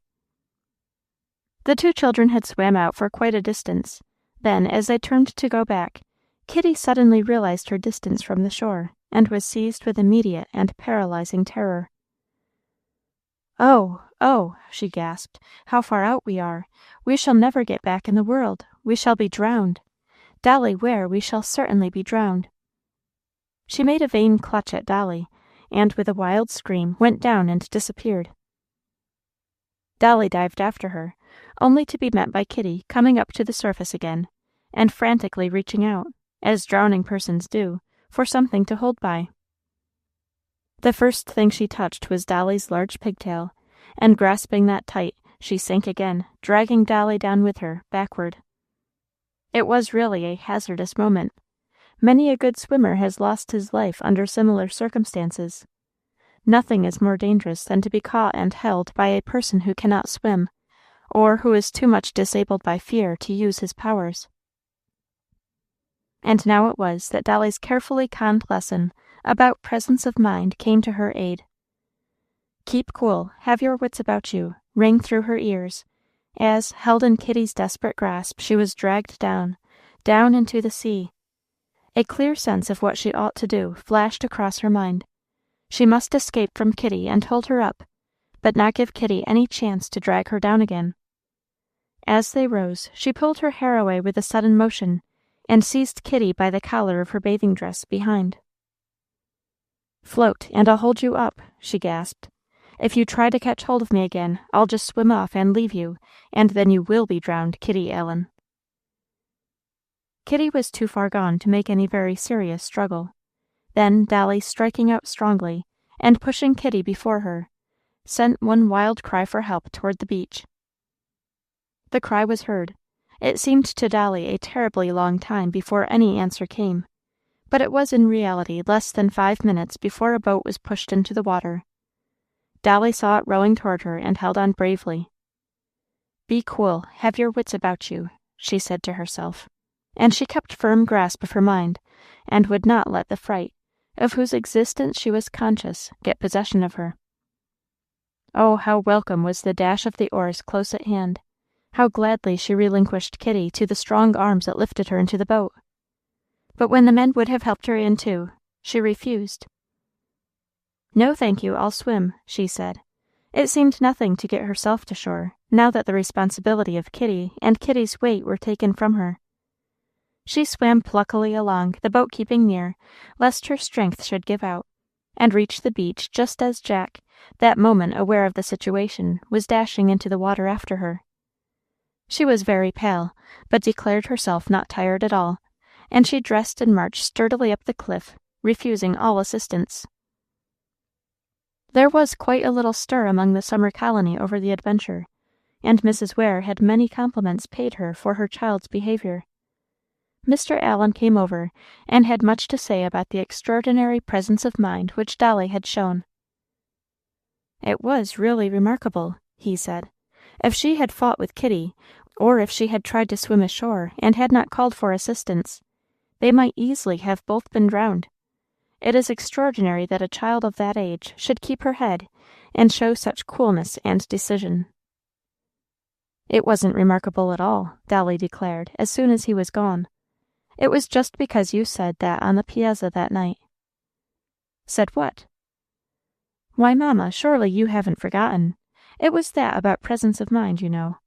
I taught it to myself, and have said it over and over ever since. Keep cool, have your wits about you. I said it in the water when Kitty was pulling me under." "Did you really?" "Indeed I did, and then I seemed to know what to do." "Well, it was a good lesson," said Mrs. Ware with glistening eyes. "I am glad and thankful that you learned it when you did, Dolly." "Are you proud of me?" demanded Dolly. "Yes, I am proud of you." This capped the climax of Dolly's contentment. Mamma was proud of her. She was quite satisfied. Chapter 15. A Blessing in Disguise. It was a dark day for Patty Flint when her father, with that curt severity of manner which men are apt to assume to mask an inward awkwardness, announced to her his intention of marrying for the second time. "Tell the others after I am gone out," he concluded. "But, papa, do explain a little more to me before you go," protested Patty. "Who is this Miss Maskelyne? What kind of a person is she? Must we call her mother?" "Well, we'll leave that to be settled later on. Miss Maskelyne is a very nice person indeed, Patty. She'll make us all very comfortable." "We always have been comfortable, I'm sure," said Patty, in an injured tone.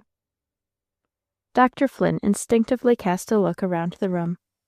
It was comfortable, certainly, so far as neatness and sufficient furniture and a hot fire in an air-tight stove can make a room comfortable.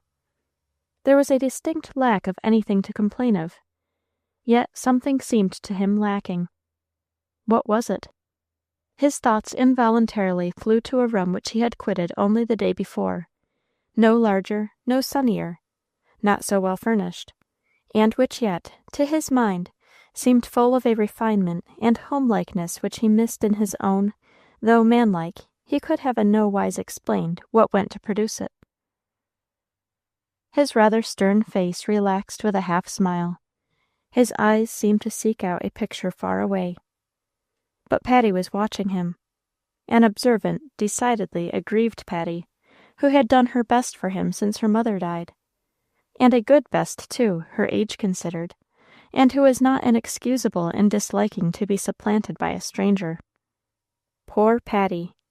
But even for Patty's sake it was better so, the father reflected, looking at the prim, opinionated little figure before him, and noting how all the childishness and girlishness seems to have faded out of it during 3 years of responsibility. She certainly had managed wonderfully for a child of 15, and his voice was very kind as he said, "Yes, my dear, so we have. You've been a good girl, Patty, and done your best for us all. But you're young to have so much care, and when the new mother comes, she will relieve you of it, and leave you free to occupy and amuse yourself as other girls of your age do." He kissed Patty as he finished speaking. Kisses were not such everyday matters in the Flint family as to be unimportant, and Patty, with all her vexation, could not but be gratified. Then he hurried away, and after watching till his gig turned the corner, she went slowly upstairs to the room where the children were learning their Sunday school lessons. There were 3 besides herself, Susie and Agnes, aged respectively 12 and 10, and Hale, the only boy, who was not quite 7. This hour of study in the middle of Saturday morning was deeply resented by them all, but Patty's rules were like the laws of the Medes and Persians, which alter not, and they dared not resist. They had solaced the tedium of the occasion by a contraband game of checkers during her absence, but had pushed the board under the flounce of the sofa when they heard her steps, and flown back to their tasks. Over-discipline often leads to little shuffles and deceptions like this, and Patty, who loved authority for authority's sake, was not always wise in enforcing it. "When you have got through with your lessons, I have something to tell you," was her beginning. It was an indiscreet one, for of course the children at once protested that they were through. How could they be expected to interest themselves in the whole duty of man, with a secret obviously in the air? "Very well, then," said Patty, indulgently, for she was dying to tell her news. "Papa has just asked me to say to you that he is going to be married to a lady in New Belford." "Married!" cried Agnes, with wide-open eyes. "How funny! I thought only people who are young got married. Can we go to the wedding, do you suppose, Patty?" "Oh, perhaps we shall be bridesmaids. I'd like that," added Susie. "And have black cake in little white boxes, just as many as we want." "Goody!" put it in Hale.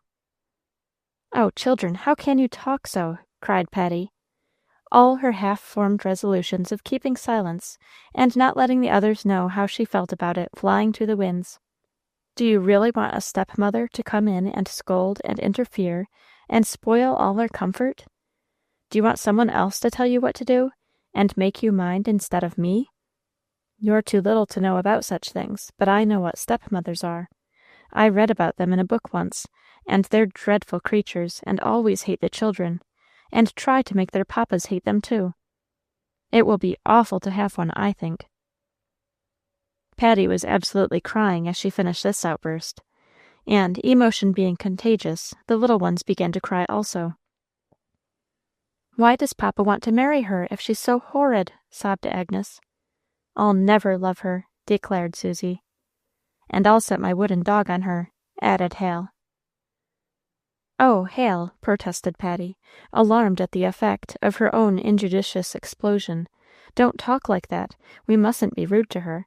Papa wouldn't like it. Of course we needn't love her, or tell her things, or call her mother, but we must be polite to her." "I don't know what you mean exactly, but I'm not going to be it anyway," said Agnes. And indeed, Patty's notion of a politeness which was to include neither liking, nor confidence, nor respect, was a rather difficult one to comprehend. None of the children went to the wedding, which was a very quiet one. Patty declared that she was glad, but in her heart I think she regretted the loss of the excitement, and the opportunity for criticism. A big loaf of thickly frosted sponge cake arrived for the children, with some bonbons, and a kind little note from the bride, and these offerings might easily have placated the younger ones, had not Patty diligently fanned the embers of discontent and kept them from dying out. And all the time she had no idea that she was doing wrong. She felt ill-treated and injured, and her imagination played all sorts of unhappy tricks. She made pictures of the future, in which she saw herself neglected and unloved, her little sisters and brother ill-treated, her father estranged, and the household under the rule of an enemy, unscrupulous, selfish, and cruel. Over these purely imaginary pictures she shed many needless tears. But there's one thing, she told herself, it can't last always. When girls are 18, they come of age, and can go away if they like. And I shall go away, and I shall take the children with me. Papa won't care for any of us by that time, so he will not object. So with this league, offensive and defensive, formed against her, the new Mrs. Flint came home. Mary the cook and Anne the housemaid joined in it to a degree. "To be sure, it's provoking enough that Miss Patty can be when she's a mind," observed Mary, "a laying down the law and ordering me about, when she knows no more than the babe unborn how things should be done. Still, I'd rather keep on wid her than be thryin' my hand at a stranger. This'll prove a hard missus, mark my word for it, Anne. See how the children is set against her from the first. That's a sign." Everything was neat and in order on the afternoon when Dr. and Mrs. Flint were expected. Patty had worked hard to produce this result. "She shall see that I know how to keep house," she said to herself. All the rooms had received thorough sweeping. All the rugs had been beaten and the curtains shaken out. The chairs had their backs exactly to the wall, and every book on the center table lay precisely at right angles, with a second book underneath it. Patty's ideas of decoration had not got beyond a stiff neatness. She had yet to learn how charming and easy disorder can be made. The children, in immaculate white aprons, waited with her in the parlor. They did not run out into the hall when the carriage stopped. The malcontent Anne opened the door in silence. "Where are the children?" were the first words that Patty heard her stepmother say. The voice was sweet and bright, with a sort of assured tone in it, as of one always used to a welcome. She did not wait for the doctor, but walked into the room by herself, a tall, slender, graceful woman, with a face full of brilliant meanings, of tenderness, sense, and fun. One look out of her brown eyes did much toward the undoing of Patty's work of prejudice with the little ones. "Patty, dear child, where are you?" she said, and she kissed her warmly, not seeming to notice the averted eyes and the unresponding lips. Then she turned to the little ones, and somehow, by what magic they could not tell, in a very few minutes they had forgotten to be afraid of her, forgotten that she was a stranger and a stepmother, and had begun to talk to her freely and at their ease. Dr. Flint's face brightened as he saw the group. "Getting acquainted with a new mamma?" he said. "That's right." But this was a mistake. It reminded the children that she was new, and they drew back again into shyness. His wife gave him a rapid, humorous look of warning. "It always takes a little while for people to get acquainted," she said. "But these people and I do not mean to wait long." She smiled as she spoke, and the children felt the fascination of her manner. Only Patty held aloof. The next few weeks went unhappily enough with her. She had to see her adherents desert her one by one, to know that Mary and Anne chanted the praises of the new housekeeper to all their friends, to watch the little girl's growing fondness for the stranger, to notice that little Hale petted and fondled her, as he had never done his rather rigorous elder sister, and that her father looked younger and brighter and more content than she had ever seen him look before. She had also to witness the gradual demolishment of the stiff household arrangements which she had inherited traditionally from her mother, and sedulously observed and kept up. The new Mrs. Flint was a born homemaker. The little instinctive touches which she administered here and there presently changed the whole aspect of things. The chairs walked away from the walls, the sofa was wheeled into the best position for the light. Plants, which Patty had eschewed as making trouble and slop, blossomed everywhere. Books were strewed, as Patty in her secret thought expressed it, in all directions. Fresh flowers filled the vases, the blinds were thrown back for the sunshine to stream in. The climax seemed to come when Mrs. Flint turned out the airtight stove, opened the disused fireplace, routed a pair of andirons from the attic, and set up a wood fire. "It will snap all over the room. The ashes will dirty everything. The children will set fire to their aprons and burn up," objected Patty. "There's a big wire fire guard coming to make the children safe," replied her stepmother, easily. "As for the snapping and the dirt, that's all fancy, Patty. I've lived with a wood fire all my life, and it's no trouble at all, if properly managed. I'm sure you'll like it, dear, when you are used to it." And the worst was that Patty did like it. It was so with many of the new arrangements.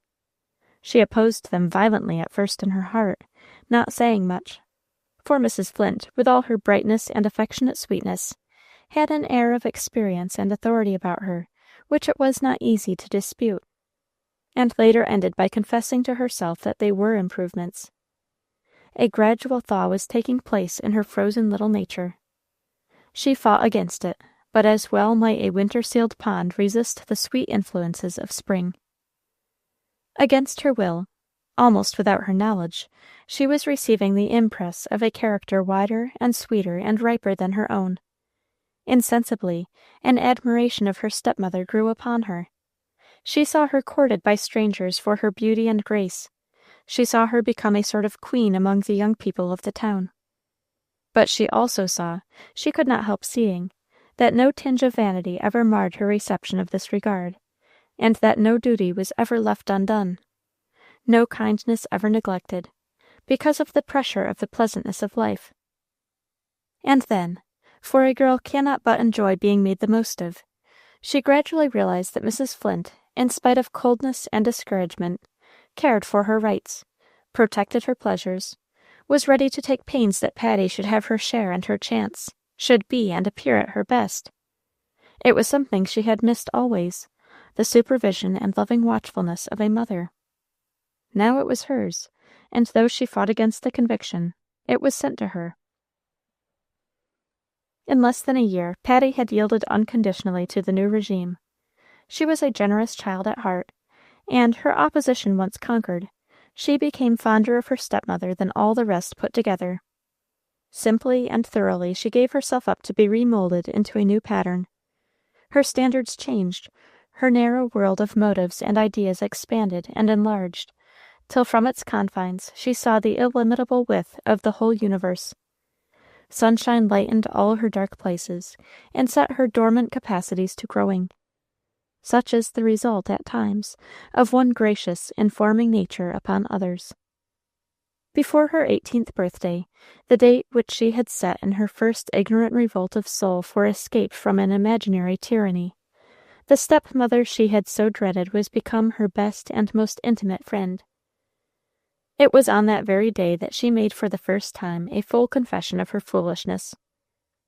"What a goose, what a bad, silly thing I was," she said. "I hated the idea of you, mamma. I said I never would like you, whatever you did, and then I just went and fell in love with you." "You hid the hatred tolerably well, but I am happy to say that you don't hide the love," said Mrs. Flint, with a smile. "Hide it? I don't want to. I wonder what did make me behave so. Oh, I know. It was that absurd book. I wish people wouldn't write such things, mamma. When I'm quite grown up, I mean to write a book myself and just tell everybody how different it really is, and that the nicest, dearest, best things in the world, and the greatest blessings are stepmothers." "Blessings in disguise," said Mrs. Flint.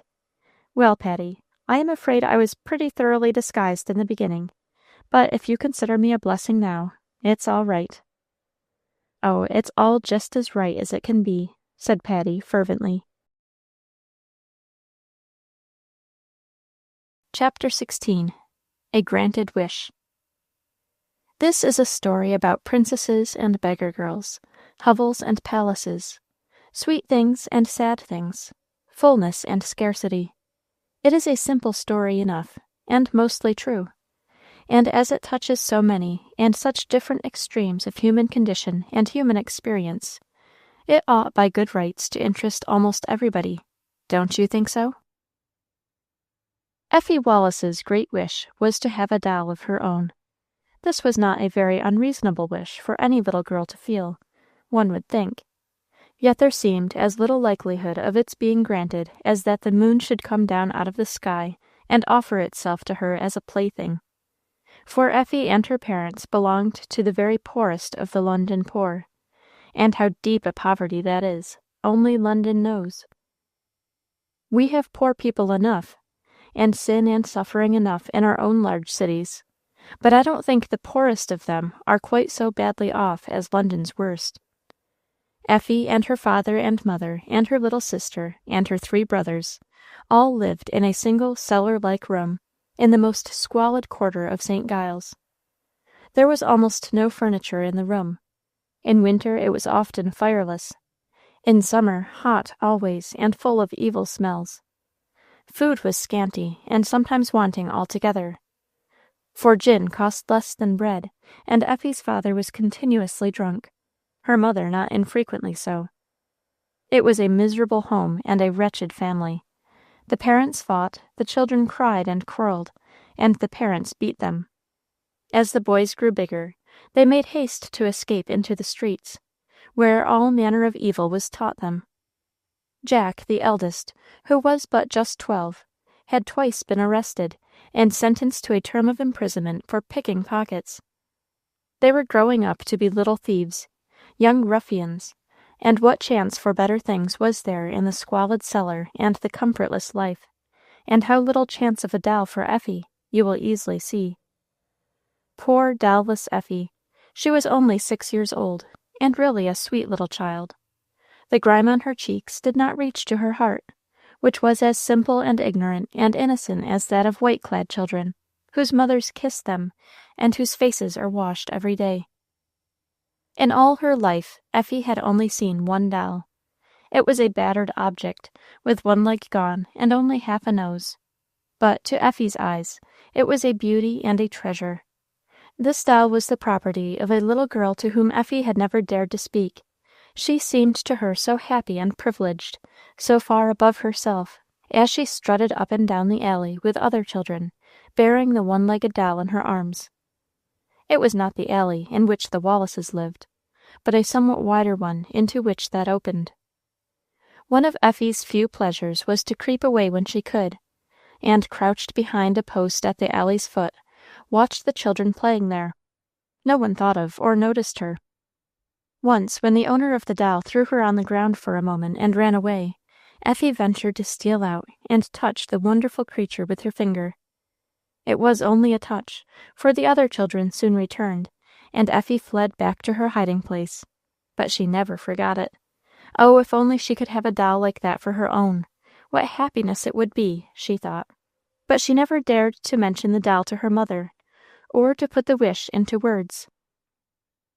If any one had come in just then and told Effie that one day she was to own a doll far more beautiful than the shabby treasure she so coveted, and that the person to give it her would be the future Queen of England, why, first it would have been needful to explain to her what the words meant, and then she certainly wouldn't have believed them.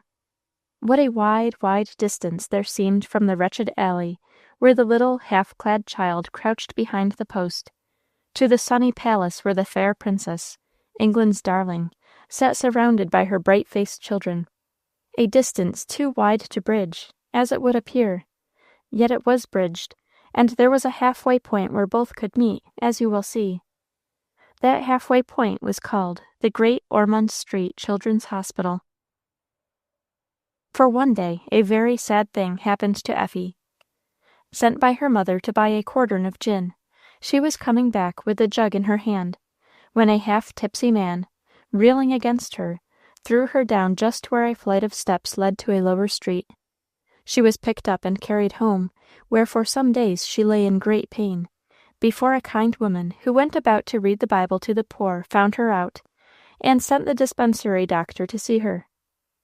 He shook his head gravely after he had examined her, and said her leg was badly broken, and ought to have been seen to long before, and that there was no use trying to cure her there, and she must be carried to the hospital. Mrs. Wallace made a great outcry over this, for mothers are mothers, even when they are poor and drunken and ignorant, and do not like to have their children taken away from them. But in the end the doctor prevailed. Effie hardly knew when they moved her, for the doctor had given her something which made her sleep heavily and long. It was like a dream when she at last opened her eyes, and found herself in a place which she had never seen before. A long, wide, airy room, with a double row of narrow, white beds like the one in which she herself was, and in most of the beds sick children lying. Bright-colored pictures and texts painted gaily in red and blue hung on the walls above the beds. Some of the counterpanes had pretty verses printed on them. Effie could not read, but she liked to look at the texts, they were so bright. There were flowers in pots and jars on the window-sills, and on some of the little tables that stood beside the beds, and tiny chairs with rockers, in which pale little boys and girls sat swinging to and fro. A great many of them were playing with toys, and they all looked happy.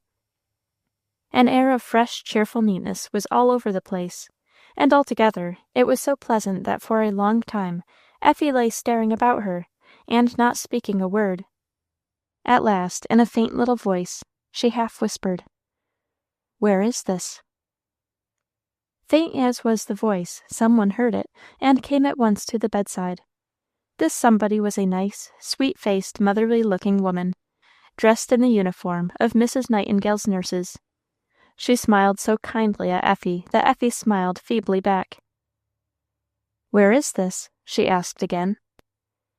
"This is a nice place where they take care of little children who are ill, and make them well again," answered the nurse brightly. "Do you live here?" said Effie, after a pause, during which her large eyes seemed to grow larger. "Yes, my name is Nurse Johnstone, and I am your nurse. You've had a long sleep, haven't you, dear? Now you've waked up, would you like some nice milk to drink?" "Yes," replied Effie, doubtfully. But when the milk came she liked it very much, it was so cool and rich and sweet. It was brought in a little blue cup, and Effie drank it through a glass tube, because she must not lift her head. There was a bit of white bread to eat besides, but Effie did not care for that. She was drowsy still, and fell asleep as soon as the last mouthful of milk was swallowed. When she next waked, Nurse Johnstone was there again, with such a good little cupful of hot broth for Effie to eat, and another slice of bread. Effie's head was clearer now, and she felt much more like talking and questioning. The ward was dark and still. Only a shaded lamp here and there showed the little ones asleep in their cots. "This is a nice place, I think," said Effie, as she slowly sipped the soup. "I'm glad you like it," said the nurse. "Almost all children do." "I like you, too," said Effie, with a contented sigh. "And that," pointing to the broth. She had not once asked after her mother, the nurse noticed, and she drew her own inferences. "Now," she said, after she had smoothed the bedclothes and Effie's hair, and given the pillow a touch or two to make it easier, "now, it would be nice if you would say one little Bible verse for me, and then go to sleep again." "A verse?" said Effie. "Yes, a little Bible verse." "Bible?" repeated Effie, in a puzzled tone. "Yes, dear, a Bible verse. Don't you know one?" "No." "But you've seen a Bible, surely." Effie shook her head. "I don't know what you mean," she said. "Why, you poor lamb," cried Nurse Johnstone, "I do believe you haven't. Well, and in a Christian country, too, if that ain't too bad. I'll tell you a verse this minute, you poor little thing, and tomorrow we'll see if you can't learn it." Then, very slowly and reverently, she repeated, "Suffer the little children to come unto me, and forbid them not, for of such is the kingdom of heaven." Twice she repeated the text, Effie listening attentively to the strange, beautiful words. Then she kissed her for good night, and moved away. Effie lay awake a while, saying the verse over to herself. She had a good memory, and when she waked next morning she found that she was able to say it quite perfectly. That happened to be a Thursday, and Thursday was always a special day in Great Ormond Street, because it was that on which the Princess of Wales made her weekly visit to the hospital. Effie had never heard of a princess, and had no idea what all the happy bustle meant, as nurses and patients made ready for the coming guest. Nothing could be cleaner than the ward in its everyday condition, but all little possible touches were given to make it look its very best. Fresh flowers were put into the jars. The little ones able to sit up were made very neat. Each white bed was duly smoothed, and every face had a look as though something pleasant was going to happen. Children easily catch the contagion of cheerfulness, and Effie was insensibly cheered by seeing other people so. She lay on her pillow, observing everything, and faintly smiling, when the door opened, and in came a slender, beautiful lady, wrapped in soft silks and laces, with 2 or 3 children beside her. All the nurses began to curtsy, and the children to dimple and twinkle at the sight of her. She walked straight to the middle of the ward. Then, lifting something up that all might see it, she said in a clear, sweet voice, "Isn't there some one of these little girls who can say a pretty Bible verse for me? If there is, she shall have this." What do you think this was?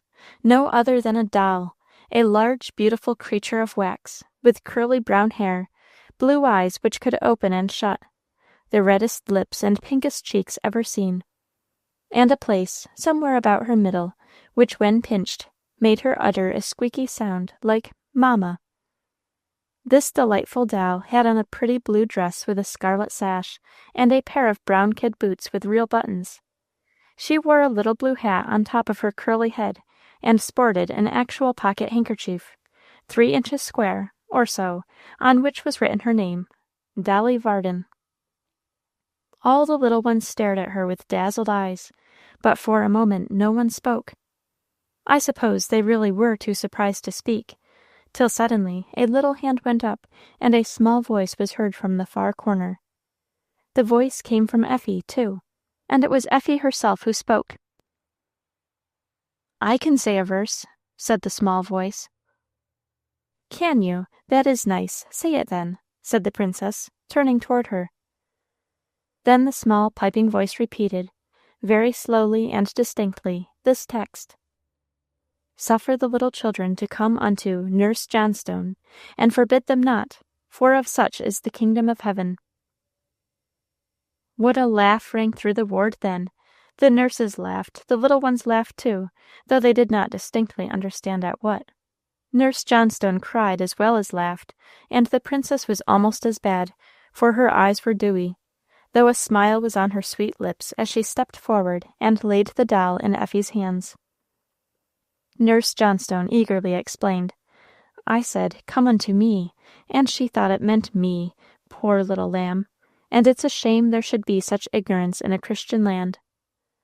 All this time Effie was hugging her dolly in a silent rapture. Her wish was granted, and wasn't it strange that it should have been granted just so? Do you want to know more about little Effie? There isn't much more to tell. All the kindness and care which she received in Great Ormond Street could not make her well again. She had no constitution, the doctors said, and no strength.